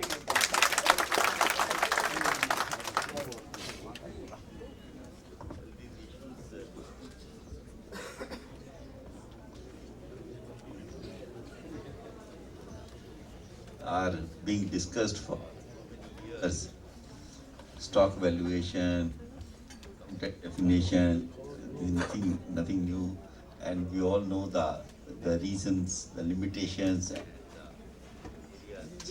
where this problem.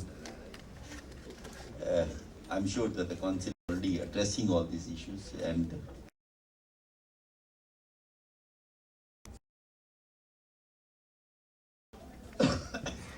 when I repeat the feeling which I, being a part of the same profession, we huge list of areas for practice by the members. There is a list. There is a mentioned slide also, and under the New Companies Act also. On the surveyor side, Padi has shared the banking experience, and still you can call 10 more people to share the other areas and all that. We have not explored those areas. We are asking only those areas where we are not still into the practice. I don't think that even if you get a stock valuation report certification, you are going to any major change is going to take place in your professional practice. So please don't think there are huge number of areas available for practice. We have so far not explored those areas. Barring you can count the number of people, as he said that only 4 people or 5 people are in the surveyors practice. In the indirect tax also, very limited number of names I hear who made a sea change in the VAT audit throughout the India. So hard and all that. How many of you have entered into the VAT audit? So the scope is already, your hands are full if you want to do the real practice. So the areas the concerns which you are raising, but my feeling is that the canvas is already too large available for the professionals. If you want to seriously expand your scope of profession and expand your areas of practice. Thank you. Thank you. Now I'll hand over to Amitji to sum up. He's the banking chairman and we are based on him. Excuse me. Can I ask this one? My name is Devashish Chatterjee. I am fully agree with Mr. Goel and Mr. Nawal. There are lot of scopes and lot of things are there. One thing relating to, and we CMS, we are not exploring that. As for example, e-filing of under MCA. But one thing, Mr. Goel has given a lot of list of e-forms where we can file. But one thing, many of us are not aware that in terms of annual return, up to 13-14, Form 20B can be certified by all the 3 professionals, chartered, cost and company secretary. Right now from 14-15, it is more than 2 crores turnover per companies. Only company secretaries can certify that e-form. So once AOC 4 is certified by company secretary, then perhaps all the members agree with me that entire annual return job will go to them, not to us. Thank you. Amitji.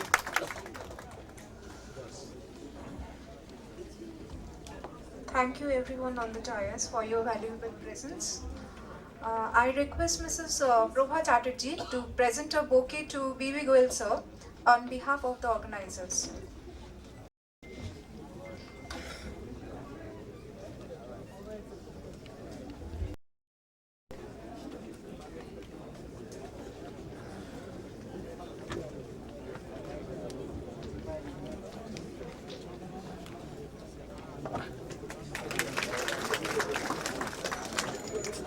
I would like to request our Honorable President sir to please come on the stage and hand over a memento to B.V. Goel sir.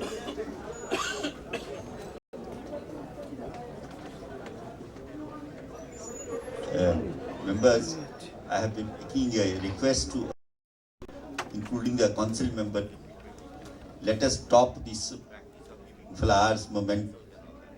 It's not required. We should change our culture. Let's be professional. There's absolutely no need of all this. We should register. B.V. Goel sir, thank you very much for the guidance. Next is national practitioner.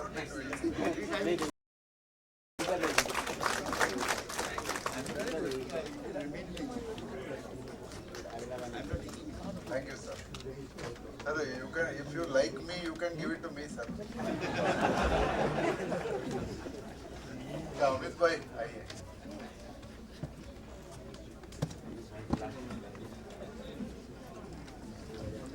Thank you, Papan. I'm here to offer a vote of thanks. I know everyone is hungry and is waiting for us outside.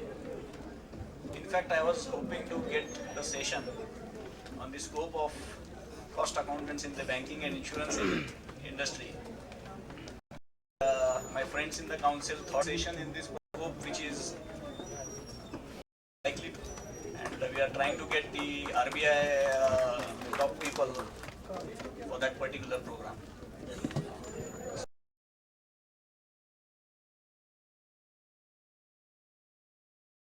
Who has beautifully conducted the overall session. My thanks to Goel sir for giving us the various avenues which are available in the Companies Act, and at the same time cautioning us about the various liabilities and penalties which are also likely to be there if we don't take properly. Nawal sir's session, everyone thought that Sara Jahan Hamara is the scenario which is available, the various avenues which are available to all of us. And Padiji has very beautifully summed up the survey and the loss assessment scope which is there. In fact, we were discussing that so many areas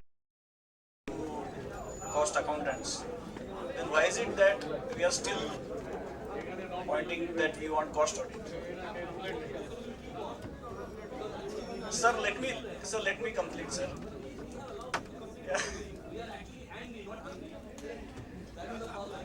Sir, my point was that all these areas are available to even chartered accountants. But then, what is the chartered accountant known by? He is known by the exclusive area that is available for him, which is audit. And that is precisely, sir, that is precisely the contention of all our members, that yes, all these areas are available. Even I feel that I am also practicing in various areas which are not exactly cost audit. My practice is small percentage of cost audit and many percentage of the rest of the areas of which are available. But we cost accountants will be known by the area which is exclusively available to us, which is cost audit. Which is cost audit, and that is the reason, sir, हमारी सुई इतने सारे scope होने के बाद भी cost audit में ही आगे आते. So with this I conclude the vote of thanks, and I believe that I have summed up the sense of the audience that it is the cost audit which is required. All these things, yes, we are having it. We will continue to do work in various areas, but finally it is the exclusive area for cost accountants which is going to matter in the long run. Thank you.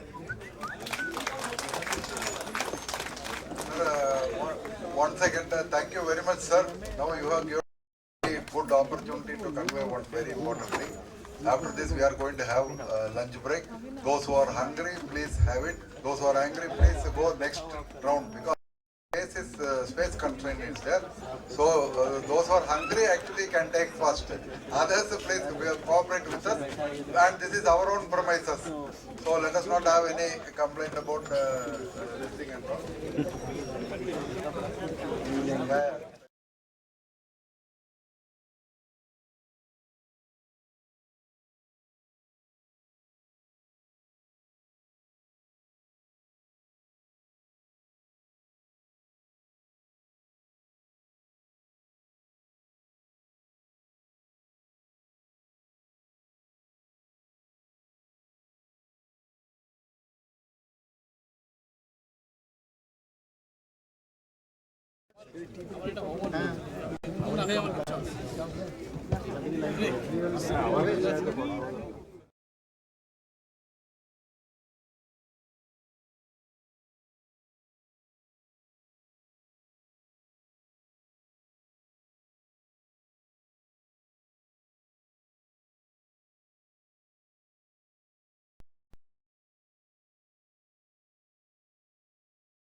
लोकांना घरी बसून बघायला पाहिजे.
Good job, and all is competent.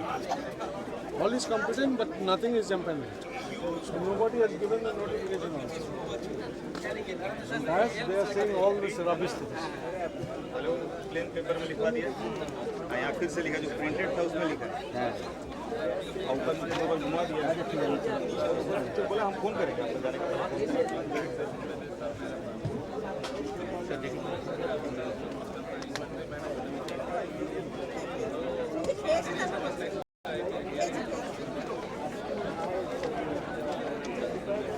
চলে গেছে না না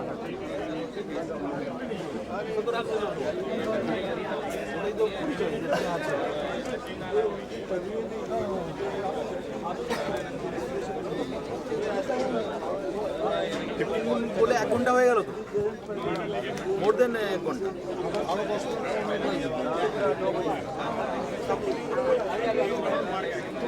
45 minutes 35 minutes দুটোর দিকে গেছিলাম তো আপনি खोज क्या है फिर अभी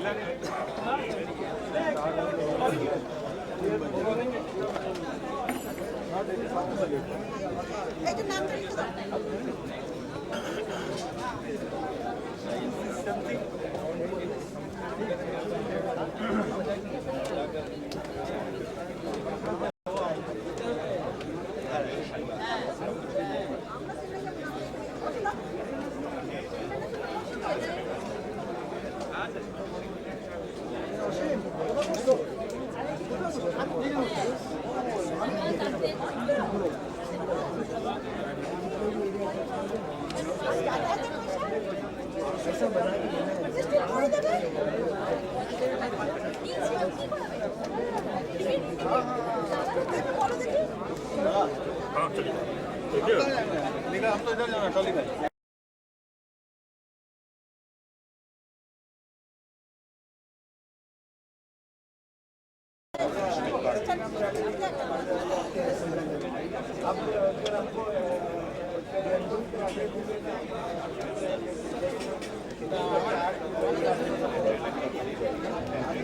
কি ব্যাপার এত নিরিবিলি বসে আছেন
স্যার আমার কোথায় বসেছেন জায়গা চেঞ্জ করে নিচ্ছেন বারবার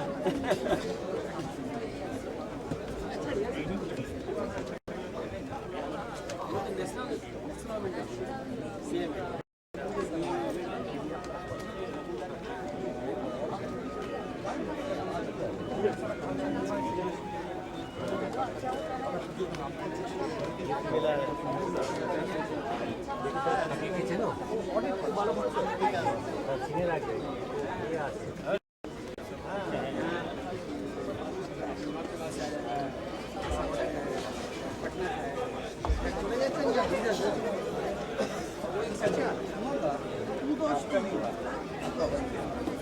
मैं हमेशा रखता हूँ ना, मैं रखता हूँ, देख रहा हूँ फिर भी लगी है।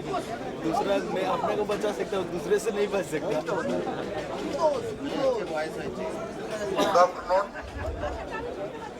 Good afternoon, friends. Good afternoon, sir. Thank you. What kudos means? You ask and people are ready to understand.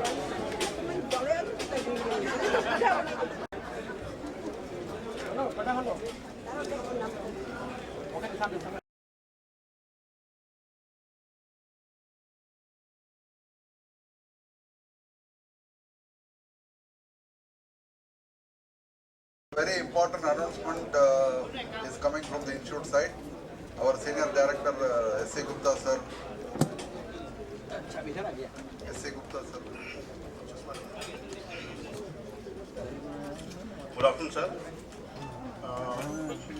We have invited nominations for CMA awards from the members in employment under 3 major categories, that is CMA CFO Award, CMA Achiever Award, CMA Young Achiever Award. The details we will upload on our website on 25th of Feb. Any practicing member can nominate a person. There is no problem. It's not that CFO himself has to apply. A practicing member can also nominate a person. Thank you. And apart from that, what S.A. Gupta sir was telling, you will be having practice.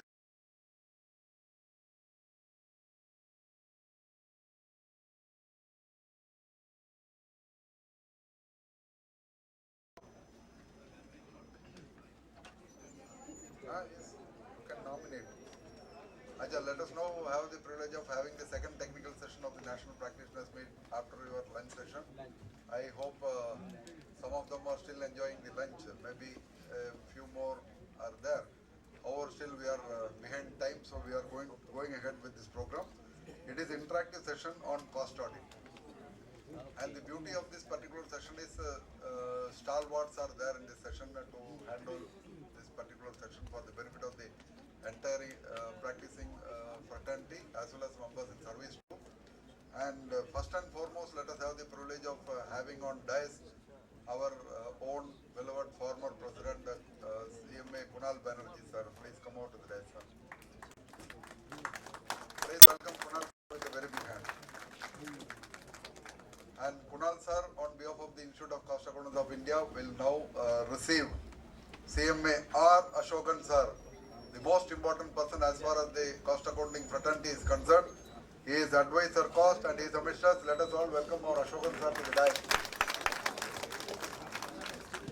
And along with them, Ashokan sir's teammates, Shri K.K. Mahavar sir is very much amidst us. Very nice personality who also will be giving his wisdom, sharing his wisdom with us. Then we have our friend Sri Saurabh Bansal. He is amidst us. I request him to come out to the dais. And along with them, our friend Arvind Kumar sir, he is also amidst us. Please join on the dais, sir. And on behalf of the Institute of Cost Accountants of India, first to receive our beloved CMA R. Ashokan sir, I request our Sudeepa, the lady staff who have in fact toiled for this particular function. I request Sudeepa to welcome Ashok sir with a bouquet. Now I request our friend Indrakshi to receive our Kunal Banerjee sir with a bouquet.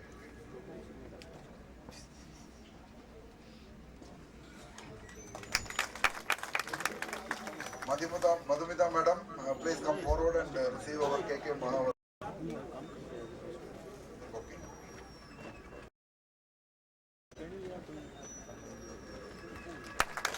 And I request Rinki madam to receive our Saurabh Bansal, sir. Please, with a bouquet.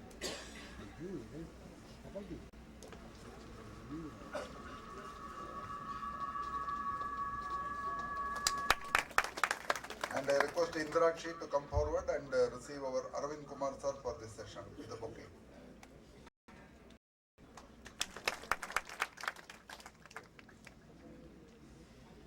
And before we start the session, we will have the privilege of listening to, for the benefit of each and every one of you, though you are already aware, I request CMA Arup Bashi sir to come forward.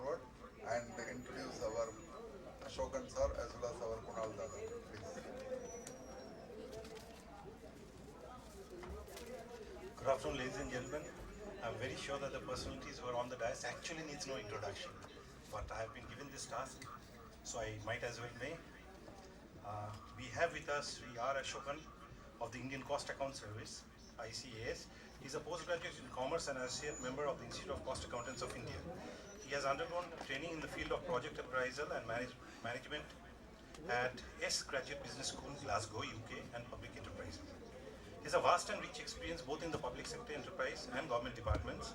He has served for 9 years in Lignite Corporation Limited, a leading public sector enterprise, during the initial period of his career.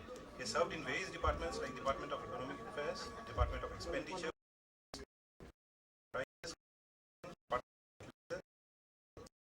and gained knowledge and experience in the areas of following policies of cost and financial management administration. He was previously serving in the Director General of Audit, Customs, Central Excise and Service Tax. He has also served as Director of Finance, Ministry of Heavy Industries. Presently, of course, he is serving as Advisor Cost of Cost Audit Branch of Ministry of Corporate Affairs. Welcome, sir. We have also CMA Kunal Banerjee, who needs no introduction. He is, of course, a practicing cost accountant and a partner of Showman Banerjee Cost Accountants, Kolkata. He is a former president of our institute, and presently, Mr. Banerjee is chairman of technical cell constituted for framing the frequently asked questions and replying to questions. New cost group of a task force constituted by the Institute of Cost Accountants of India to devise mechanism for providing training to members and organizing programs with industry in view of notification of companies' cost records and audit rules 2014. He is a fellow member of the Institute of Cost Accountants of India and also of the Institute of Chartered Accountants of India. Mr. Banerjee, during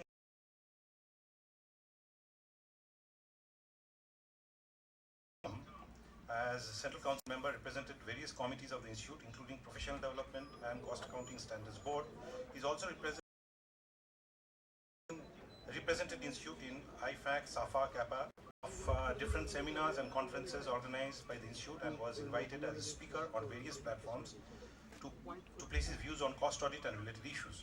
He has authored a number of books and articles on cost audit related issues and cost accounting standards. The three gentlemen whom you see on the dais, they are Sri K.K. Mahawar, he is Joint Director, Cost Audit Branch MCA, Sri Saurabh Bansal, he is Assistant Director, Cost Audit Branch MCA, and Sri Arvind Kumar, Assistant Director, Cost Audit Branch MCA. I had worked very closely with all the gentlemen who were sitting on the dais when I was in Delhi, and the cost auditing standards which you see today and which are about to come out, their contribution is unparalleled. It won't have been here unless what they put in that I've seen was there. Sir, I hand over the mic to you.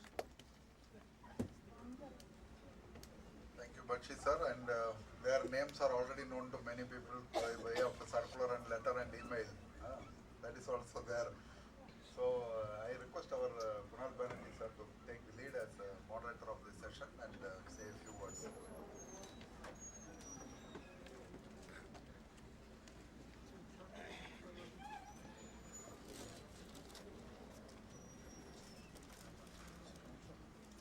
Good afternoon, everybody. I hope all of you could manage to have the lunch, though a bit crowded. On behalf of the Institute, I apologize for the little bit of chaos that happened during the lunch, but all is well that ends well. So I only hope that you all had your lunch. I wouldn't like to take any of your time. This is an interactive session. I will limit myself only to invite Mr. Ashokan, because I was just discussing during the lunch break with him. He has some issues which he would like to raise before you. And after that, I think we can open it to the House so that the queries that Mr. Ashokan raises, as well as the queries that you people may have, definitely the panel sitting here will answer all those.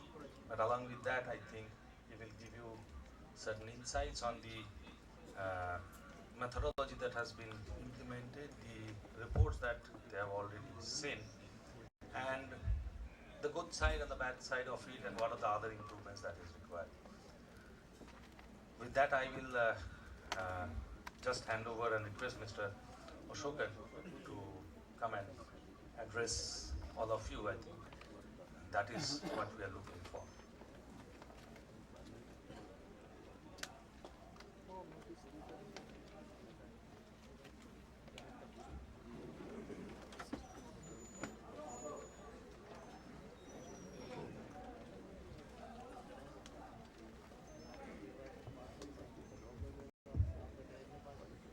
Dear friends,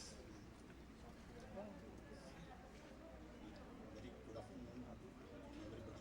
Really, I'm very glad to see the gathering with all experts in the field. That in the morning session, of course, I joined very late. I happened to listen to Mr. Novel and Mr. Adi. It's really inspiring. After listening to Mr. Novel and Padi, I thought that what we are sitting elsewhere and doing something. They nicely presented what is the potential. It gives a really an excellent insight, particularly to really practicing in the field. That's really good. Having said that, today indeed that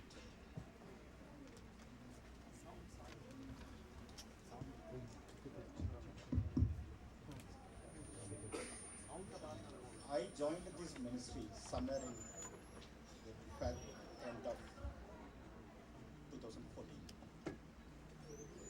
Thereafter we have put in place the cost of amendment towards 2014. That was December. Thereafter we have also put in place various related forms that is required to be filed with MC. Over a period that we came across with different type of experience, different type of issues that we are trying to solve everything one after another.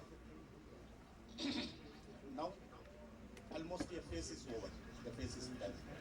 That means that the 2014-15 cost report filing is over. And now we are in the process of further examining, reviewing the existing system in place, so that the possible improvements can be brought in. That is the whole idea of meeting.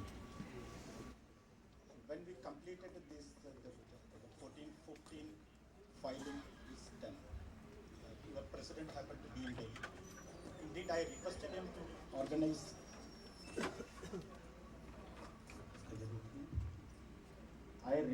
to organize a practitioners meet so that we can hear from the practitioners what they really experience.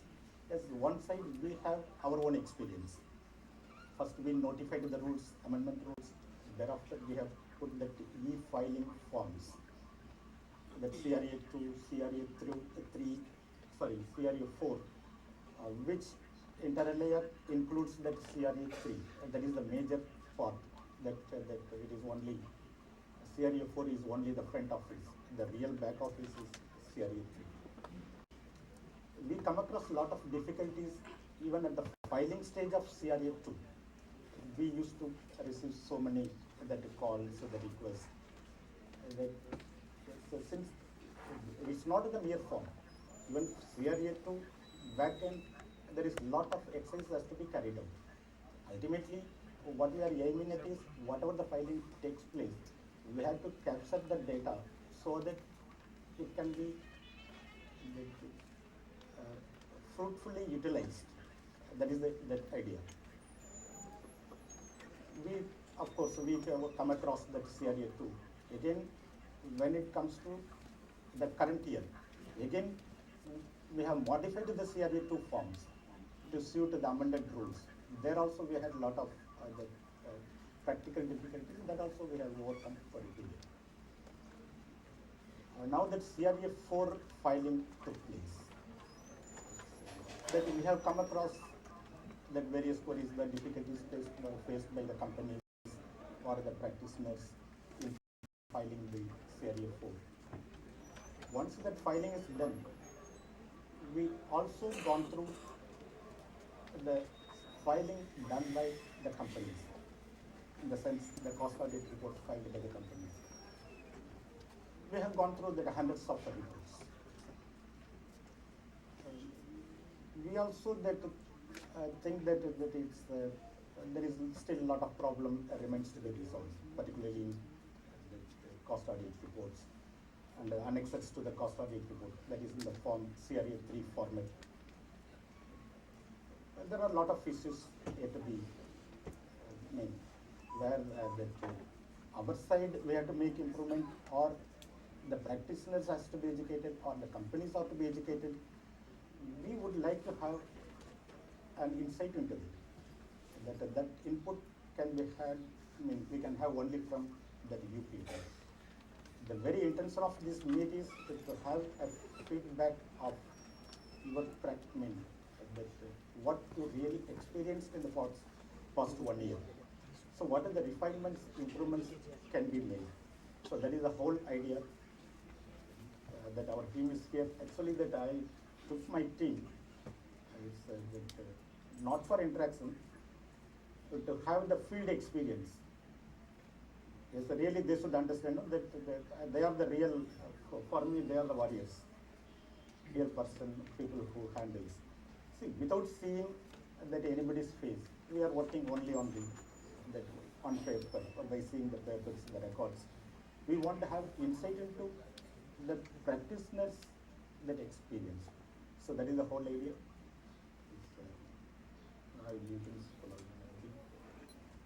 We'll have that, what are the things you can share your experience, then how to take further, let us see.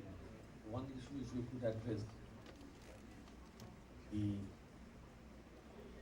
what is your reaction after going through, as you said, all the reports, from your side you have found anything?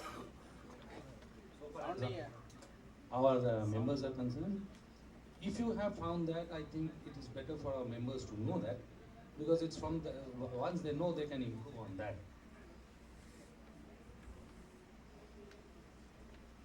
No, what I thought, first let me take from their practical difficulties.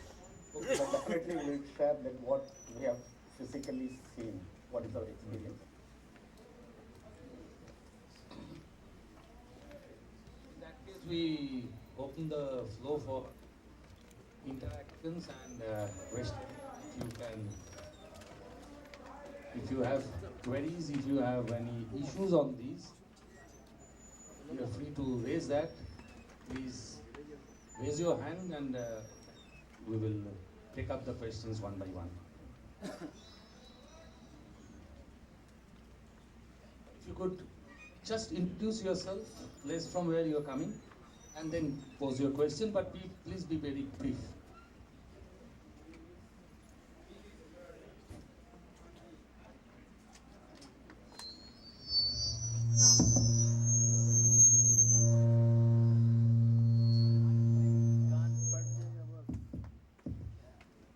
I'm B.G. Selvaraja, President of the Association of Practicing Cost and Management Accountants, Chennai. So what we understand, many of the industries, they are maintaining the financial accounts either in SAP or ERP. But the cost accountants are not created in SAP or ERP. So because the companies is not having the practice of maintaining the cost records in ERP or SAP. So they are creating an Excel sheet. Those Excel sheet is also not attested by the CFO of the company or director of the company. As per our notification, either the director or the managing director is the responsible person for keeping the records. It is not authenticated by them. Without authentication, we are doing a cost audit based on the workings of the Excel sheet. Then we are concluding our report. We are giving it as an observation. So what will be the future stake of as far as the cost auditor is concerned? Is there any violation or not? This is, I should have briefed that before I request you to do this. See, that one of the major difficulties faced by the practicing fraternity and the companies regarding the procedural aspects. One is with respect to the appointment of auditors, taking the consent, and proceeding for the audit. While proceeding for the audit, whether to take the board approved statement, that is a duly authorized statement, and how the audit reports will be filed to the board. Yes, there are a lot of changes between the previous version of the Companies Act and the present one. That earlier the responsibility was of the auditors to file the cost audit report with the government. But under the present statute, it is the responsibility of the companies to file this thing. And we also realized, yes, the procedural aspects needs to be clearly stated in the rules. That we are already in the process of doing it. My request is with particular reference to the appointment of auditors, the procedure to be followed with regard to that. Similarly, that while taking up the audit, right from taking the cost statement from the company to filing, this procedural aspect definitely will be looking into it and will be addressing those issues. I request, except this procedural part, you can please raise your questions. Yes, already it is taken care of. To brevity of time,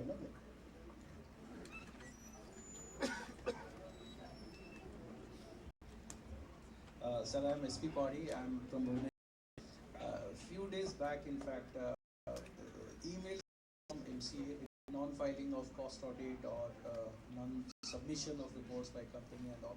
So all this communication comes from MCA by email. Latest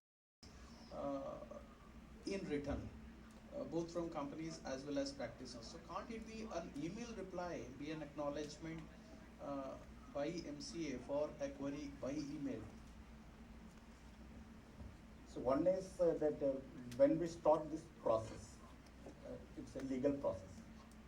That we know that we are sending from ministry, we are sending this communication. But the reply should come from the responsible person who is liable to comply. What we found that even, for instance, I can say that earlier when the 30th June 2014 notification was issued, the appointment of auditor for the year 14-15 already over. By that time it was within 90 days they had appointed auditors. So everything is done. So normally how the appointment of auditor takes place, it is with approval of the board, the appointment of auditors. They are communicating, the company complies to the provisions contained in that. They are appointing auditors through board resolution, and the filing is taking place with the MCA. And during that period, all you are aware, many of the companies gone out of the purview of the cost audit report, the filing of cost audit report. Some companies continue with that. The cost audit exists in the previous regime, continues in the present regime also. See, what we found, the request for cancellation of 23C, we don't know it comes from whom. And when we receive such a letter, what is the authenticity that company is not covered by the cost audit? For instance, company is liable for conducting the cost audit. If somebody says simply that I am not covered, please cancel, means we can't do it. We also have to follow the procedural part, So that is why we are requesting the companies to file a written reply to ensure that authenticity, nothing else.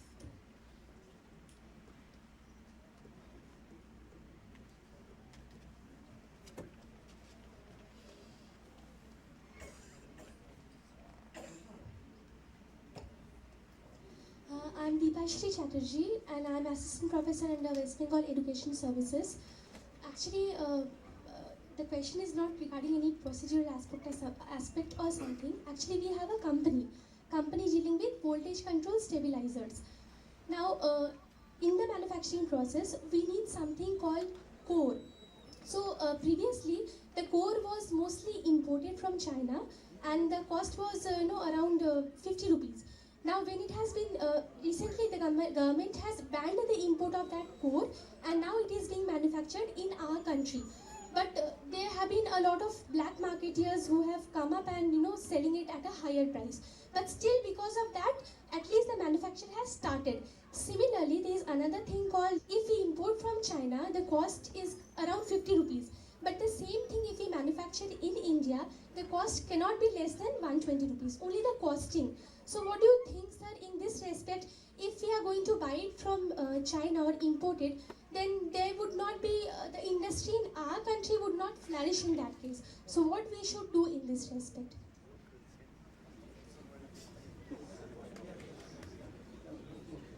Anyway, that it goes beyond the brief.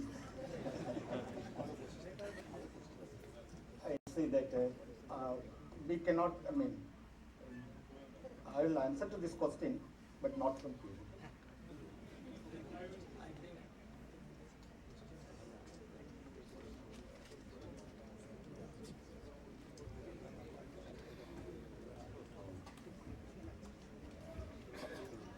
No, the simple reason it's not that avoiding. We are having some protocol. Then I have to confine myself within. Hello, I am a practicing cost accountant. My name is Rana Ghosh. I am facing one problem regarding in pharmaceutical industry. In one exercise chapter heading, there are 30 tablets we are covering. So we are merging in one cost sheet, and the company is interested in various cost sheet. So it is not viable for from our audit side to merge all the tablet group in one cost sheet. So I asking for suggestion what to do. This is the rule says that one cost sheet, but it is not suggested.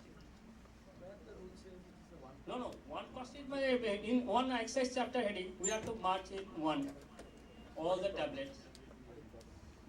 We are merging. That never be the intention of the rule. The rule categorically says product-wise. That's it.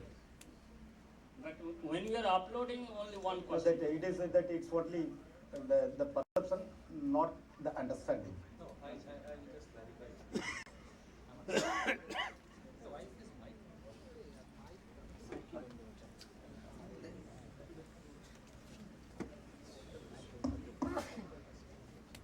See, your problem is a technical problem. The point is, so far as the rules are concerned, you are supposed to maintain product-wise. There can be various different products. This is number one. Number two is, what you can raise is, technically you are unable to file 30 cost statements for one particular exercise, chapter head, right? So that is a technical issue so far as the software and the taxonomy is concerned. There is also a bypass for that. I have explained this number of places, number of lectures that I have given, that your filing is a feature which is a combination of the SETA code and, what is that? It's a SETA code and measure. That is the combination. Change the unit of measure. Unit of measure. Your unit of measure is numbers, right? You can always a unit has numbers 1, numbers 2, numbers 3. Each are unique. So far as the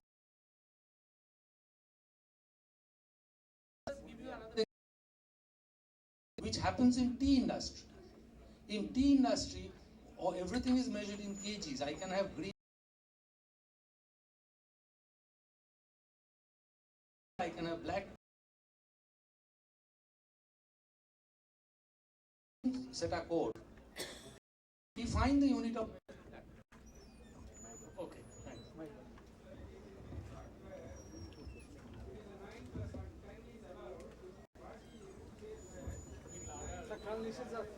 Mike.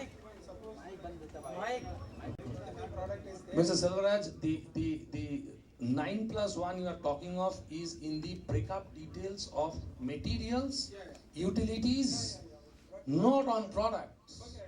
It's good that the author is with me. Hello.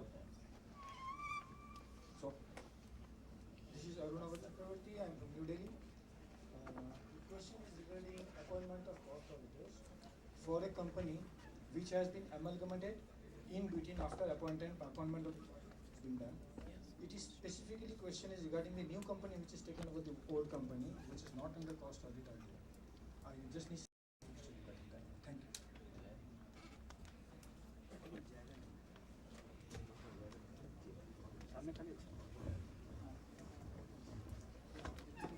See, cost audit is a continuous process, right? X company, which was under cost audit, already appointed a cost auditor. During this particular year, Y acquires X. X and Y gets amalgamated into Y. The cost audit on X continues vests on Y. So far as you are concerned and the company Y is concerned, company Y is required to intimate the cost audit branch that this is the amalgamation, this is the court approved order, this is the date on which have got amalgamated. Why? Because consequent to this transfer, the SIN number has changed. If you do not change the SIN into the original CRA2 that got filed, when you are filing the new report under that SRN number of the original CRA2, the report will get rejected. MCA will do that. We had practical cases. This has been going on. It has to be done. Because this is you cannot do it. It's a manual procedure, but what happens is there has been many cases like this. Most of the companies, they just simply write a letter. Now with that letter, they can't do anything. There are certain procedures. See, like when you have filed it, you have to give that amalgamation, the court order, everything. They have to have that on their file. And you have to very specifically say, this is the SRN, attach a original CRA2, copy of that. So they know that this is the SRN number, this was the original SIN. This SIN has now got to they have to update it offline through the administrator, which is Infosys, into the MCA 21 system. Otherwise, you will not be able to file. Thereafter, you can file.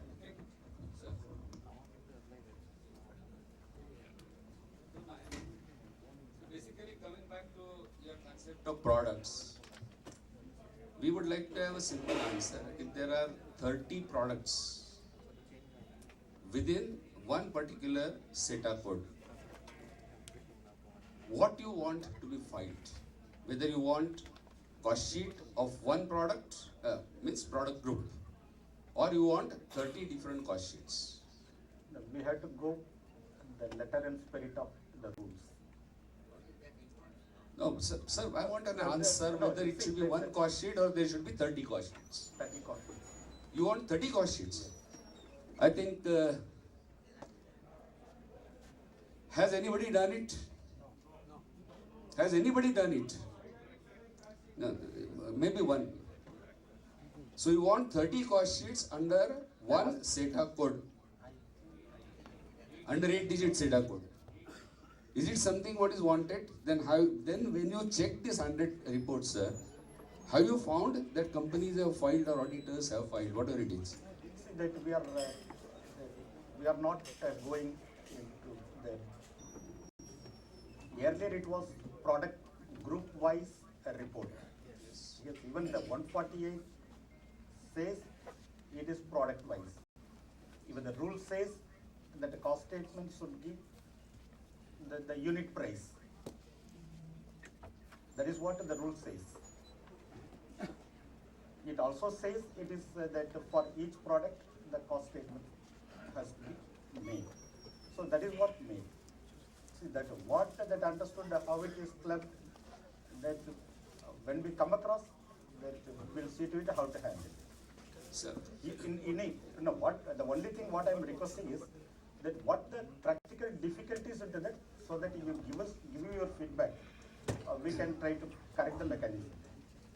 Yes, sir, basically again, my question is very simple. That whether as an auditor or as a company, we are supposed to file 30 cost sheets in XBRL, or am I supposed to file only one cost sheet? which gives totality of all those 30. Whatever is the legal provision, say basically, Kunalji, we know that maintenance of records has to be done by the company. There is no question about it. Each one of us understands that maintenance of record has to be product-wise. So company has internally maintained those records for 30 different tabs. There are 30 cost sheets available in the company showing all whatever details are required. When it comes to filing in XBRL, whether what is contemplated by law, you want one cost sheet, you want 30 cost sheets. Whatever it is, kindly come out with a circular notification, whatever you call it. That will only solve the problem. So anyway, like this, that what is the difficulties, what is the problem, you convey to us, we will issue the circulars. So, the problem is, I think, yeah, well understood. I think then we don't want any answer.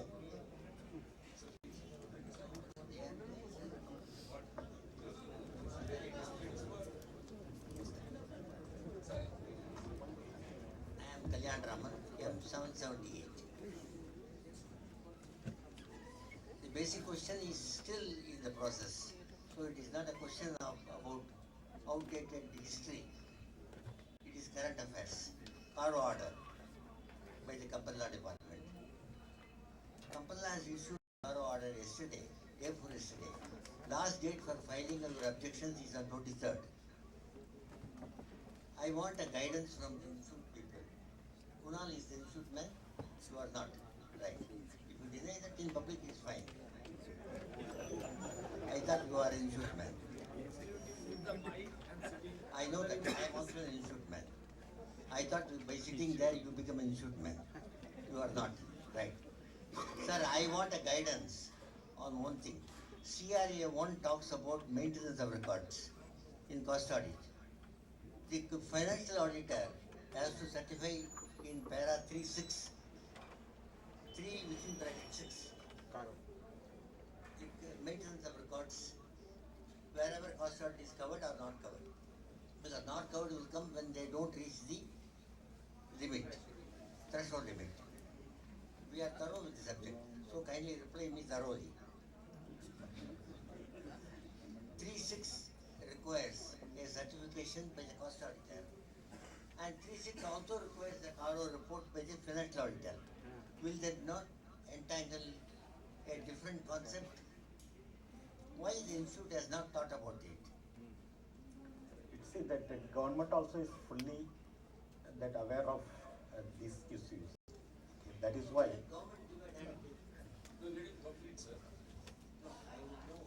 See that recently the company law committee was constituted. They also submitted the report. See, certain things that requires a basic alteration in the act. That already it is in the public domain. Even particular reference to the complaints part, that you please go through the proposed amendments. If any suggestion is there, we can write. Sir, I want to. Can I ask a supplementary No, on that? you see that Caro certification, it is well understood. No, I know what you are meaning also. That's why I want to ask a supplementary question. Yeah, please. Because you say complaints is not covered in the Companies Act. No, I'm not saying that. I'm not saying that. This particular issue was already raised in various forums by various people, including the institute. And they are also seriously taken up the matter, and it is considered by the government. And already it is we are.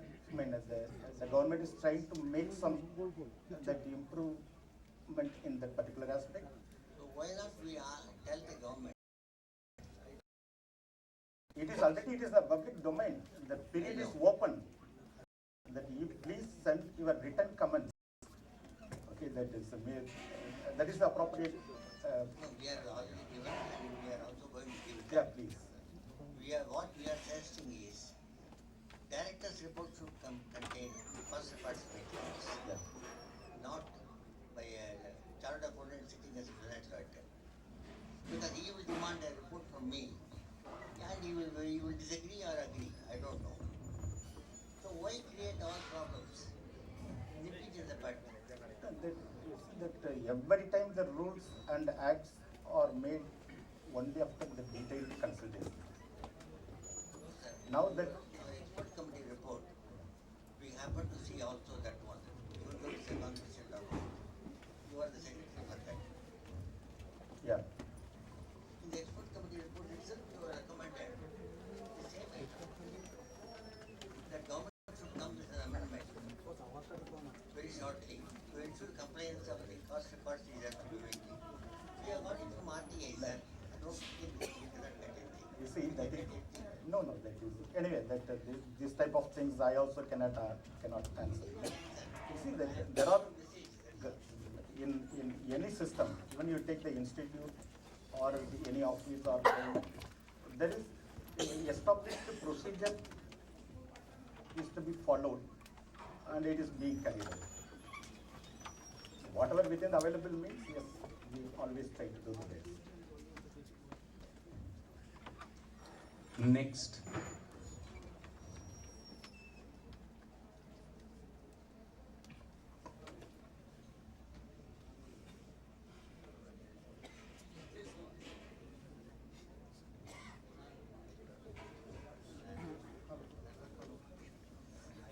I can answer to Dhananjay's query, but sir, you didn't have a query, you had a point of fact statement. Sir, that institute, Mr. Ashokan himself clarified, institute has taken it up not today, institute has taken it up even from the time the Companies Act 2013 was coming into force.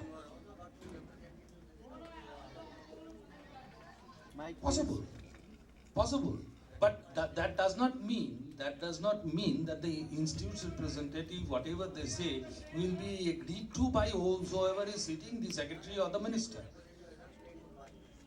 So that is your contention. I am not going into a debate on that. Whether he has played his role, whether he would have been better or not, I am not getting into. No, Mr. Kalyanaraman, I am sorry, I cannot allow that. We cannot discuss that in this forum. It's not a political discussion that we are making. You want to know a statement of fact, I am making a statement of fact. The institute has taken it up very strongly with the central government, not once, number of times, which has just been told by Mr. Ashokan also. So far as the inclusion of in the director's report, please understand, it's a fallback. It was not our original requirement or a demand. Originally, we wanted a compliance certificate like it was under the 2011 rules. It has not happened in 2014. But that does not mean that we have lost sight of that. But till that, according to the government, till the amendment comes in, they cannot put it in force. So, as a stopgap arrangement, what has the institute proposed is at least included in the board of directors report. The point that you are making is the CARO, which is a draft, which has been given. You are free to send in your comments to the central government. Now, just by sending in the comment doesn't mean the central government accepts it. It is for them to decide what they're going to accept and what they're not going to accept. So it is no use our debating that why something has not happened. We wanted everything under the sun or under the ambit of the cost accounting record rules. It has not happened. Yes. Coming back to the basics, and I have to thank Mr. Saurav Bansal and Mr. Arvind Kumar specifically. I have seen their mails coming to me, and it was a great help. We could complete our jobs which are not completed because the companies complied. Now, one more question back to you.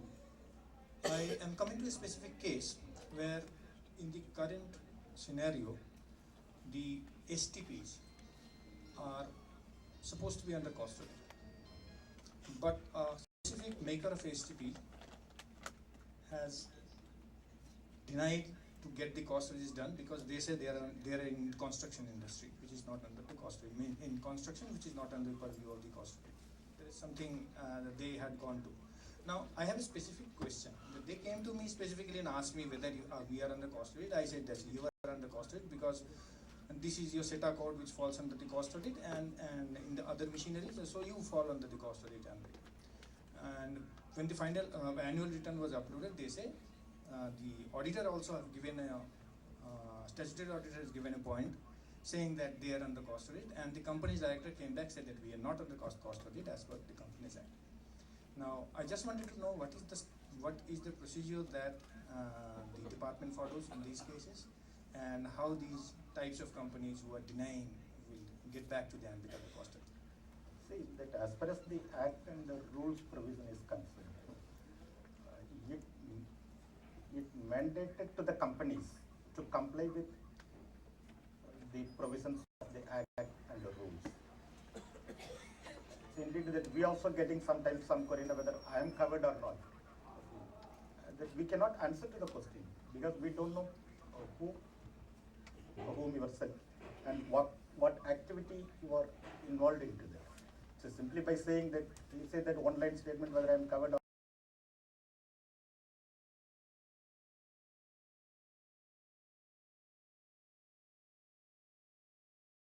company only. If they make any false statement, yes, that whatever that penal provisions available in that, it will take care of that. That's it.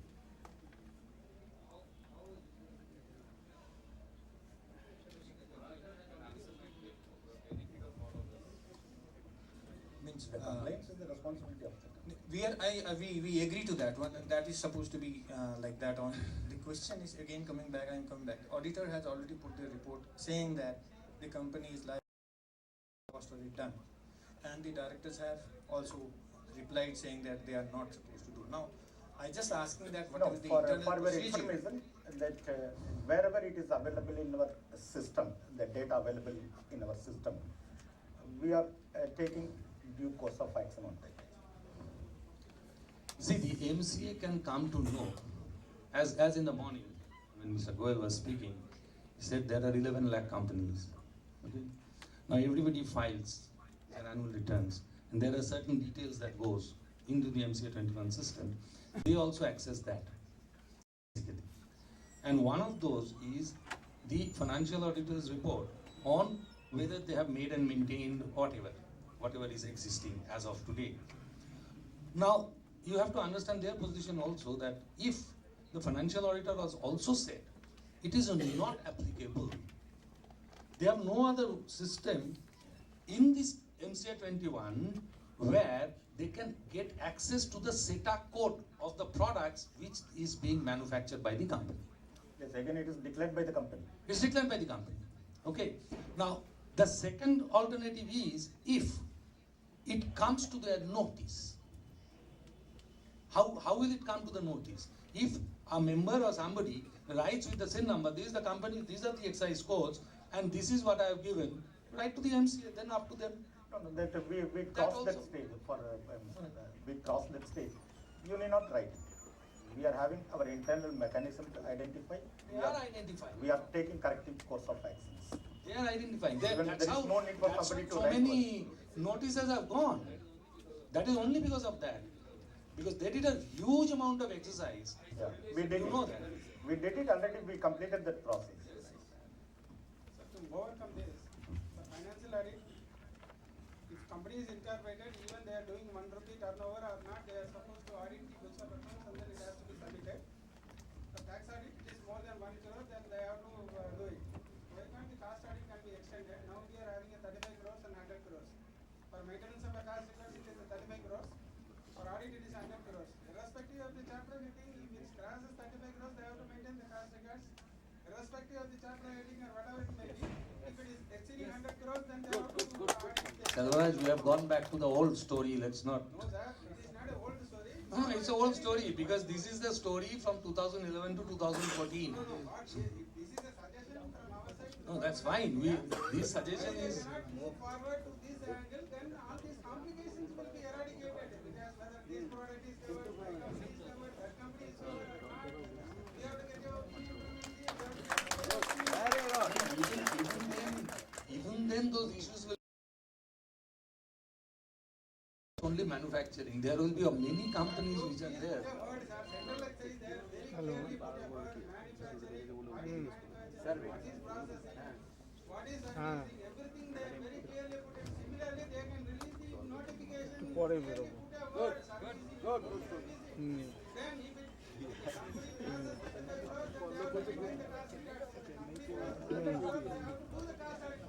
suggestion noted. Beyond that, I cannot say anything. Exactly, sir. Yeah, You can't do it. Government of India, they can move it forward. No, right now, tomorrow I am not anticipating any movement. Okay, if it is moved beyond doubt means then all these complications, queries, But anyway, this is everything will be null.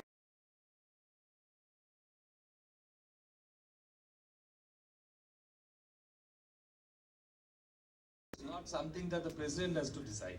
Actually, this is beyond that. It's much beyond this. So let's. Yeah.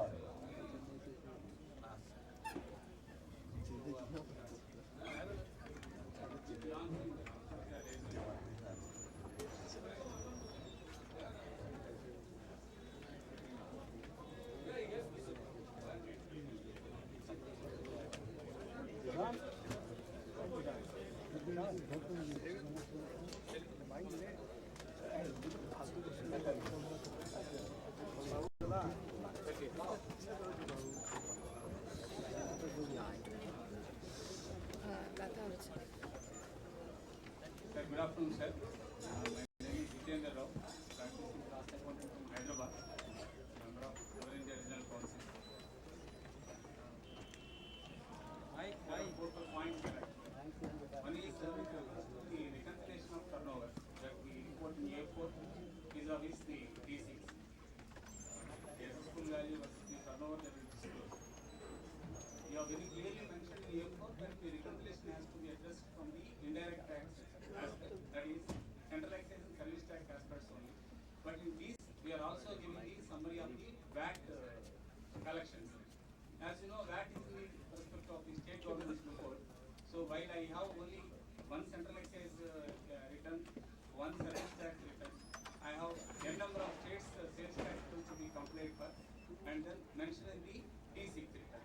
So just for clarity purpose, in your circular you may say that the reconciliation aspect has to be confined only to central excise stroke service tax aspect. This is one point.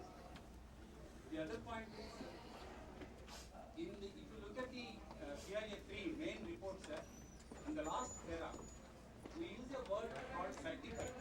In fact, we see many audits, sir. In no audit, generally, the auditor would never certify. Auditor would only express.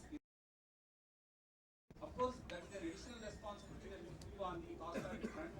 So, we would like the government to kindly come out with a kind of a clarification what exactly they are expecting from a practicing professional when they are asking us to go on record saying that we are certifying the cost statement. So that's in my view, audit is a easiest assignment for me than certifying a statement. Okay. So then Authenticating. but because they have used the word certify, sir. You have used the word certify in the text. But anyway, this particular aspect already we. Another important point, sir. You are saying, we are again saying in CRA 3.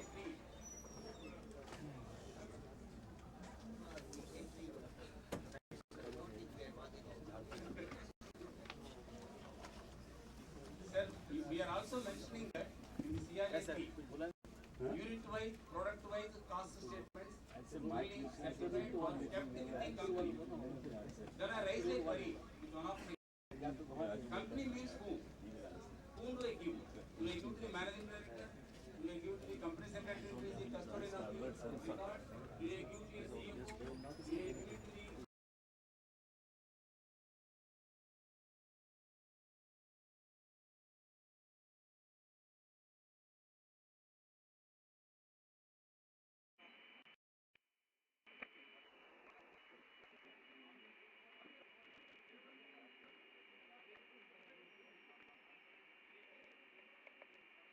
of the company? As a custodian of the company. Because, even for us as an auditor, very well, the cost audit is just not confined to the accounting. You book a room in this. So point is, we need a single point contact as an auditor. So if the government direct the company to appoint a person called custodian of cost records, there is a prana pratishtha for a department called costing department in every company. Thereby some seriousness is shown company as well. Some kind of a daily data card mechanism would emerge. So some kind of an activity would emerge. So therefore, in all seriousness, the job of the auditor is easy. He knows to whom he is giving the reports. There is some of the points, sir. Regarding one specific doubt on the construction industry, sir. Regarding construction industry, right now the rule position says real estate, special economic zone, or industrial undertaking. Now, the clients are of your view, EPC contract is not coming under the purview of particular definition, number one. Number two, if I take up a construction activity to construct a factory, though it is civil work, it is not also getting covered because they say only 3 activities are covered: undertaking industrial zone, special economic zone, or the real estate activity. So, I mean, some kind of a clarification from the government perspective. We have our guidance note from our institute and the FAQs which says everything on the earth is covered under the construction activity. But the clients are preferring to take, the act as the more binding on them than the FAQs that were given by our institute. So, regarding construction activity, you need to give a lot of clarity. Similarly,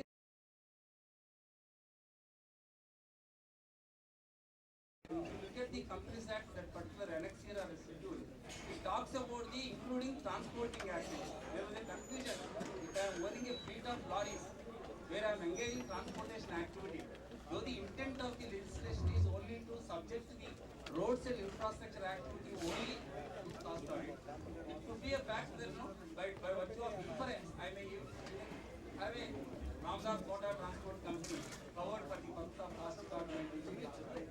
So some clarification on that front also is a welcome proposition. Thank you, sir. Yes, clarification on construction aspects.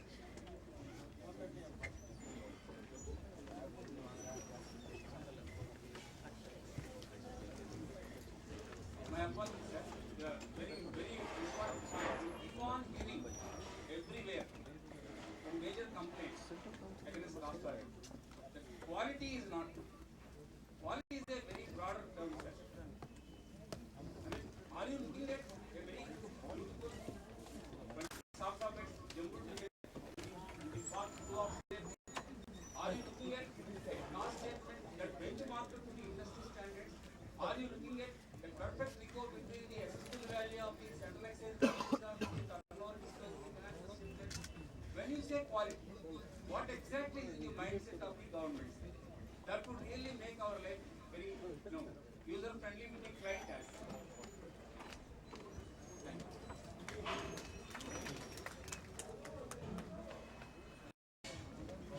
you.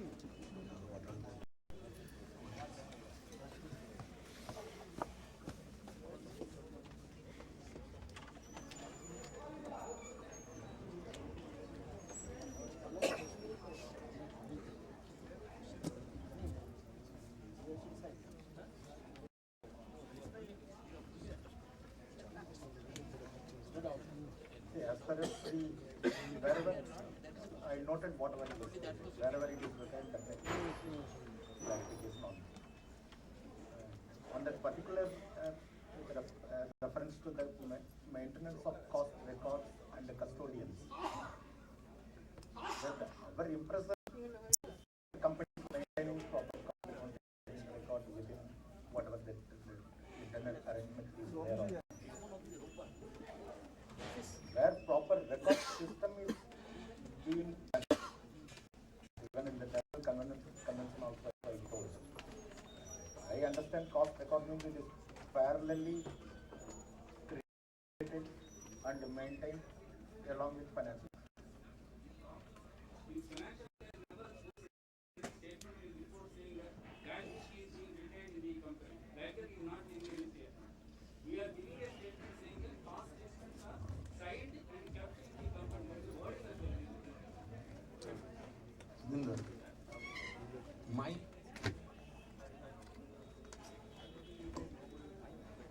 When you are talking of the cost statement is your ultimate final outcome of having obtain the records. A financial auditor has signed a profit loss account on the balance sheet. In case of a cost accountant, you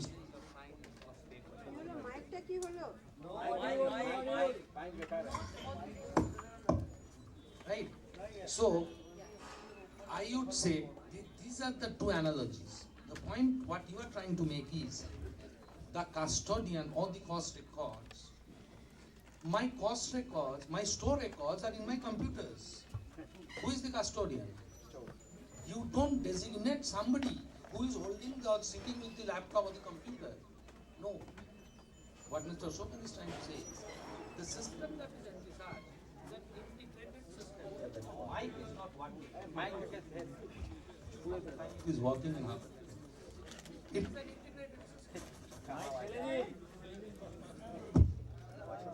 When you are talking of having kept the cost statements, it is not just that you are signing. It is the detailed cost statement. What is the genesis? Why? That everything in the earliest 2011 mechanism also, everything was not covered. But you have got the detailed cost statement and you are submitting the product group. If somebody tries to take a shelter by saying that no, I have maintained it according to all these products combined. Say take for example a soap making company. I have got Lux, I have got Vivel, I have got this, that, 10 different brands. And I say I have got a cost sheet of soap. I have maintained it for soap. I will not agree to that. I will say what is the brand. But if he says that I have not signed the statement according to the different SKUs, that is agreeable. There is a pack size. There is a pack size. But so far as the product is concerned, you have to maintain it according to that product. This is what the original question was also in the morning. It's the same thing. When you are trying to say that I am giving these statements, it's not that the Company Act has to say he is the X-man to whom you go and submit. The company is a persona. Company is a persona under the Act. So I don't know what further clarification you need on that.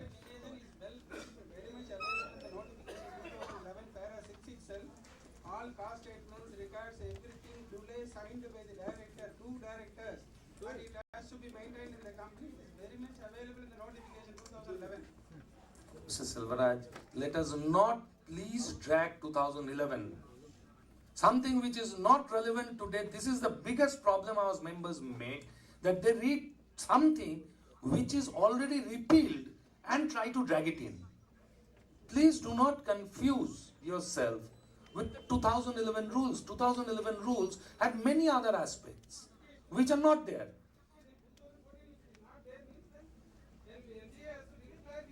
Why? The Company Act defines. The Act defines who are the responsible officers. So what do you need in the rules? You see that again we are touching on the procedural part already, and outside I told that whatever that procedurally what has to be done, that will take care of. Regarding this quality, time and again I don't want to touch on it. You see that what is our expectation is that whatever the pro forma given, the prescribed pro forma. This is that CRA1 details about that how the records to be maintained, and the CRA3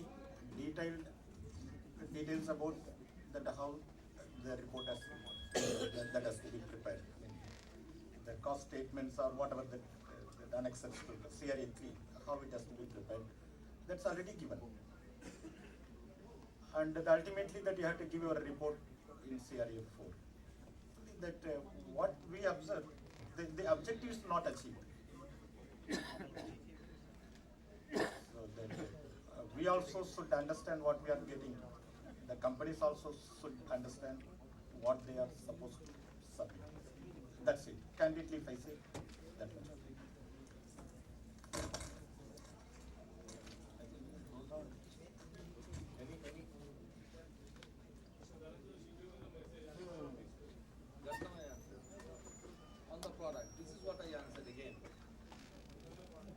on the product. Just now I explained. Yeah. If it is, that's why I gave you the example of the soap. If you say 10 different brands of soap all taken together is one cost sheet, I will not agree.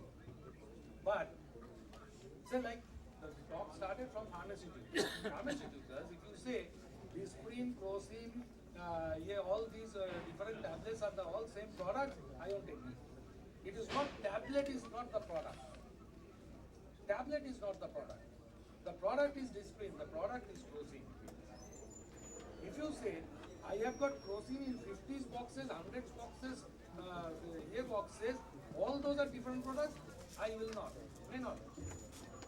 It need not. Fundamental understanding. That's what, but see, this is my understanding, this is the concept on which I proceed. Yeah. No, brand is not the product. Good evening, sir. I have a question regarding a product cost. Suppose for a company is covered under cost audit. He is manufacturing a product under as per CETA Act.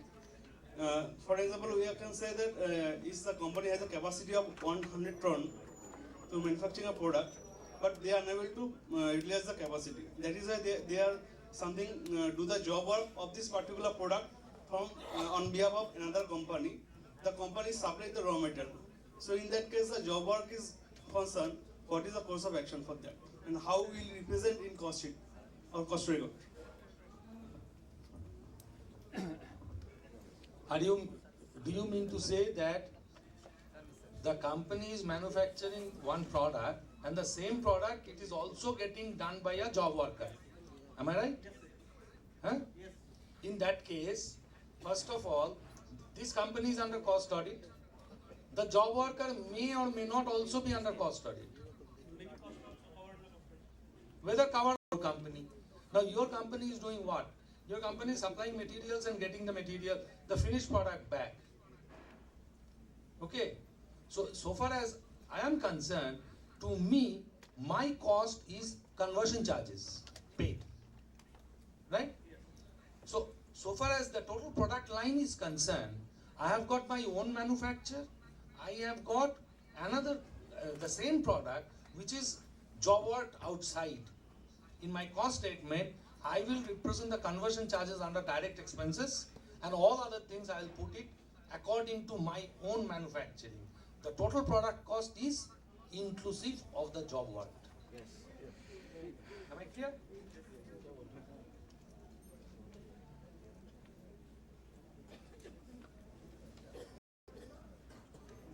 Thank you, interactive session.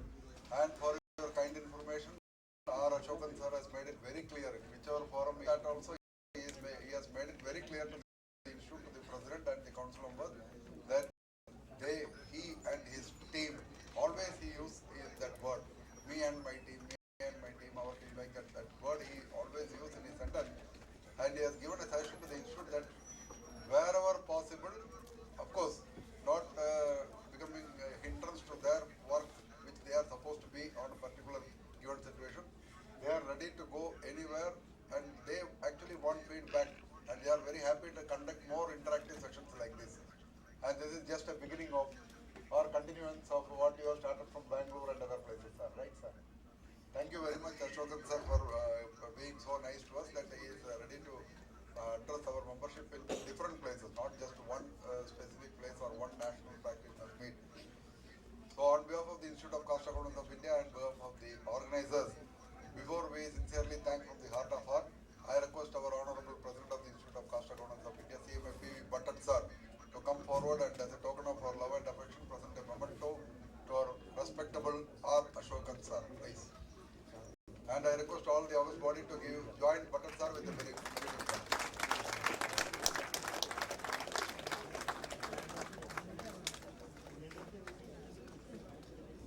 Now you can again.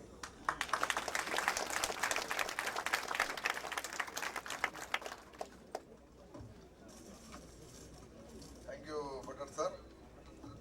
And I request one of the young dynamic personality, regional council member who was very helpful and worked sincerely for the National Cost Convention. other than the Regional Council member from Western India Regional Council, CMA Kailash Gandhi is amazing. I request him to not only present a memento, you come, young means you have to run. Not only give a memento, but take the blessings of former President Kunal Banerjee, sir, please.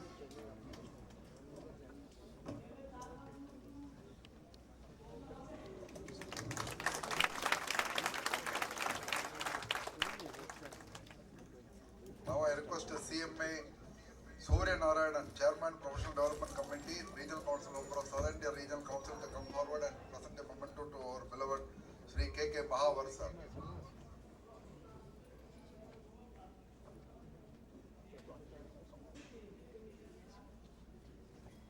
Please give a big hand to Mahavar, sir.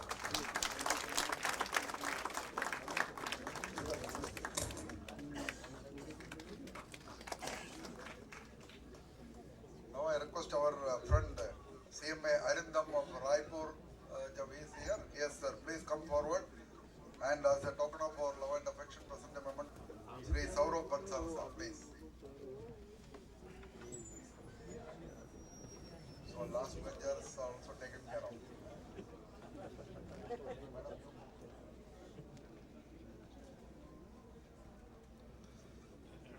Give a very big hand to Saurav Bansal, sir.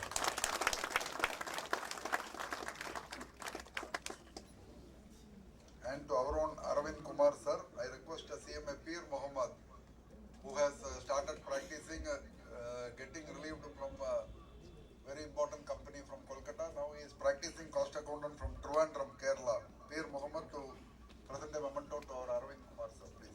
Give a very big hand to Arvind Kumar.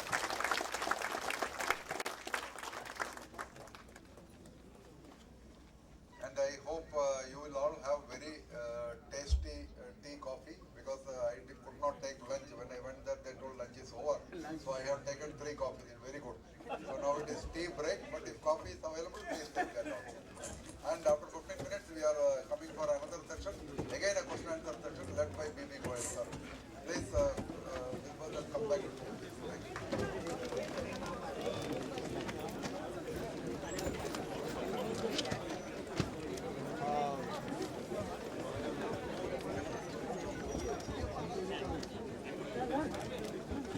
চলবে দাদা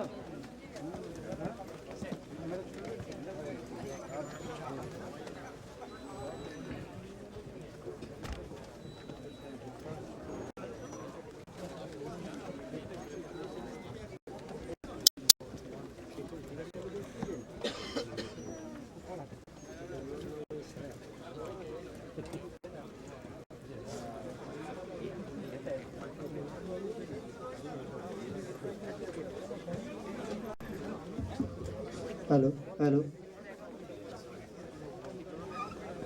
Hello, hello. Hello, check. Check. Hello.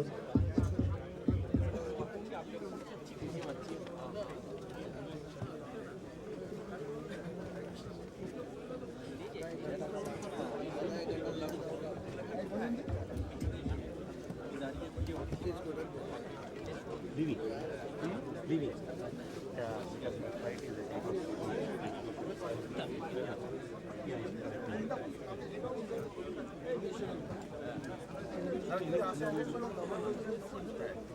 খাল খাইছে না আপনার personal দেশে বড় গুডসের road হচ্ছে না গুডসের রোড গুডসের রোড যেটা কার্যকরী দিকে যাচ্ছে সেটা হয়ে লায়ন্স ক্লাব আছে লায়ন্স ক্লাব পাশে দিয়ে এটা ফ্যান্সি মার্কেট প্রচার করা ওই পাশে লায়ন ক্লাবের পাশে একদম নামটা জানি বাটার দোকান আছে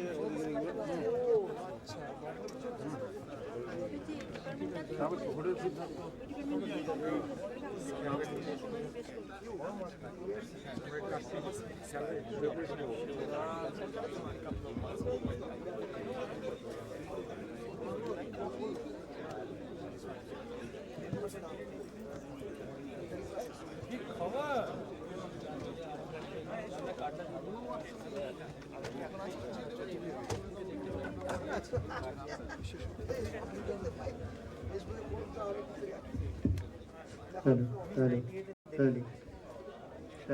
Hello.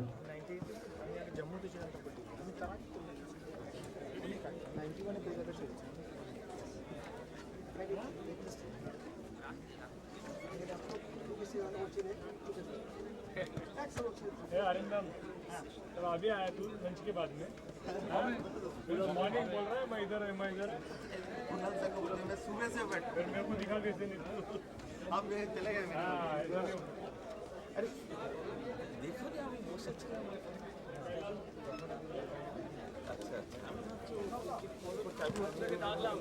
अच्छा এই জ্যোতির্ময় এই কোথায় এই জ্যোতির্ময় তাপস কোথায় এখানে হ্যাঁ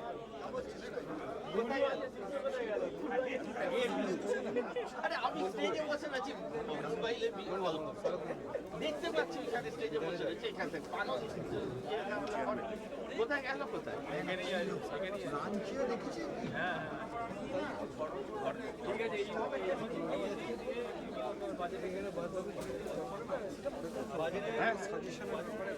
হ্যাঁ হ্যাঁ নিশ্চয়ই অবশ্যই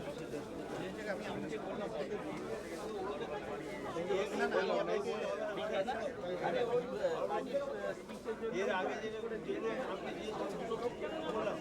এ বলে হবে এ বলে হবে না এই কি হবে হবে না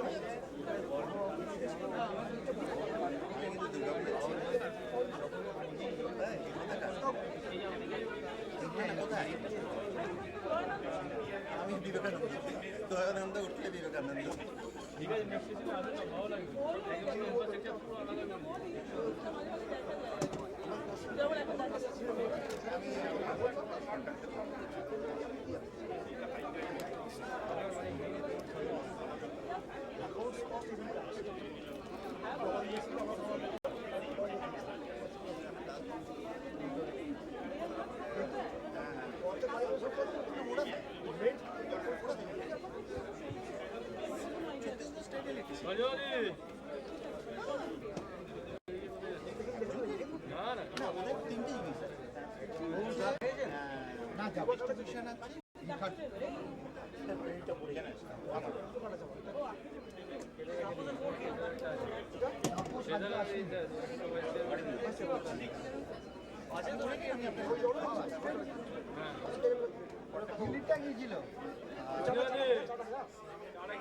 আরে তোকে তো দেখতেই পাইনি সকাল থেকে দেখতে পাচ্ছি না আমি তো আসি আরে তোকে তো এলাম মানে কোনো অডিটর কিছু ধরে না আমি এসে আজও এদিকে চিনতে পারছেন জোর সকাল হ্যাঁ আপনাকে চিনতে হবে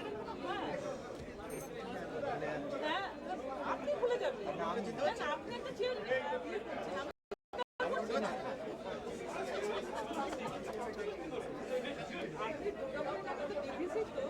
আমাদের ফলে আমাদের তো আমরা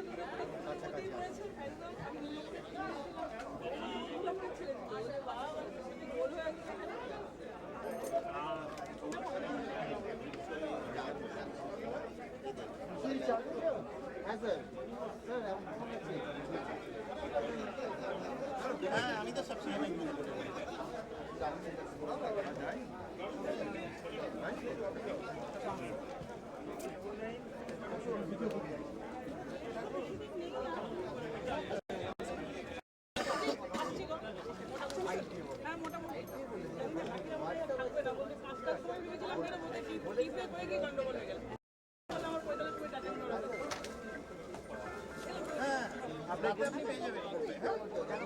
রাতেই গ্রুপে অ্যাড দেখি না না ওটা আমার মাইগ্রেট দাঁড়াও আমি আসছি দেখতে তো পাচ্ছি না দেখে নি দেখে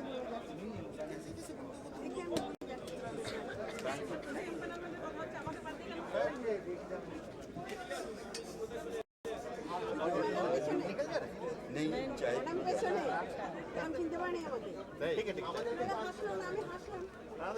अरे वो व्यस्त तो है मैडम रीजनल काउंसिल मेंबर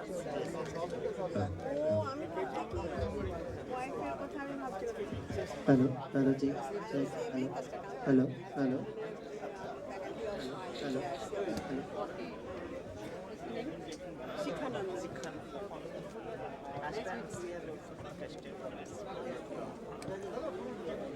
खेलना था ना, खेला खेल खेलना में तो हार जीत है। Hello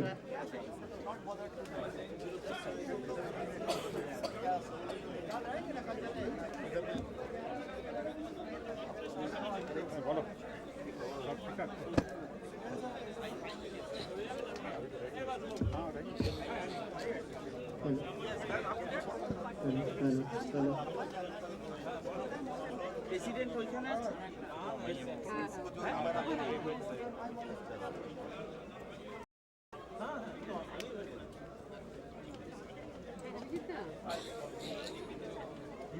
He's here only. He's inside.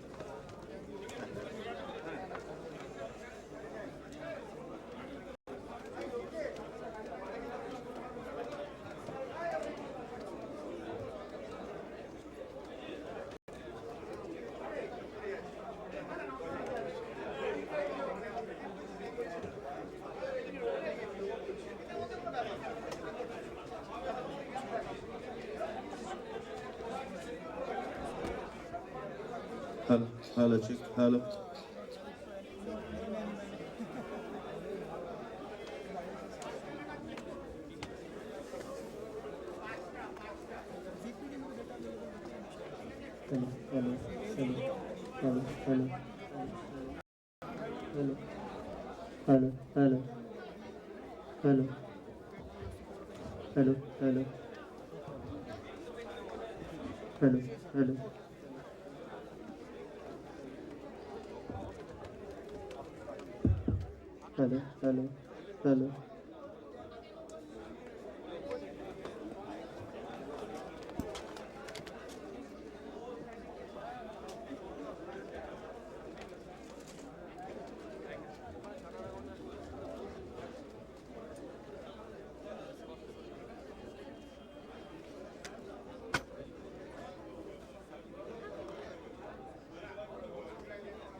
Hello. Hello, check. Hello, check. Hello, check. Hello. Hello. Hello. Check.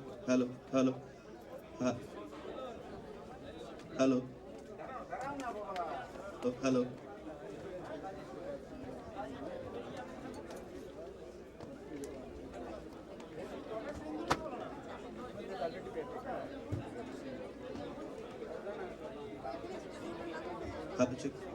Hello, check. Hello, check. Hello, check.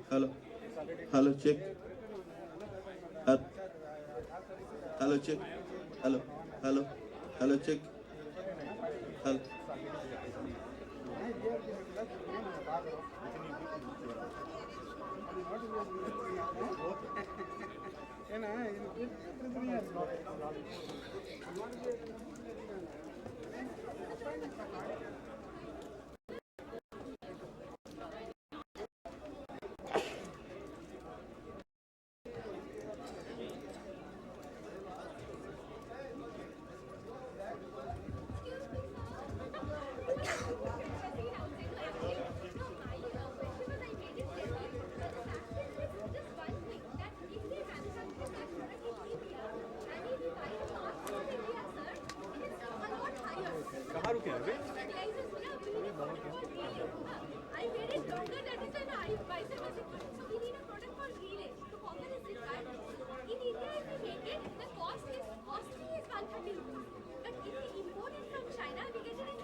I request Mr. Surya Narayan to please come on the dais.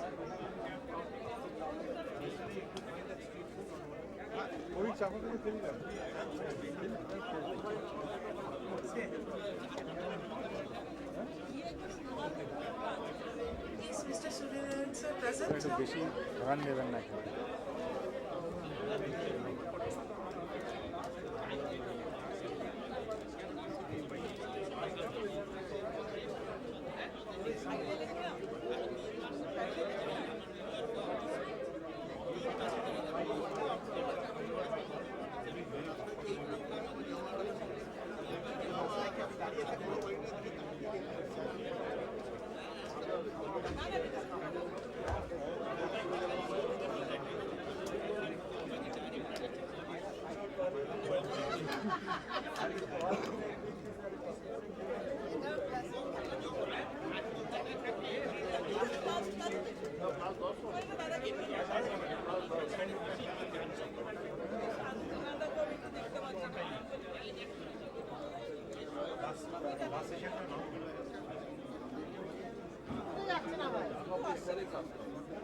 discuss now. Okay.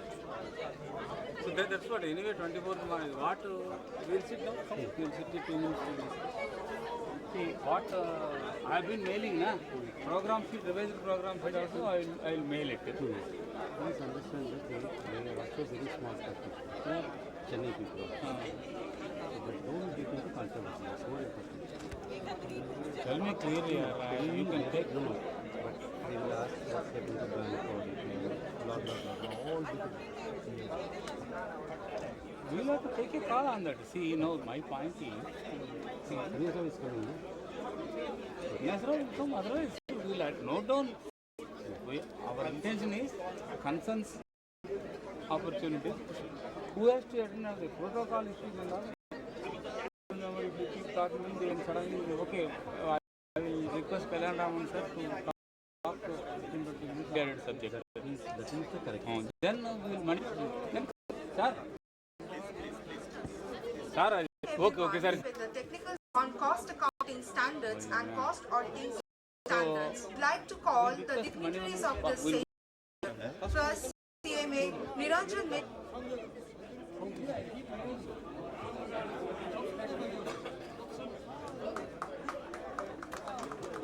Next, CMA Dr. I. Ashok, Council Member ICAI.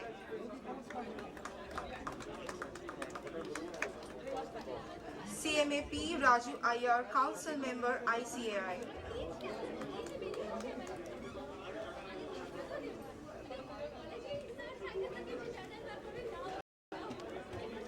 Finally, CMA BB Goel, Advisor ICAI MARF.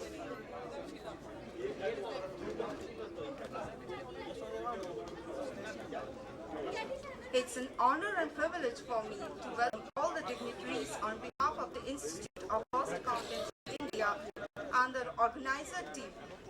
Now I would like to call Shomalika Rinke Madam and Provo Madam to offer bouquet to the dignitaries.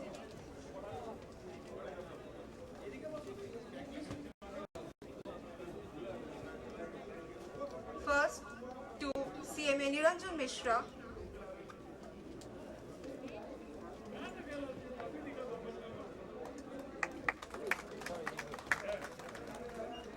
Next, CMA Dr. I. Ashok.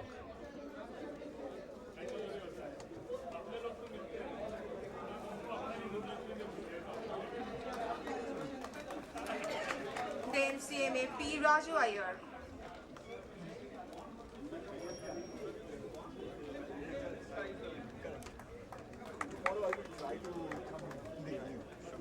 Thank you. Now CMA P. Raju Iyer, Council Member ICAI, would continue the session. He is the moderator of this session. Thank you.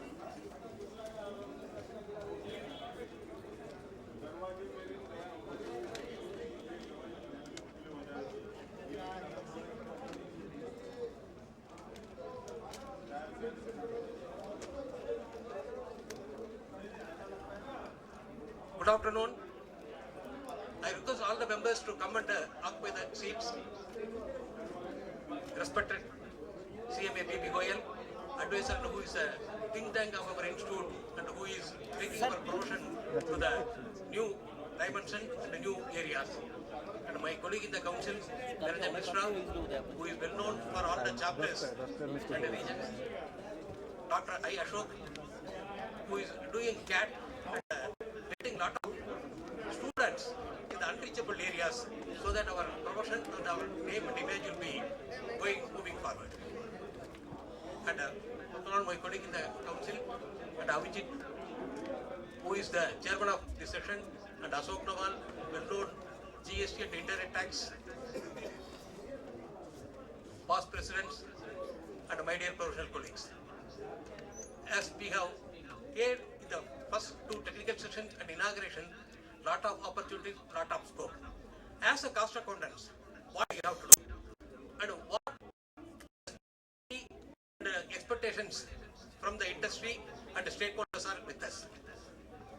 This session we will be discussing about cost accounting standard, cost auditing standard, and what is the significance between cost accounting standard and cost auditing standard, and how the industry and the stakeholders expect from the cost auditing standard, and why it is relevant. This will be discussing in this session. I request Mr. Niranjan Mishra to first speak on cost accounting standard. Thank you.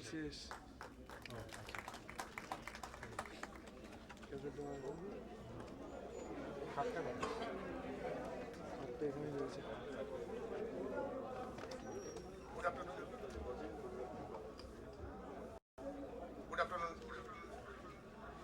Respected people on the desk, my council colleague, CMA Dr. Ayosha on the desk, respected Vice President Raman Kumar Das, Lawal sir, my council colleague Madhunavan sir, editors, producers, listeners, members on the desk, and specifically to Chairman Abhi Goswami, who is on the desk, who has given me the opportunity to speak on the cost of standard. At the last moment, yesterday, he told me that you have to speak on the cost of standard because the chairman for permission is not coming. So, it's not okay. I'm a member, then go ahead. In fact, our pattern, mentor, CMA people are there. He's behind all the guidance notes, account standards, audit standards. He will highlight and moderate all the things. But time is very short. I will specific issues. Why cost account standards? Prior to 2000, we are taking each cost items, allocation and apportionment principle. As per our choice, the principle and methodology adopted for apportionment and allocation was varying from person to person, from practitioner to practitioners. And government were not in a position, government, regulators, industries were not in a position to compare their status, cost of production in a macro and micro way, intra way and inter way. So there was a need. So recognize the need of structured approach in ascertaining the cost of production and service and providing guidance to the regulators, industries, user organizations. Institute of Cost Accounts of India set up Cost Account Standard Board in the year 2001-2. So far, 22 cost account standards have been devised to make understanding easier. Institute is coming up with guidance notes with regards to cost account standards. The board has also revised cost account standard 2, capacity determination, and cost account standard 3, overhead, this year. First, we have to know how these standards are specified, how this is set up. You must be aware that these members who are the members of the cost account standard board are not all the council members. There are members from regulators, there are members from academic institutions, there are members from industries, there are also members from industrial houses, industry, chamber of commerce, Institute of Chartered Accountants of India, Institute of Cost Accountants of India, like that. There are a lot of members. So what is the procedure followed? What the procedure followed to set up the standards? We have to first know the procedure. Because 10 years back, I also had the same impression. The council members are setting the standards, cost account standards. I also have the same opinion. Because at that time, the website was not so developed. Now, you see, at the procedures. First, the standard board, being the member of the standard board, we are receiving some complaints, some requests, some suggestions from various corners, industries, regulators, members, for setting up new standards to help them to find out the ways and means for different analysis. Then standard board constitutes one task force to look after the need and assign some consultants, those are in the panel, to write the draft cost account standard. Then that standard is put in the cost account standard board, where there are members, about 22 members are there now. Then there is a discussion on these draft standards. Then after deliberation, this is put in the website of the institute for getting opinion from the members, stakeholders, and after that, the standard board again sit and they decide the final standard. Then that is sent to the council for issuance of the standards. We always the members. We always blame the council. Not getting any comments. Where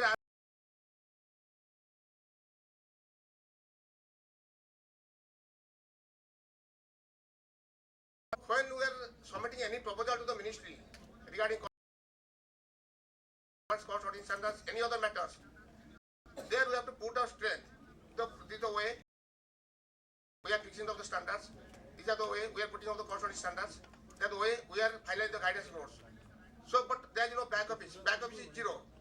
Because from beginning till the finalization of the standards, same members are there. Same 22 members are there. Without any backup office, without any support from the members or anywhere else. My suggestion to the members, please visit the website, please give your suggestion. It may be wrong, it may be right, but how do you feel? You give your suggestion. And that will be the back of the document for the standard board. There is also future roadmap for the board I am highlighting. In 2011, the cost audit was applicable to service sectors, and also 2014 extended to more service sectors, hospital, port, education sectors, construction industry. So, but these cost accounting standards are standardized. If you go to the industry specific issues, then you can find a place in the existing standards. So now the standard board decides to issue guidance notes on industry specific areas so that it will be easier for the members, those are in practice, to follow when they do the audit.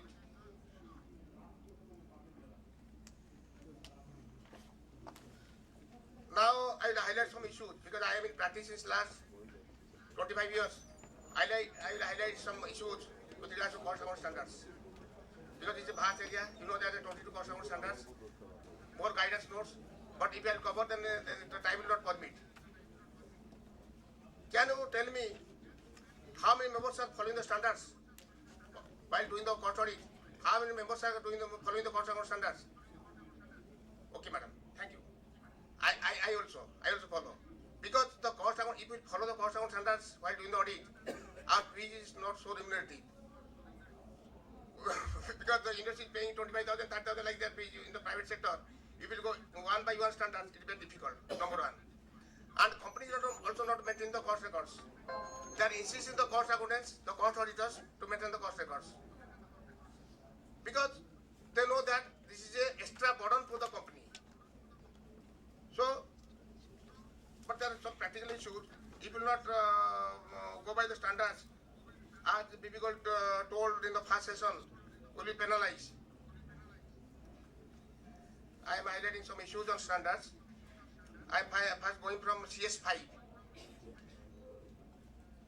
I am doing cost audit on a steel industry. They have on railway siding and some transportation pool.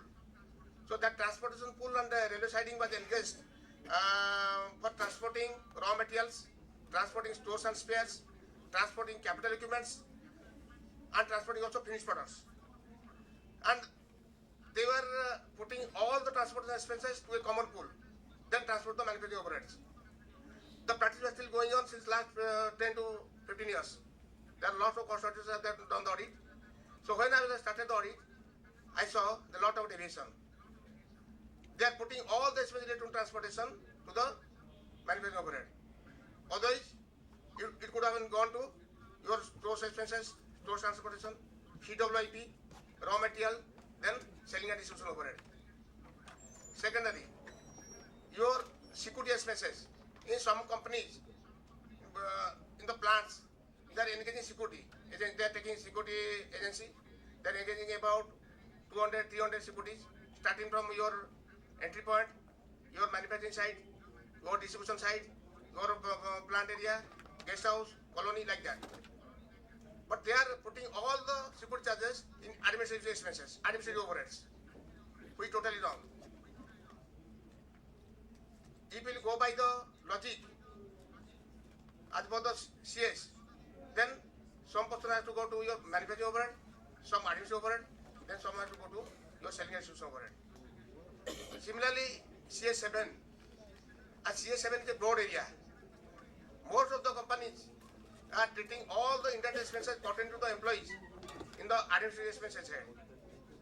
It may be canteen expenses, it may be your hospital, school, your quarter expenses. They are putting all on the head administrative expenses. But if you will go in detail, you will analyze the cities of the employees, then it will be too much than as has been decided by the company. So company has decided the CTC looking into telephone, local conveyance, subsidy canteen. But he has ignored to put each quarter expenses. Suppose company is providing 3 quarters. As for CS7, all the expenses related to quarter, say quarter repair maintenance, depreciation of the quarter, which is a part of your employee cost. But the company is not taking that amount. We can help the company to calculate, to find out the real city's cost. It will take into account the cost of employee, all the indirect expenses for employee to the cost of the employee. Similarly, in CS8, I also found one. They were generating, so there was a power hub from where they are distributing power to different.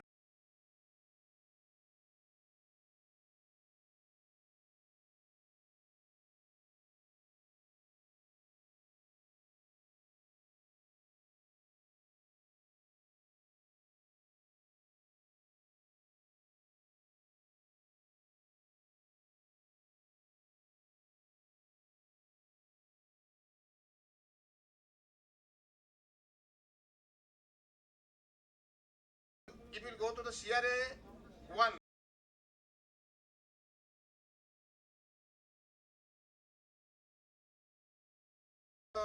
rule 2014, most of the standards are mapping with the CRA components, more or less equal. So in case of repair maintenance also, say staff quarter repair maintenance, your administrative repair maintenance, vehicle repair maintenance. Suppose if you go minutely, you will find that no company is going as per the CRA1, no company is going as per the cost down standards while maintaining the cost records. But we have to be very vigilant while verifying the cost records and doing the cost audits.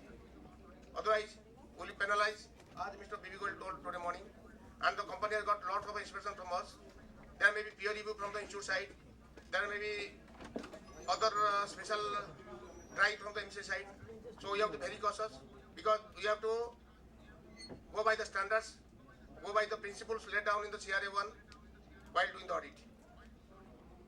Similarly, if you see the CS16 depreciation, same issue, because the company is not to maintain the cost records, and mostly in case of private sector, they are giving the final accounts at the end of September, and they are insisting the cost auditors to do the audit by September 28, which is quite impossible. We have to advise the company to maintain the cost records parallelly, because as per CRA1, the record has to maintain parallelly the financial records, so that you can notice some deviation. If you are finding some deviation, you can advise the company, and you can also make the company aware about their role and what steps they can take. Otherwise, they will be penalized for any wrong done. Thank you very much. Now, I'll request Raju sir to open.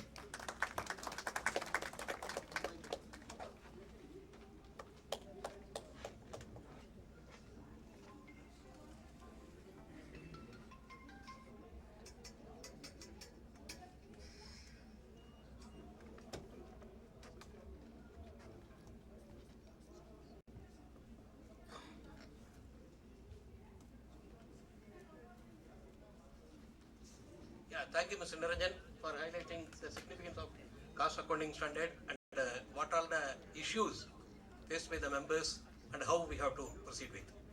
Now we'll look into the significance of standards and cost auditing. Why the cost audit is required and what is expected from the cost audit by the industry, by the management and regulators and all the stakeholders. The significance is that the industry expects us to really add value, and how we are going to do it, it is not just form filling and filing with the MCA so that we are performing and getting the fees. It is not that way. And now the standards on cost auditing has been made mandatory by the Companies Act. And for the purpose of this subsection, expression cost auditing standard means such a standard issued by our institute. And structure of the standards on cost auditing as follows: introduction, objective, scope, definition, requirement, application guidance, effective date, statement of modification. Cost accounting standard is for the company to follow to prepare the records and to prepare the cost statement. While the cost auditing standard is for the members to follow while auditing. Till now, when the auditing standards were not in force, whenever we are going to the company, when we are asking for some information, the company was asking, why do you need, just complete it. Now we are having a base as per the law, as per the requirement. These are all the requirement we need. And this is what government expects us to do. So this information please give, then only we will be able to complete the audit. One, this is giving us scope to get from the management what we expect. Second, if you follow these principles, our responsibility is over and our liability will be restricted. And beyond this, if you fulfill it, we can prove that to the QRB when the peer comes to the peer review or to the regulators that we have followed. These are all our documentation. These are all the plan we have done. Then our responsibility is over and we will not be going to the penal provision as we have discussed in the morning. And all the standards it gives us, first the introduction. This portion gives what is the introduction of the standard on objective, scope, definition, requirement. Application guidance gives the example what are the requirement. Requirement is a binding section in bold letters which is applicable to the auditors as a standard. And the effective date when a ministry notifies applicable. And statement of modification, we have followed IFAC standard, IASC, and modified wherever required to suit Indian condition and cost accounting and cost auditing requirement as per our this. So wherever the modification we have done in the IFAC statement, that we are giving in the statement of modification. So that the members will know what areas have been taken from the IFAC and what are the modifications we have done and how effective it is. And these are all the 4 standards which have been approved by the Ministry of Corporate Affairs in September. Since companies have required the cost auditing standards to be followed, in September the Ministry has approved. The effective date is again 9 September 2015. And further standards also we have issued. Before March, we hope to complete at least 15 more standards, maybe with the effective date for the current year, or in future, in phases, the effective date may be followed. And these are all the standards which we have completed and forwarded to the Ministry for approval, agreeing the terms of engagement, audit sampling, and these items. How the procedure followed, as Mr. Niranjan has stated, cost auditing and assurance standard board also have the members from council, from the industry association, from the Ministry of Corporate Affairs, Controller and Auditor General Office, and various associations. The board discusses the standard, then display it as a exposure draft for 30 days. We are expecting the members and industry associations to forward our comments. As of now, we are getting the comments from some of the members, some of the corporates, of course in a very excellent way, but we request all the members to forward their comments so that the standard can be upgraded and whatever the problems you are expressing, that can be modified. After the 30 days are over, whatever the comments issued will be considered by the board. Then the standard will be forwarded to the council for its approval. The council will approve the same and forward to the ministry for final approval. So these are all the standards which have been forwarded to the ministry for approval.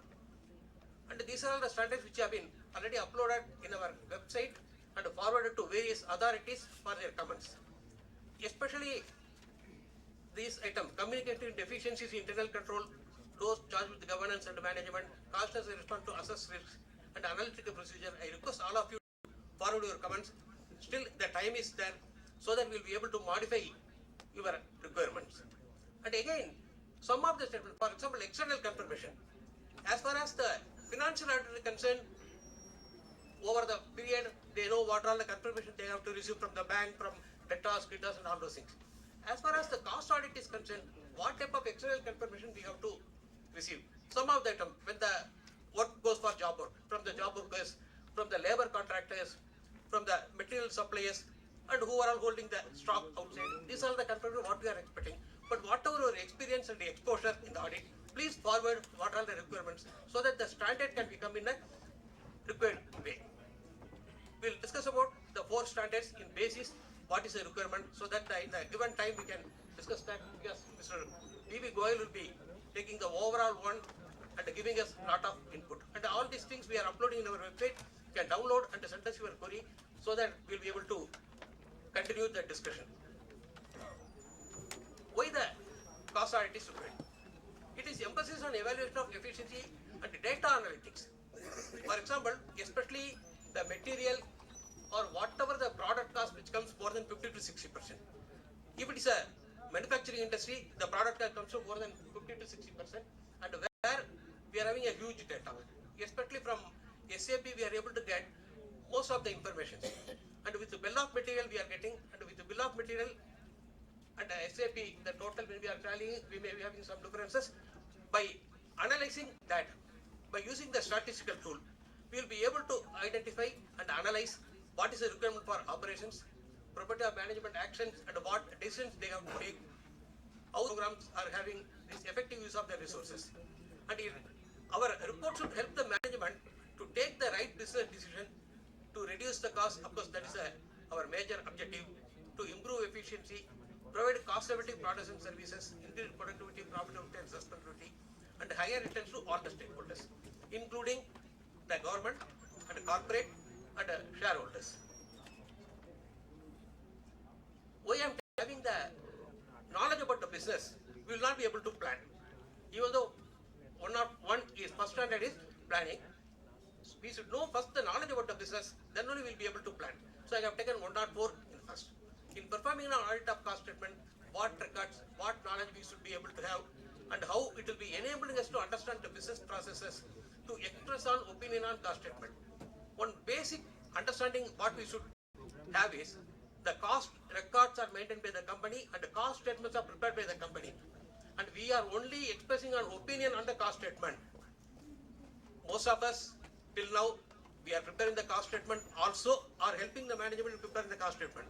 Slowly, over the course of the period, we should come into the stage that where the companies are preparing the cost statements and giving to us so that we are able to have the analytics followed to make the management to have the real information. And what knowledge of claim business we should have, what is the major raw material they are importing, whether raw material is scarce, and who are all the suppliers, and how they are able to get the logistics arranged, and what are the finished goods, whether they are supplying to OEM or the final retail customers, and what is the scrap and waste, what is the industrial average of scrap waste, how this company is performed, and what is the power cost they are having, from what sources they are getting the power, whether it is from the government sources or whether they are having third-party agreement or using the generator, what type of constraints they are having in the power. Those are the things which we have to get from the business processes. And a level of knowledge for the engagement should include general knowledge of the economy, the industry in which the entity operates, the segment in which the industry operates, how the segment grows, whether it's technologically, the technology is going to have the impact on particular company, and more particular knowledge on how the entity operates. And what are the requirements in the, of course, scope and objective and all, you can go into this one, and what is only the highlights I am making it. It is, what is the internal control and assessing the risk of material which determines the cost statement. And once we get the internal auditor's report, and how frequently internal auditor report are giving to the management, or who is considering it, whether it's a board or it stops with the managing director or MD level, and what is the action taken report on internal audit report. So those things will give us an idea how the company is having its procedures and the systems in place. And what is the accounting policy they are following? Again, when we are now writing the cost accounting policy, after completing the audit, in most of the places we are writing it. But in future we have to ensure that the company is preparing everything, giving the cost accounting policy, and so that we are able to confirm that all these things are followed. For example, how industry knowledge, lower yield, higher wastages, higher release of consumption, related party transaction. In fact, in the related party transaction, we are having lot of discussions. The exposure draft on related party has been already uploaded in the website. I request all of you to go through that, and especially what are the requirement and the application guidance, your suggestions, so that it will be very much useful for updating the same. And the entity and its environment, how the entity operates, what are the joint products, byproducts, major input, and industry average, industry wastages, and whether it is coming under regulatory framework, all those things, how the company is treating the abnormal losses. Invariably, if you take the financial accounting, what they are doing is they are taking the opening stock of raw material, purchases, minus the closing stock, it goes into consumption. But when we are having the bill of material, there is a huge difference. And some of the scrap and wastages, it would not have been considered in the financial accounts. So those things we have to go into the analytical, and individually we have to analyze each product wise and a group of products, then come into the conclusion. How the wastage is treated. And again, key performance indicators, key ratios, this will be helping us to provide the information to the management. Even though the performance and operational report is not specifically required in the 2014 rules, the companies are expecting us to give the performance operational report to them. And that will be really adding the value to ourselves and our profession.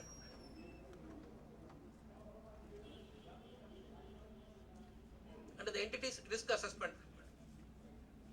Per se, risk assessment is not our job, but how the management is assessing the risk, what procedure they are having to assess the risk. That is our scope is limited to expressing the opinion on cost statement, which will be leading to the misstatement. That is our area. However, the cost auditor does not have responsibility to identify or assess all the businesses, because not all businesses give rise to material misstatement. And if we fulfill this requirement, identify the business relevant to cost reporting objectives, assessing likelihood of their accounts, estimating this, then our responsibility will be over. What is the IT system they are having, especially whether they are following SAP or Oracle, and what control assess they are having, whether the stock will be go on changing or modifying the statement after the information is given to us. Especially in the stores area, we are having a lot of problems in the control system. When the material is returned from the cost center, it is not going into the respective cost center, but they are accumulating it in the end of the year only, they are assessing it. So how this ERP system they are following, how the control assess and other things are there. This will be giving us on satisfaction that we are performing the audit in a confirmed environment. If the frequent changes are there, then we have to go into the analysis more detailed way. The documentation, again there is one more standard on documentation. What documentation we have to keep? The documentation is very, very essential part in the cost audit. And the same, the documentation if you take, even the statutory auditors, financial statutory auditors, till 99 or 2000, they were not having so much documentation. Once the Big Four comes, they have start following the procedure, they were keeping the audit big file. Same way, now others are maintaining it. Same way, we should also go for the documentation, so that our peer review comes, we will be able to protect ourselves. The difference the peer review or quality review board between the statutory financial auditors, ours is that ours will not be going to the numbers, and it will be the system, what procedure, what documentation we are keeping.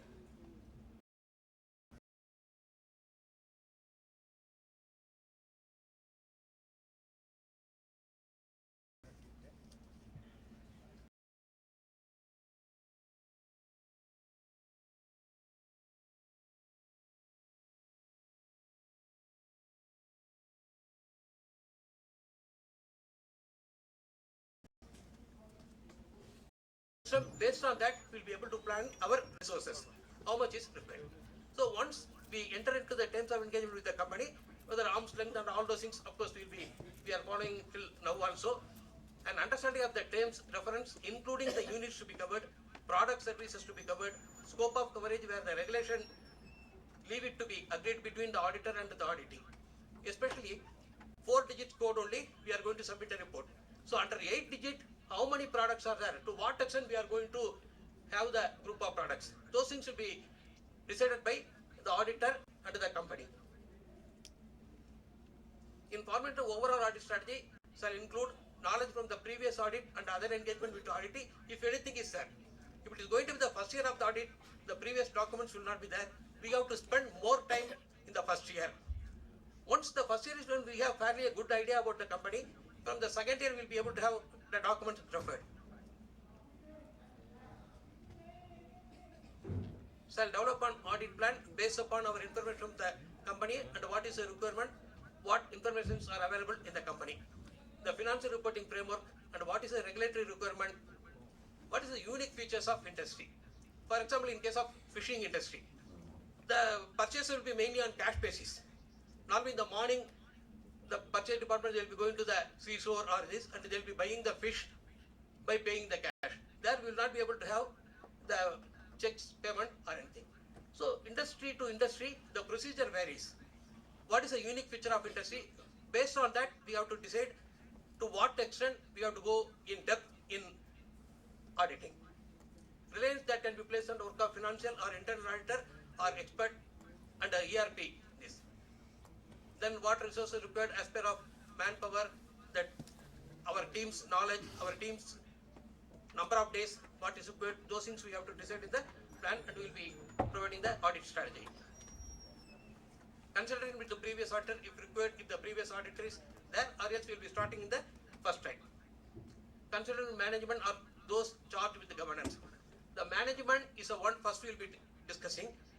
The management and those charged with governance may be same, or the board of directors are those charged with the governance. To obtain all the information what is required, in case of small entities, where the entire audit may be conducted by a small audit team, comprising the audit partner working with say 1 or 2 members, formulating the audit strategy and drawing of the audit plan, need not be elaborate, but we have to keep the documentation. However, it is necessary to have the matters mentioned under the requirement so that whenever the review comes, we will be able to show our responsibility. So the audit document require regarding the material, employee costs and what information we are having, whatever the queries we are raising, our team is raising, even though the trainees they may be raising the queries, those things whether it is by email or discussion, we have to keep it and keep it in the file. Every day or at the end of the 2 or 3 days, we will ask the subordinates if you are not going there, what query they have raised, what response they have got, and we can minute it. If you are having a discussion with the top level people, we will keep a minutes. The minutes need not be signed, but we will keep it as a record. To enable the purpose of the documentation is, for example, we are complete audit, we are giving the document. Next year somebody is going to take over, maybe from me. So they should be able to get all the information, start the audit. So that way the documentation has to be there. Whoever is going to do it without previous connection or information, conformance of audit procedure followed and the conformance of etc. So the file should be complete in all details. The adequate document audit plan, signed appointment letters from the auditor, so that is a must today because the terms of engagement requires the engagement letter to be signed by the auditor as well as the company. The terms of engagement gives the full scope, and if the management requires any additional requirement other than the law, also can be detailed in the scope of terms of engagement. Determining what significant matters in the, for example, the determination of the normal capacity for applying overhead is a significant matter in cost audit and requires not mere calculation but considerable judgment. This should be adequately documented by discussing with the concerned production people. The cost assessor shall record any departure from the standard requirement in cost auditing, and if any deviation there, the reason for the deviation, to be recorded and kept. If any external circumstance finds that necessary to perform alternative audit procedure different from the corresponding requirement, why we have done the audit procedure, what is the reason and how significant and what is the effect.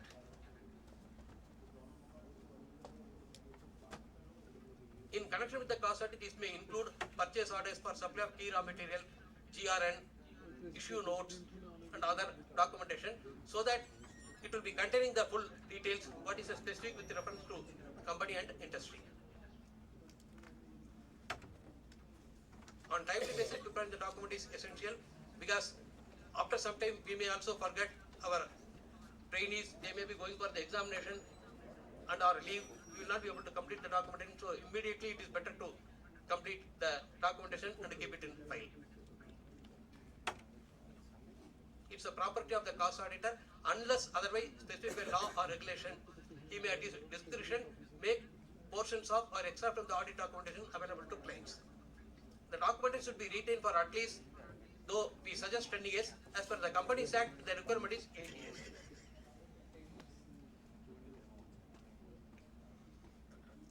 Overall objective of the team, what is required is reasonable assurance about whether the cost statement is whole or free from material misstatement, whether the misstatement is due to mistake or fraud or purposely done. It should be enabling us to express our opinion whether the statements are true and fair. The code of ethics require all the things which we have to follow. The provision of services for maintenance of cost record, design and implementation of cost system, and internal data control be allowed the code of independence. Our partner or our associate also should not be involving in designing the system or internal audit of the same company. Same section 144 applies to us also. May require to comply with legal and regulatory framework, those are all routine things. The attitude of professional skepticism means with the cost center makes a critical assessment with the questioning mind. But we are not bloodhounds, we are only this. Yeah.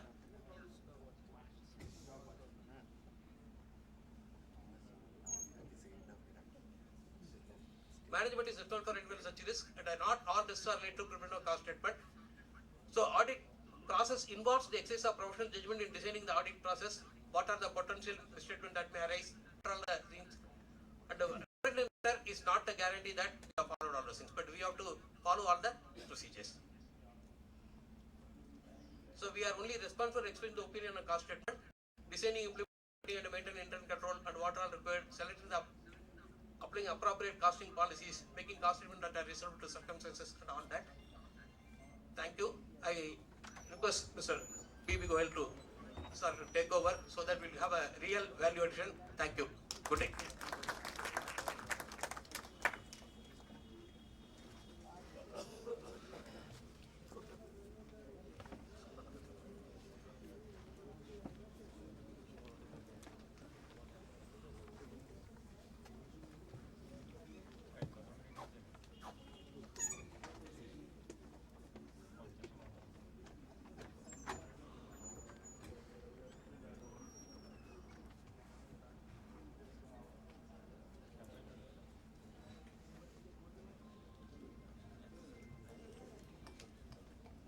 First of all, gentlemen, I feel that we could have wound up this session at 4 o'clock. Less than 30% people are present here. There is absolutely no seriousness among the practitioners to understand the importance of the standards. This is what it shows. 10% is the office staff which is sitting here. Some of them are sleeping. It's absolutely not a very healthy way of convening such important programs. That's what happened. I saw many of them are sleeping. There's no point in holding a program like this. So it's national wastage. Gentlemen, except my first slide, everything else is covered. There is nothing for me to add. Mr. J.N.Bose Mishra has covered on I was supposed to cover both the standards, I was told. Fortunately, Mr. J.N.Bose Mishra has very well covered on the accounting standards. Mr. Raju has covered enough on the procedure part, composition part, and the requirements part on all the 4 standards. Nothing is for me to add. Still, given the opportunity, I would like to give little more value addition to what some of the slides, I am going to miss it. There is no point, it's a repetition. Okay. I will only concentrate on one part of it. There is a lot of feeling among the members that it's very difficult to understand the standards. They have used all terminologies drawn from the ICAI standards and all that. And some of the terms used are not familiar with the members. So what I'm going to do is to make you a little easy to understand that how those standards, if you read, will be easier for you to understand. I'm going to focus on some of the terminology and some of the words used in the standards to explain you so that you really understand the meaning of those terms and then start really reading it in a more comfortable way and understanding those standards. I hope that if that is what we can achieve, first level, understanding per se of the standard itself, we have done the job. And second thing is that there is always a transition period for the professionals to understand and start implementing the standards. Unfortunately, the first 4 standards which were already in place for the last 4 or 5 years, people were not taking seriously because the law didn't mandate the applicability of those standards, though the council had made them mandatory. Now, having done the law, the Companies Act making those mandatory, and the government also approving those standards, now it has become a essential requirement for the members to understand those standards. Mr. Raju here has given a great job in helping you to understand that what are the essential requirements of all the 4 standards. And last year's audit was almost over by the time the government gave the approval. This year's audit will be essentially the first audit for you, where you will be requiring the applicability of those audit standards.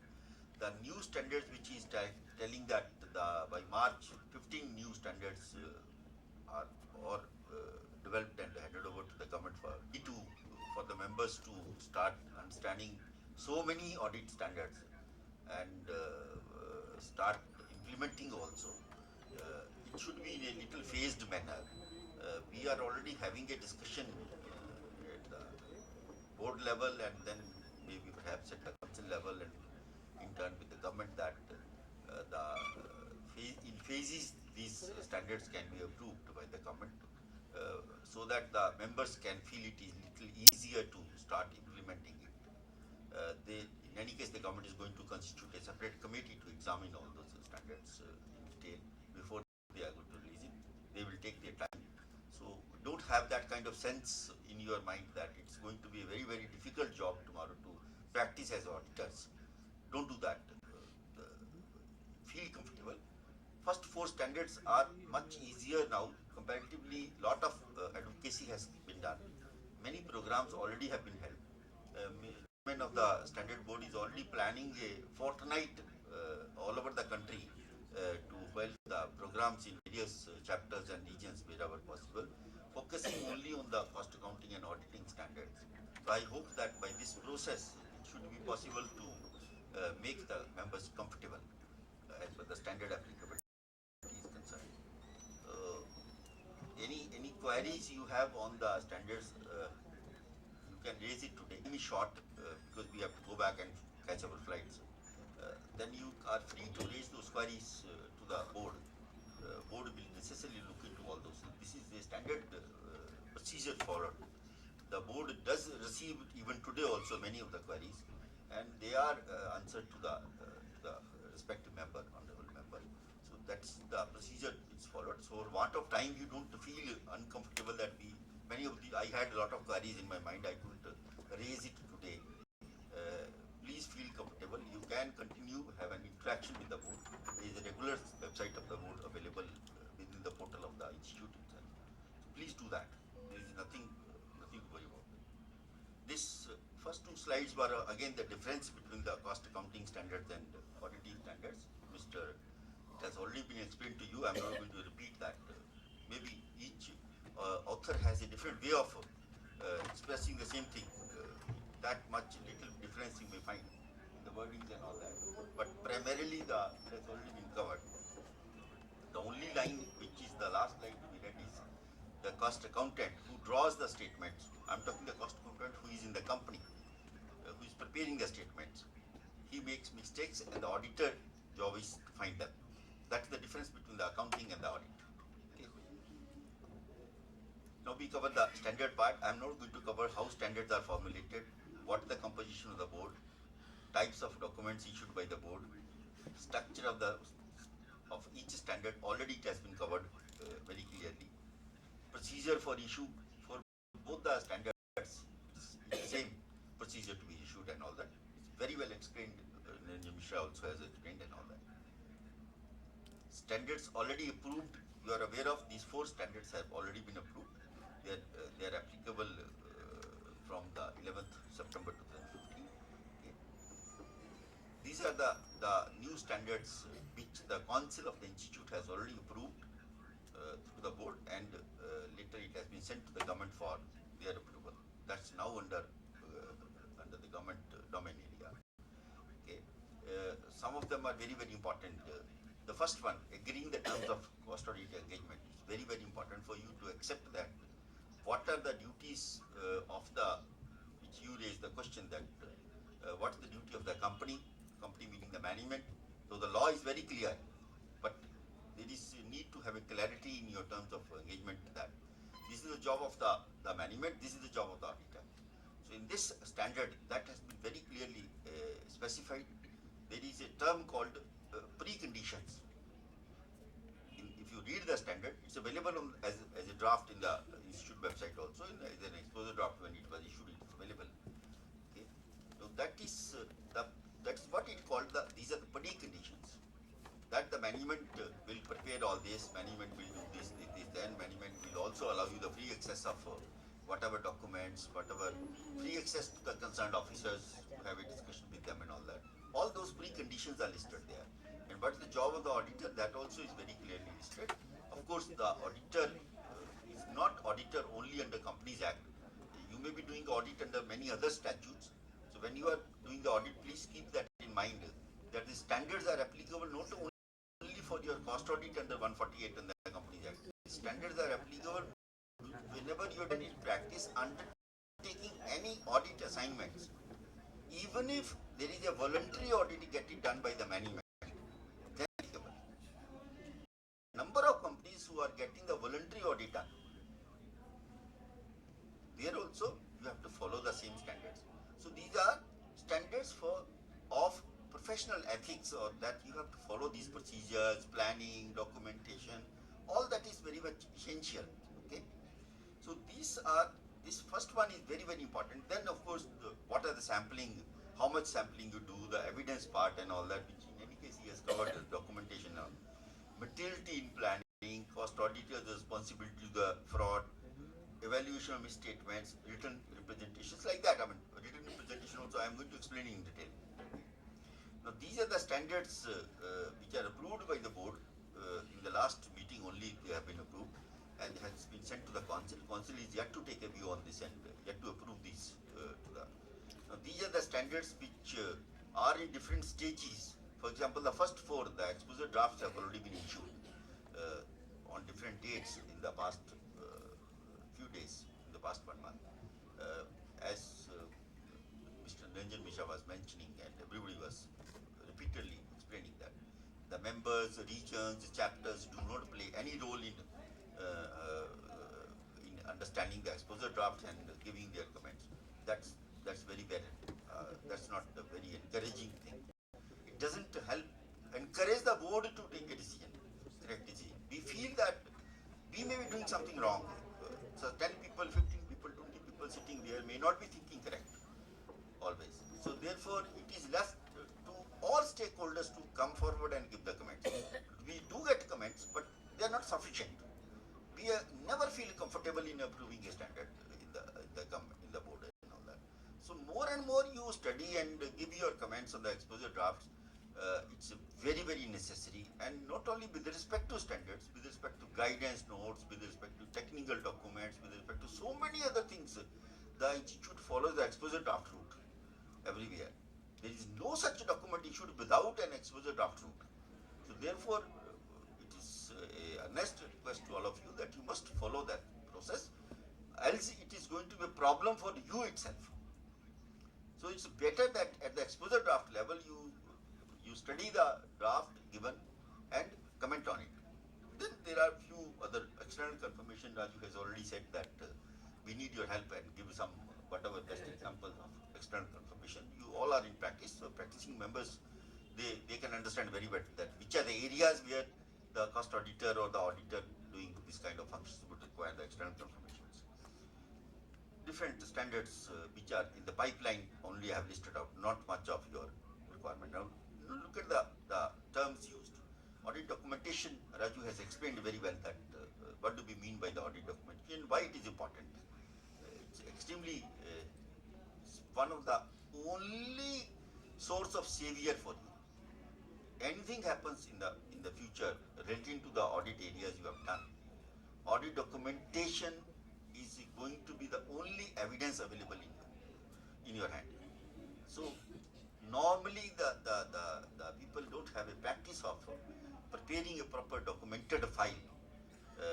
It is not a copies of all the statements or copies of all the cost statements or final statements which you have signed. No, these are all your working papers or whatever support papers you have kept at the time when you are undertaking the audit and are trying to find your opinion on the statement given by that. In whatever procedure you have drawn, it is up to you.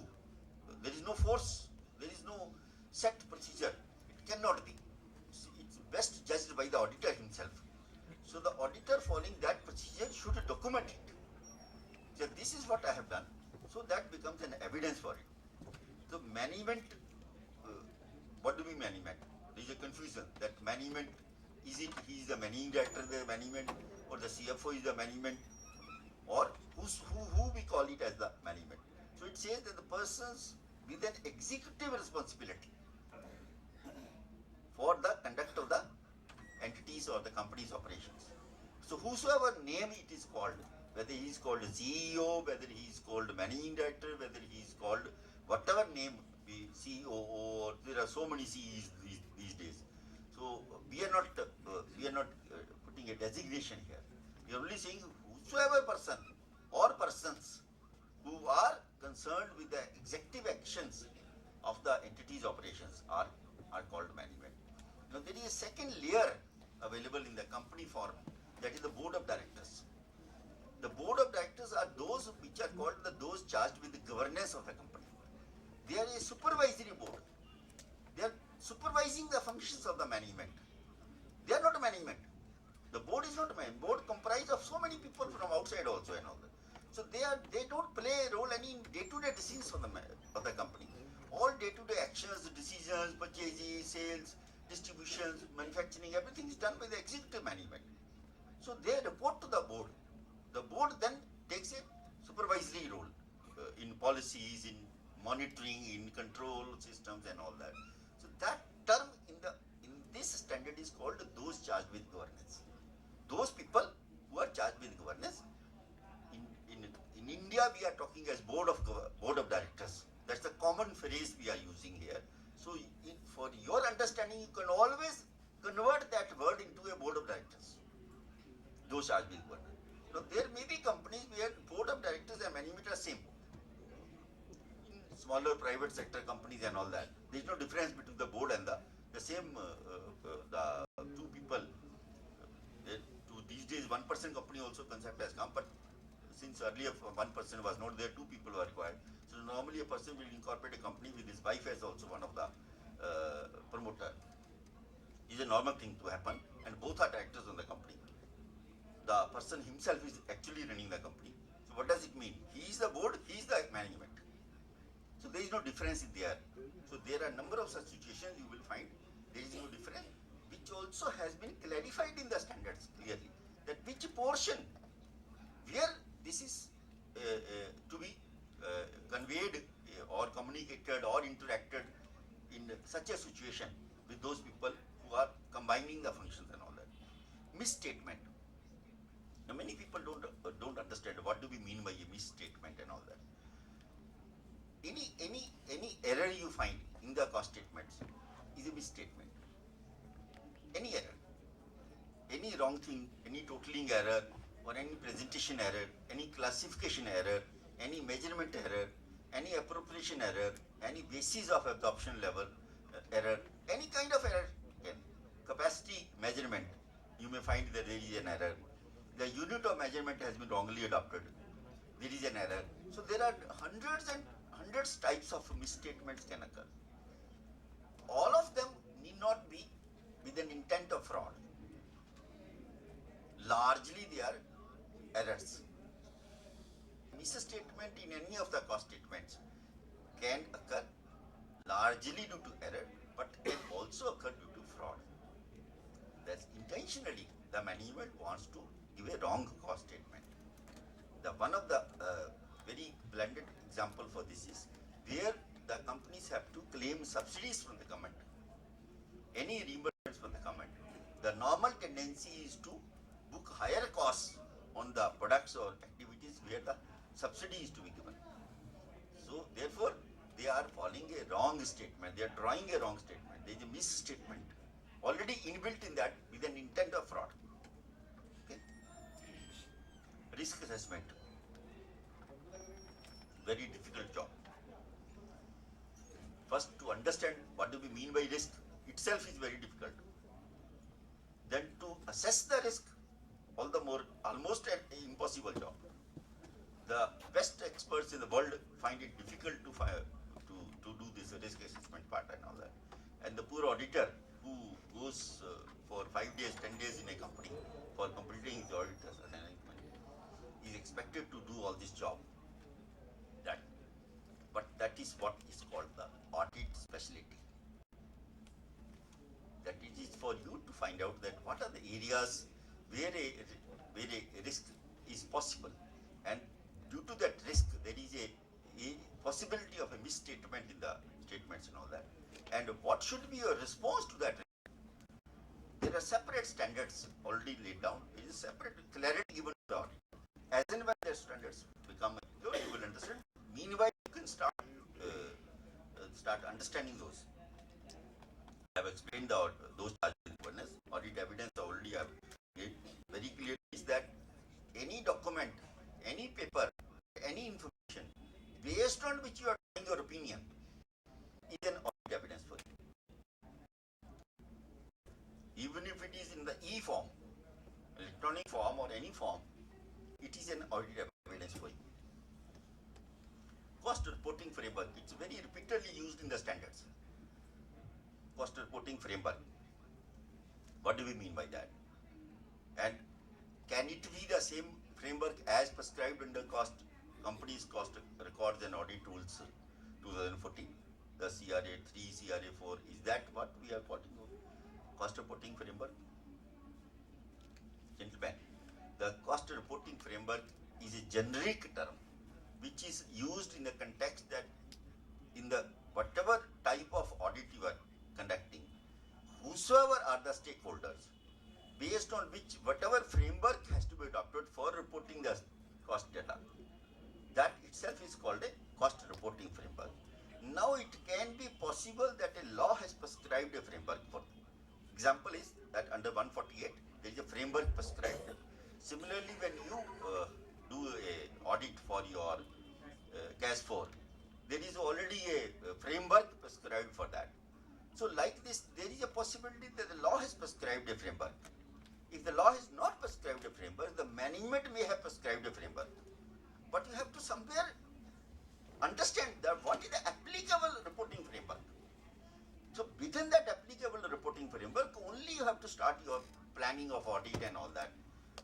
And you have to read the applicability of the standard in the context of that concerned reporting framework. That's very important. Performance materiality. We normally say that what is the level up to which what is materially important for you to, how much you have to really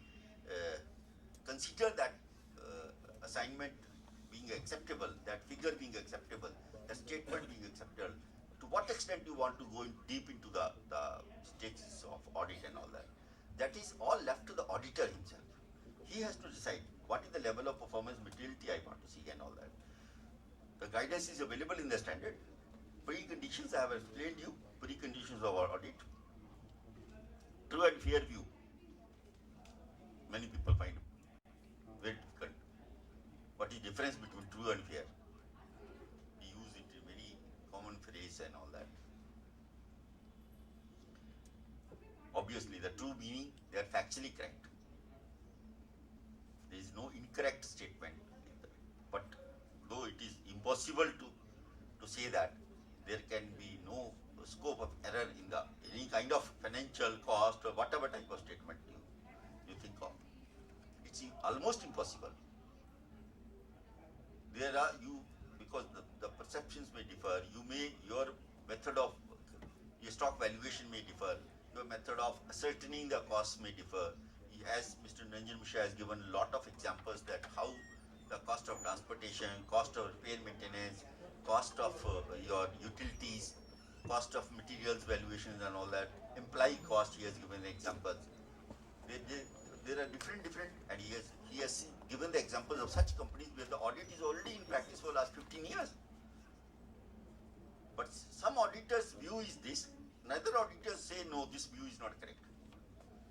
This is the another view. So therefore, the true, it's a very relative term, it's a very difficult term. But only thing is that it should be factually correct with respect to the documents of which shows that you have incurred so much of expenditure, you have incurred so much of cost, and this is your level of earning as per the documentation available in the company. Okay.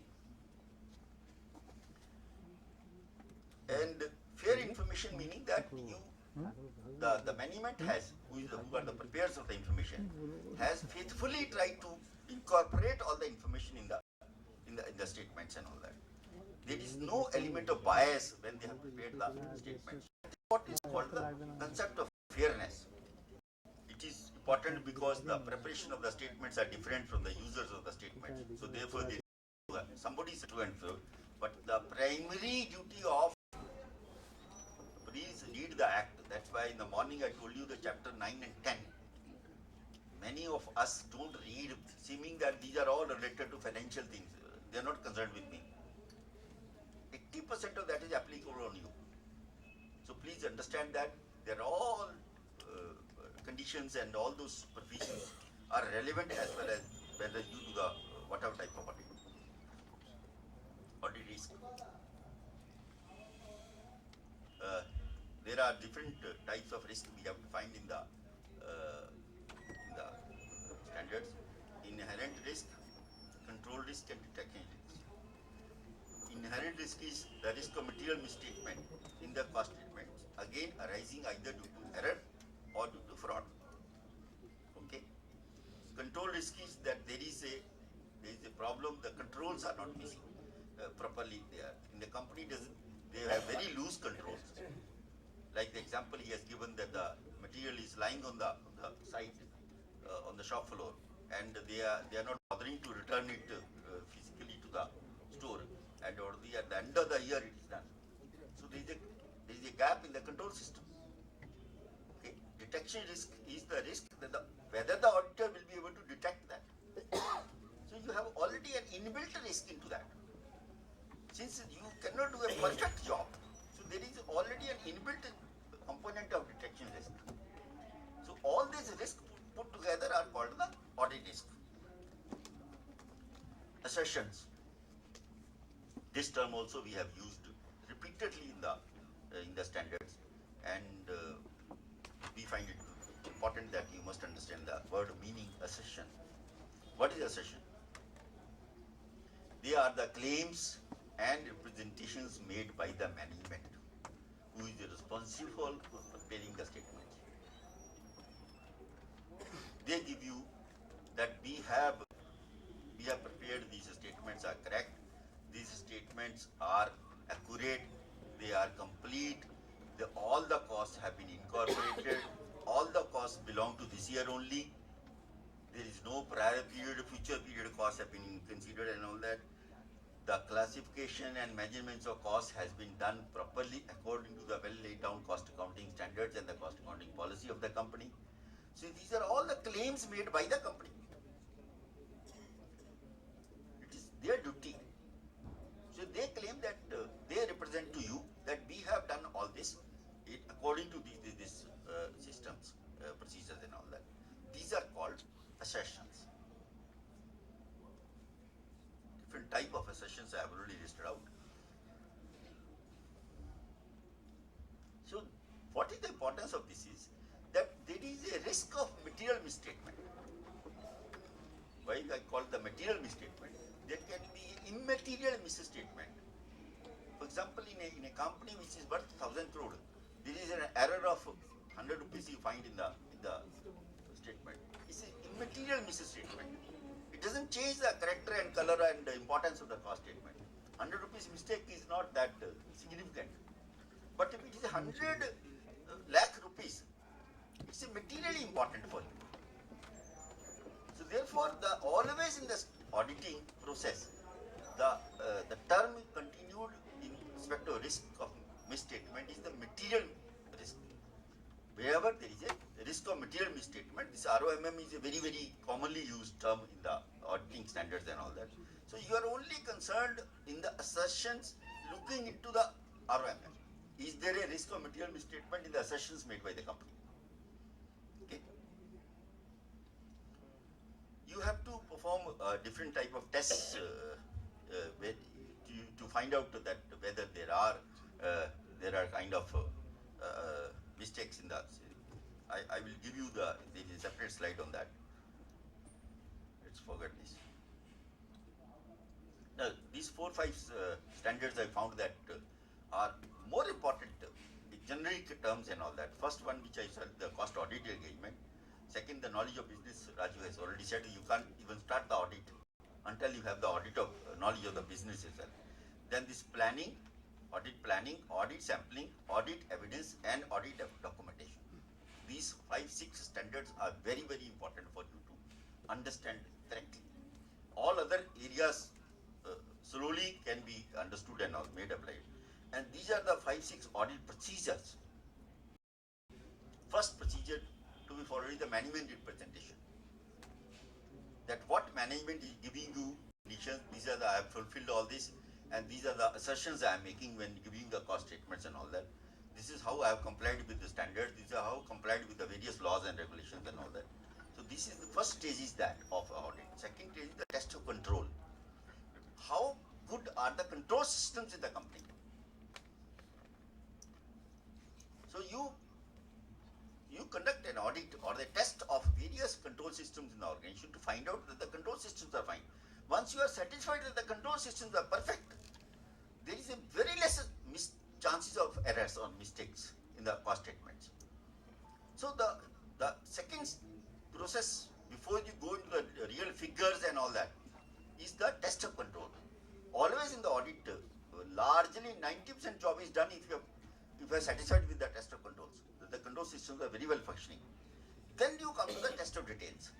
You start looking into the details, whether the consumption is proper, whether the figures have been calculated properly, whether the columnar total, horizontal total, allocation, apportionment, or the product identification, cost center identification, all that is done properly.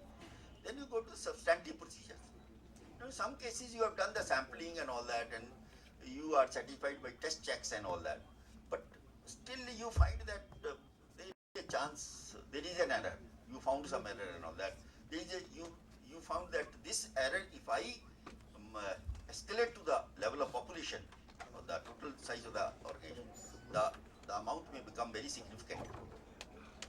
A variation of 0.2% or 0.1% you found, and when that you apply the 0.1% variation on the total size of the company, you will find that the amount can be very significant.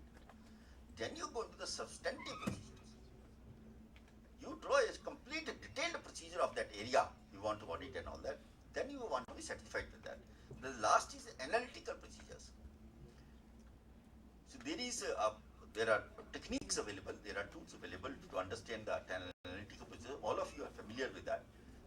That what are the different type of analysis through which you can be very much satisfied that the cost statements are correct. There are inherent limitations of audit or the cost statements. All of the inherent, apart from the inherent limitations, the another biggest limitation, the use of professional judgment. How good you are, how intelligent you are, how experienced you are, how familiar you are with the various terms and all that, based on which you are using your professional judgment. If your professional judgment is correct, obviously the scope of any errors left in the statements you are signing or the opinions you are trying is very minimal. Now, if your professional competence is not up to the mark, there is every chance that you may make wrong professional judgments and hence end up signing the wrong statements. Then, of course, the various types of risk have been involved. I will stop at this. This tentative area of misstatements are already given in one of the guidance note issued by the institute. Recently, it has been issued both the guidance notes on reporting of fraud and the guidance note on cost accounting record rules and report rules. Both the guidance notes carry these areas of possible area of misstatements in the cost statements. I am not going to repeat that for want of time. These issues are common issues repeated everywhere. The first one is that repeat exposure drafts, please give the comments. Members' comments do not come. There is a separate glossary of the terms used in the standards. So, before we start reading the standard, get familiar with the terms. Some of the terms are made you familiar today, but start first understanding, because in any document, there is a list of abbreviations given. Now, in the document, only abbreviations are used. Now, unless you first read the abbreviations, what is RACC mean, what is the TOC mean, what is the FAPP mean, whatever terms used. Now, there in the document, you will not understand. So, therefore, we normally first, the list of abbreviations used is in any important document. This is nothing but a list of terms used in the standards. So, you must get first familiar with in the glossary and these are that peer review and peer review board and the peer review process. I thought that I'll explain it to you, but the institute is in the process of implementing it. As and when they implement, they will issue the detailed guidelines. You can become familiar with that. I'll stop at this. Cost accounting standards already Mr. Mishra has covered. There is nothing much for me to add upon that. Given the opportunity in the next forum, provided the 100% attendance is there, we can have much more detailed discussion of the different type of standards. Okay, thank you very much.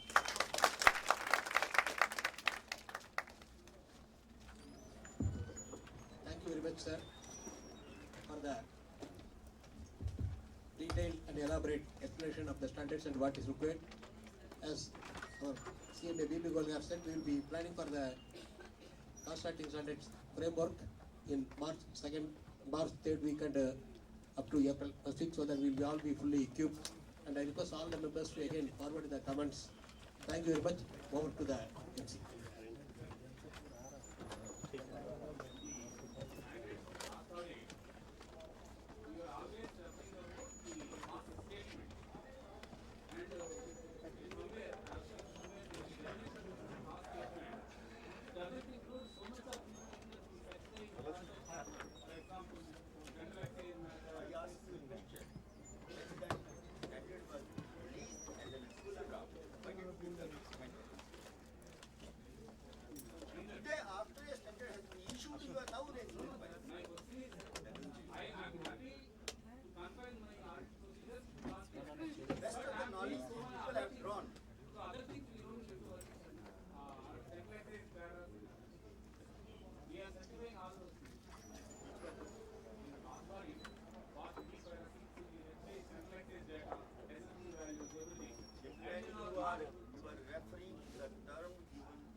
Thank you all the dignitaries for such informative speeches. Now I request CMA Dr. I. Ashok to give the vote of thanks.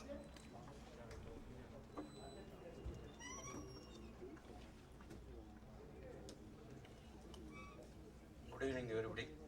Respected members on the dais of the dais.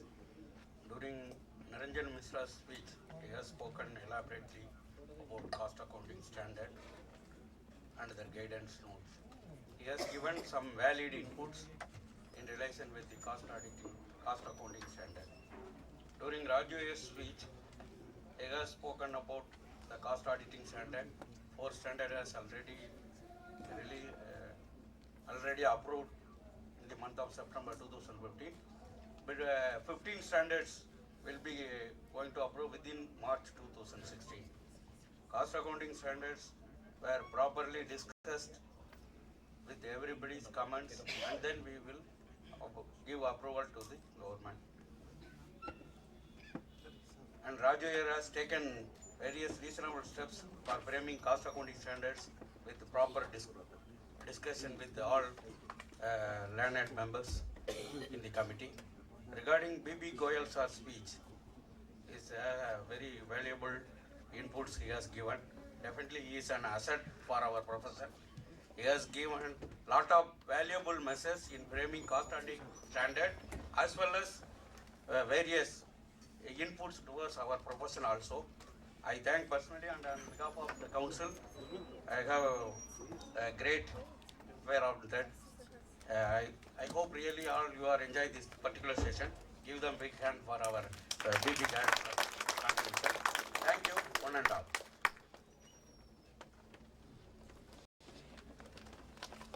Thank you, sir. And request the participants just to stay back because we will have a quick general question answer round. And well, sir, if you can stay back, please. I'll call upon. It will just take 5 minutes, sir. I'll request the secretary, Mr. Kaushik Banerjee, to come on stage. Mr. CMA, Mr. Kunal Banerjee, and CMA Vishwarup Basu, if they can come up on the dais, please. It will be just answering of general question answer if the participants so desire. What's up? Just 5 minutes. Just 5 minutes.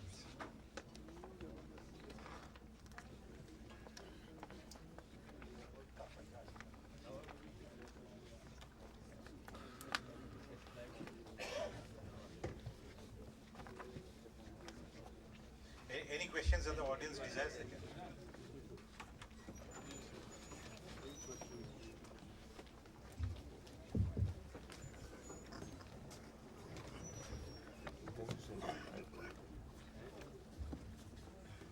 I'm sorry that we have got very small time for the practitioners meet to our problem.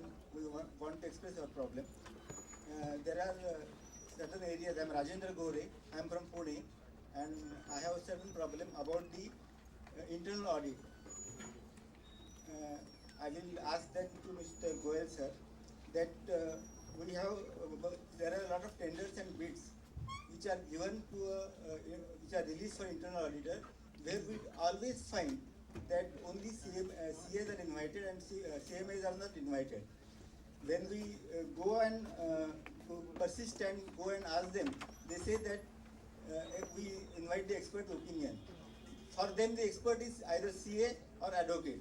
The CA is always saying that cost accountants are not empowered or something like that, and the advocate doesn't know anything about the internal audit. So what we have, that we don't have any chance and we have a problem. What is the solution you suggest? No, that is, I'm asking the institute for the solution. The second question. In any case, I'm not the institute, but I'm giving you an answer. Yes, sir. The only answer lies is that more and more you propagate, more and more you spread the message, the companies will become aware of that.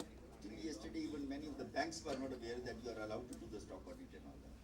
Now I'm told the majority of the banks have started accepting that. No, sir. Similarly, the internal audit function also is the first time in the 13th Act has come that the cost accountant can do it. So as it the message spreads, as the advocacy is done, the acceptability will become. There are a number of cost accountants who are doing the internal audit function. Sir, there is one clause. A lot of companies are putting in. A lot of government companies are putting in their clauses. You are from from government side, at long time working in the government. I will ask you one thing: whether CAG clause is important because CAG itself says that CAG is not required, but in a lot of companies we find that CAG clause is there. Then in a lot of companies we find that there is a experience clause. Now whether internal audit, whether for the internal audit, the cost audit experience can be counted because we do everything what the internal. I would only say that your point is well noted. Let the council take a view on this, that how do they want to really address the companies, that whether the empanelment with the CAG is a prerequisition for asking the internal auditor to be appointed or not. They will take appropriate steps for that. Because everywhere there is a clause is put and we are barred. And we have very short time, please. I am seeking sorry from you. We miss our flight, sir. Your point is well noted.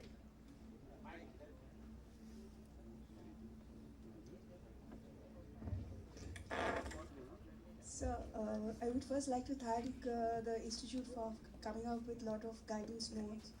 But so it would be really helpful, I believe, for the practitioners like us. If the Institute could come out with guidance note industry-wise for maintenance of cost records, because general thing sometimes poses a little bit of problem for different type of industries. In the process of issuing that, Guidance note, industry-based. See, the effort, I think it was announced in the morning that the Institute is coming out with separate guidance. Many of the new areas that come under that.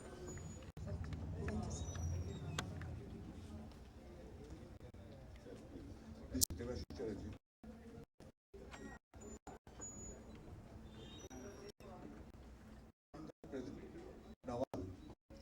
We have seen that scope of cost accountants, in the scope of cost accountants, both stock audit and concurrent audit is given. I want to know banks are giving empaneled cost accountants to do concurrent audit. Then I can apply. Sir, 1 second. Before he answers, let us give a very big hand to B.B. Goyal, sir. In fact, he is interested to be here, but we reminded him that the flight will time has already. He has to leave. Thank you, sir. Thank you.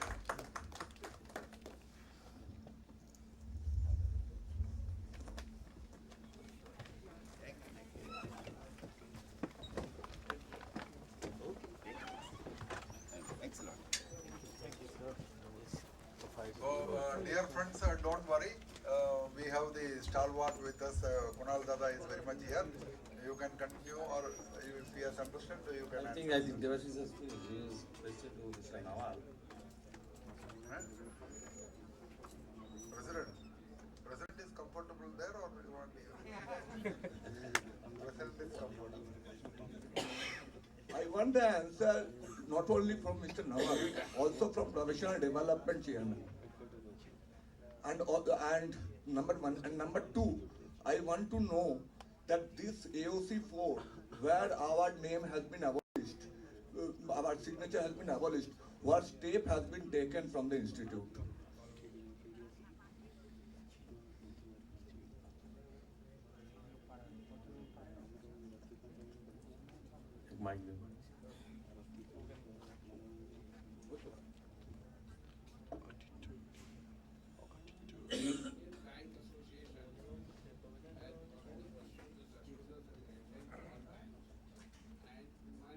Bank of Maharashtra with the of Mr. Gore himself, who has been here, they have already started giving the audits, stock audits and concurrent audits. Sir, I am well aware about stock audit. I want to know from you, sir, which bank is empaneled cost accountant firms as concurrent audit to facilitate us so that we can apply there. Stock audit we know. We want to know which banks are giving concurrent audit. We are very, especially I am a new entrant in the practice, just 2 years in practice. I want to know. Sir, in SARC region, we have met all the CMDs, GM regarding this. In the capacity of the Association of Practicing Cost and Management Accountants, what they are telling is, for stock audit, they are empaneling us and then they are giving. We have taken 3 assignments, we have done it. For concurrent audit, private banks is giving it. Lakshmi Vilas Bank and Karur Vysya Bank they have already given it, and then we are conducting. But what public sector banks is saying that our database is not updated in the RBI. So that is why, 1 minute, I will finish it. Our database is not updated in the RBI. That is why they are not able to verify our credential. So what is meant by credential means how many years you are in the practice, how many years you have a bank experience, whether institute has taken any disciplinary action against you or not. This data is not available in the institute website as well as the RBI. Because for chartered accountants, those who are doing concurrent audit, their data is available with RBI. With RBI number, they are verifying it. So today I requested Mr. Amit Apte, please take up the matter. Within 60 days, complete our data must be available with the RBI website so that we are able to enroll for concurrent audit from the year 2016-17. So this is improvement from the headquarters of the Southern India Regional Council. I met almost all the CMDs and the general managers on behalf of the APCMA, and this is the feedback. Thank you, sir. Once again, it is not APCMA. He is president of APCMA, he is telling. In fact, I have given him I am a council member working with Indian Overseas Bank, public sector undertaking. I will tell you the fact. The reason is Reserve Bank of India has come with a very clear guideline that they are not making it in writing, but they are unhappy with the chartered accountants who are doing concurrent audit because they are going with the articleship that students are doing that. And finally, the statutory auditor or whatever it is, concurrent auditor in the name of chartered accountant, they are coming and signing and have not played the critical role of curtailing the NPA, which is the number one virus of any banking sector. Here, on behalf of the Institute of Cost Accountants of India, this council has already written, President V. Bhatt sir has given clear direction to us to go about that. And it so happened by chance we have one of the board director of one of the public sector bank in our banking insurance committee. So, Amit Apte, one of the council members, was also present here. As per the direction of the institute president, he has submitted the relevant paper to the Reserve Bank of India also. And most importantly, we are lucky enough that in the form of a close friend or a distant relative of our own Ashok Nawal sir, Deputy Governor of RBI. And and the message has been made it very clear. But the circular before that, how cost accountant's name has not come, I will tell you. We should appreciate the chartered accountants of institute, that team. We should appreciate them. When Reserve Bank of India found fault people, the president and the council members also understood that what Reserve Bank of India is telling is correct. There is no, the banks were not benefited by the concurrent audit done by the chartered accountants. Hence, they brought another hearing. Me being the senior deputy general secretary of the Indian Overseas Bank Officer Association and vice president of the All India Bank Officers Confederation, we had also taken up the matter. Here now I am the council member. Other side I am coming as a person who has to take care of my bank also, the entire banking industry. As a leader, we have to take care of the entire banking industry. So we had suggested from the Officers Association community in all the banks, we have board director. Employee union will have one board director as a workman director and board director in the form of Officers Association. Now, collectively, what we have told that our own people who are elderly members means not by age. Elderly members, I always refer elder people means experience. They have the experience, they know the banking, and they know they were taking care of this growth of this, any bank for that matter, so nicely. Hence, Reserve Bank of India accepted the request of All India Bank Officers Confederation as well as the AIB Park, All India Bank Pensioners and Retirees Confederation. Thereby, those elderly members who retired from the respective bank services, either in their own bank or some other bank, they can also conduct a concurrent audit.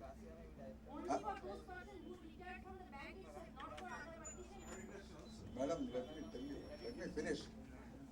Every time we are telling only means, see, what I am trying to tell you is, Reserve Bank of India was finding fault with the poor performance of concurrent auditors which were done by chartered accountants. Thereby they wanted some solution. And here we as a banker want the safety of the bank. It is not that, when we talk about non-performing asset, do you think that we are worried about only the bank? Actually, we are worried about those depositors who don't take loan. Because bank, Padmanabhan, is not paying money from my pocket to you, madam. I am giving loan to you by taking his money or her money and giving you loan. So that non-performing asset is not only our headache, it is any country, any public. It is we dealing with basic banking, what we say. We take money from public, we lend money. Only thing is we are supposed to maintain some ratios or this, whatever it is. But we are trying our best, sir. I am telling you this is from the other side, but giving you assurance. We can tell you that we have taken up in the right forum. And for that matter, again, that is why today Amit Bhai in the morning session, when somebody told him to address on banking, he said, no, that is not enough. We should conduct a separate banking conclave. And we have chosen Mumbai. The reason is, Raghuram Rajan sir very clearly told that he may not be available. Then we told, twice we have postponed for Rajan. Twice. We would have finished it by December. Correct enough? We were supposed to have it in December. We extended only for that. Mundra. He in fact gave us the date. But here our institute was very particular that we want appointment from the governor of RBI. So that we can appraise him. And he is such a nice person that when we tell the logic, he will understand. Because according to us also, we have also made it very clear in many boards. Not just concurrent audit. I am giving you another secret information. Maybe chartered accountants are here, company secretary are here. I have more respect for chartered accountants. I am telling you. The reason is, I have not passed that examination. I am only a cost accountant. I have respect for them. So we never told bad about them in any forum. At the same time, there is no question. At the same time, what we have demanded, many of the banks in public sector also, we are having chartered accountants in the board. But cost and management accountants also should be included in the board. That is another demand which we are bringing. Not only for concurrent audit. With our expertise, we should also be, because only cost and management accountant, according to myself, is the real economist of any country. Because we know how to reduce the price and maximize the profit also. And we apply our mind very clearly when a loan is sanctioned also. That is the reason why bank has also accepted the representation from the trade union movement, from our association side. Now, Institute of Cost Accountants of India has also given a representation very clearly, and Amit Bhai is very much on the job. We are trying for including at least in certain banks. And like our Selvaraja sir told very clearly, yes, Kerala-based private sector banks, all of them are giving concurrent audit for our friends in Kerala. But not in West Bengal. Suppose Kerala-based bank, Kerala bank yes, has sir. the branches at Kolkata. Sir, you are correct. नहीं, इसमें एक और बात मैं बताऊं. We are not here to see. One of the members in Chennai told me, sir, Padmanabhan sir, give me some job. I told my duty is not to give you job. Tomorrow if I give him job or get him concurrent audit, get him a stock audit, get him some other audit, then some other member will tell that you are doing this thing. You are favoring only one person. We are here to provide the platform. How you deal with them, and any bank for that matter, if they are not giving you, as rightly told by, I don't know who told, IBA, you told them, that particular this thing you quote and refer to them, to their head office, it will be done, sir. If you go to the branch, I am telling you, today I told Nava sir also, they have shown so many lists about VAT audit. Without knowing what is VAT audit, without knowing what benefit the practicing cost accountants are going to get, it was me who went several times to the secretariat, government secretariat, and ensured that Kerala state was the first state to get VAT audit. It was P.D. Estapanu, the regional council member from Kerala, who was one of the regional council member of that Southern India regional council. I was not knowing what is VAT audit, but I went and it is just lobbying, it is just following up things and how we approach and how we get it. Same is the case with when I go to secretariat, when I tell them I am from Cost and Works Accountants of India, in those days I am telling you, 2004, 5, 6, they will ask what is that? Then I will tell, like CA, like CSR, like CA madam. This is how we want to tell. Do you think that in my banking fraternity, Many people are thinking that CMA is my father or mother's name. They are thinking, very good. When people are asking what is CMA full form, now I make them understand. Some of the friends, my friends, I am telling you, sir, now their children are doing CMA course. Why? Because I use the word CMA. Here, how many practicing cost accountants are there? How many are watching through the webcast? How many are doing it? If any one of the practicing cost accountant is owning a house or a flat in front of their house, whether CMA H. Padmanabhan practicing cost accountant board is there or not. How many practicing cost accountant is having that board, you tell? One is there, two, three. But how many practicing cost accountants we have? CA, CMA, dual qualification people in Kerala also, they are right, sir, you please sit. Because I have now taken dosa, I have energy. I could not get lunch. Huh? See, the thing is, CA, CMA qualification is there, but my friend George Matthew is writing below his name in front of his house, chartered accountant. I asked, what about this? Chartered accountant means weight is there. He's telling, when are we going to come out of this? First we have to, like Vijendra Bhai told in the morning, each member is institute. Each member have to do that.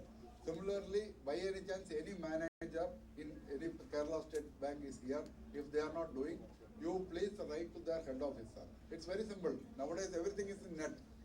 Because zonal office, regional office and this thing, they know about the circular.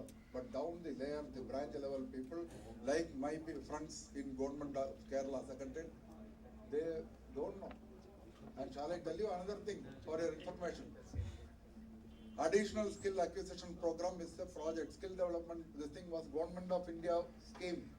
Singh sir brought it. Manmohan Singh sir is so nice that he never knew to express that he has brought such a nice scheme. Silent person. You know what we did in Kerala?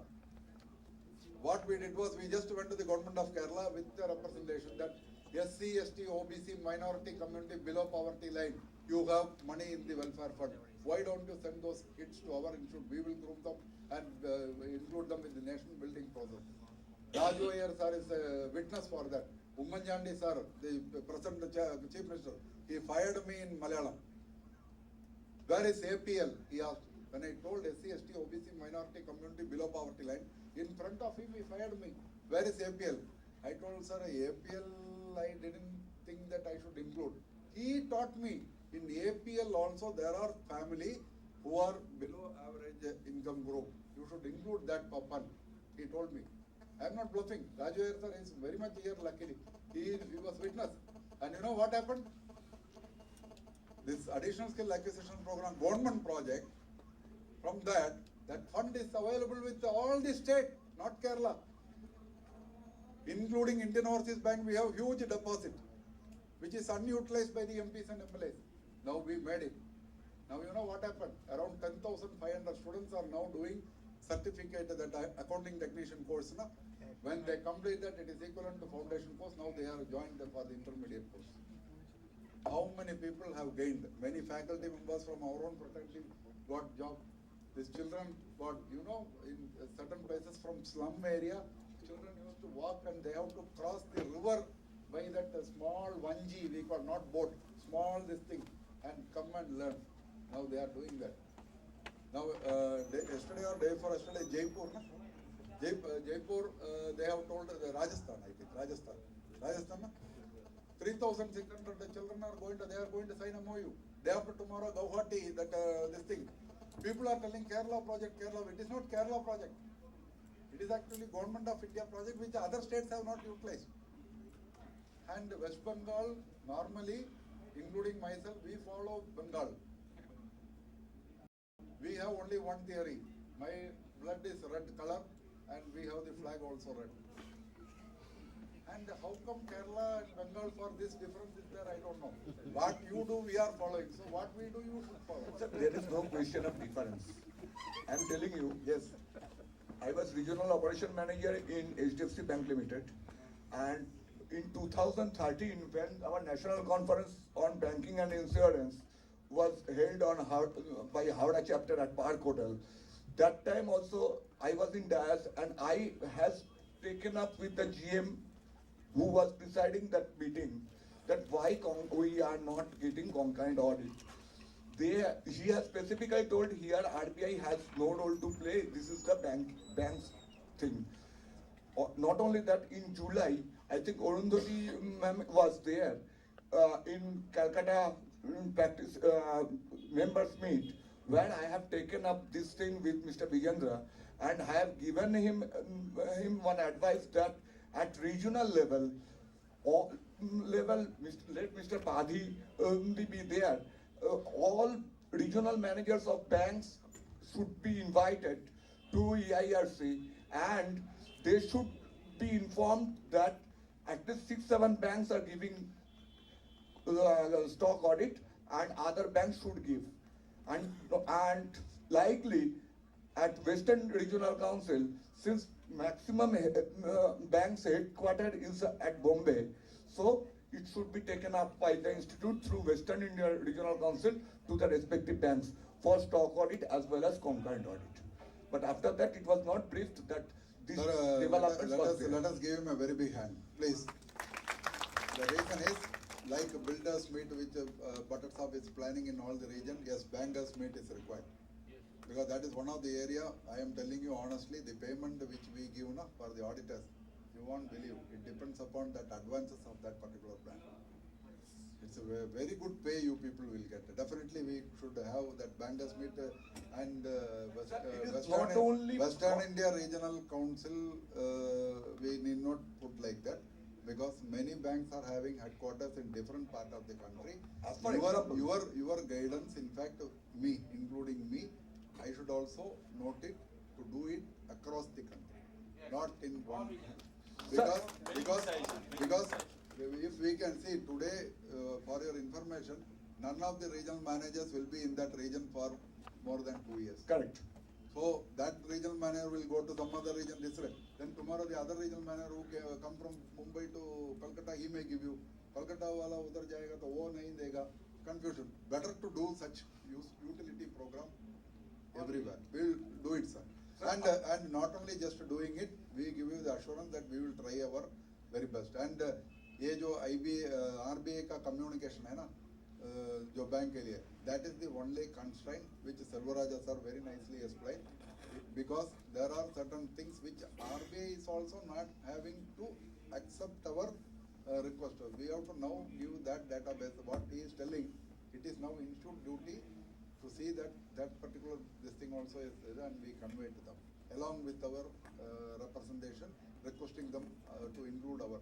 And I am telling you, RBI may give us a chance.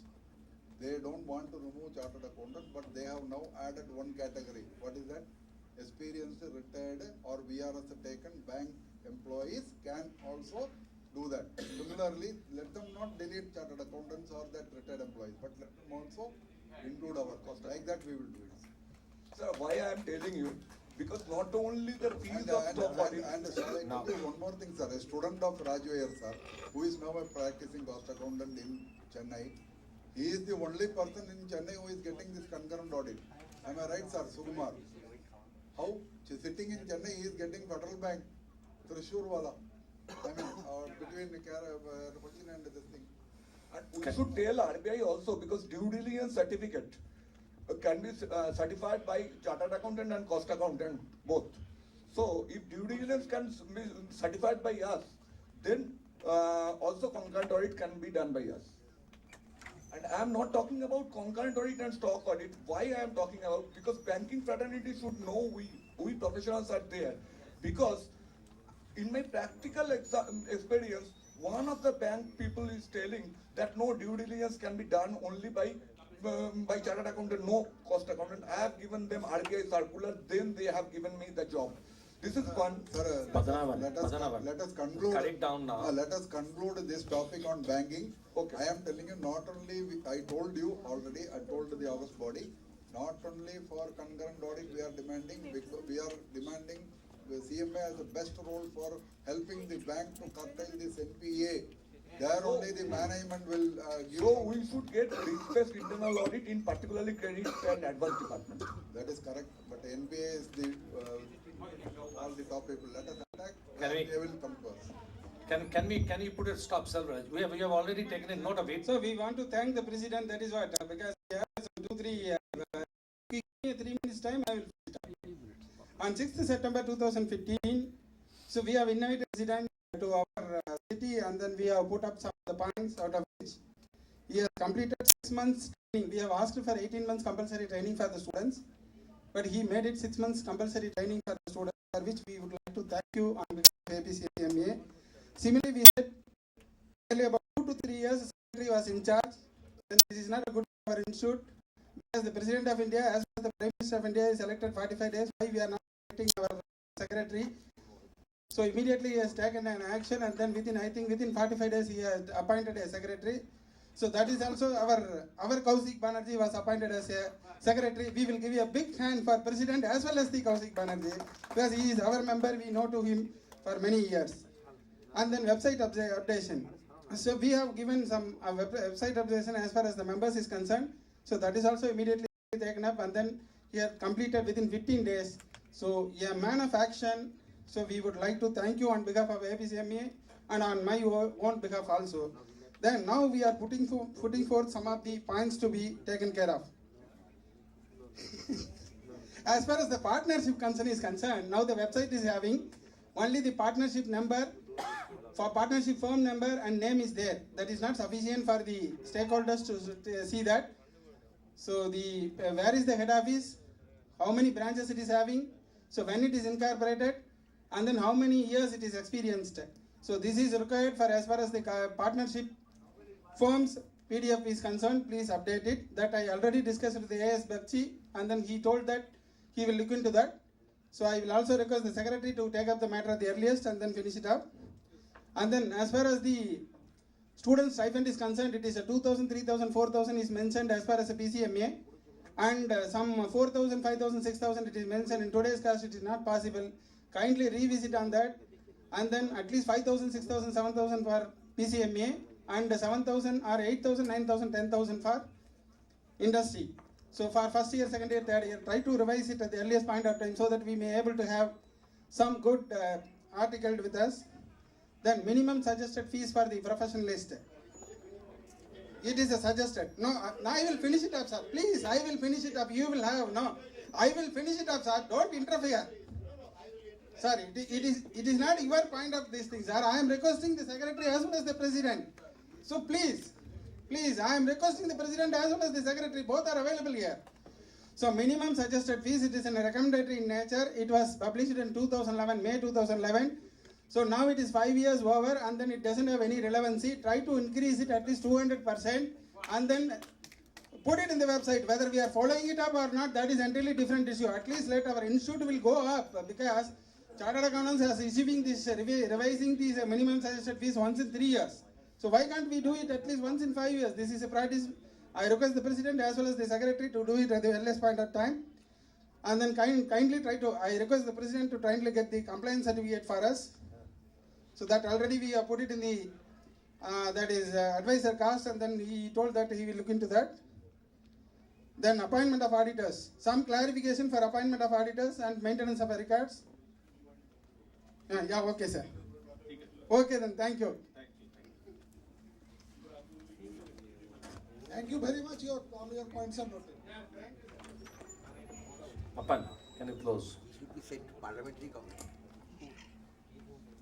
Selvaraj, बहुत लड़के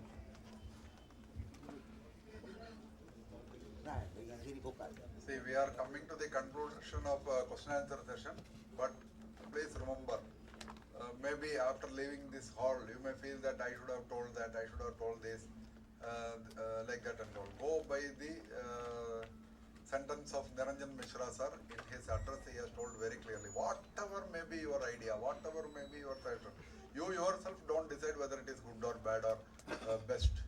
Please write to us. And you all know, if you have seen the site, a separate this thing has been provided by the president of the institute, suggestion this thing, and you can raise your suggestion, so that if when Selvaraja sir tells and Kumar Rajan sir does not like those things will not happen. It will come to us. Whatever you people both write, and both of your suggestion may not be considered, may be considered, or considered in an amicable manner that both of you are happy, like that. Any suggestion? Huh?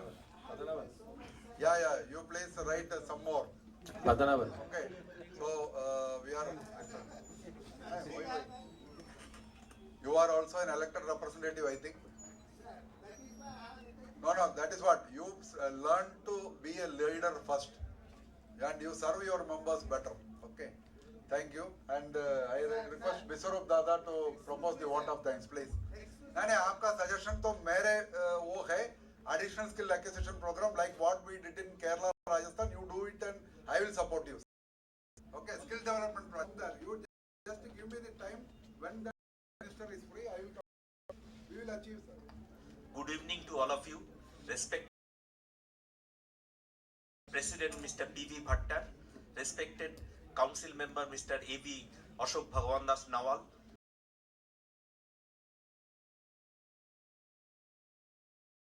it is really a proud pleasure to be present, to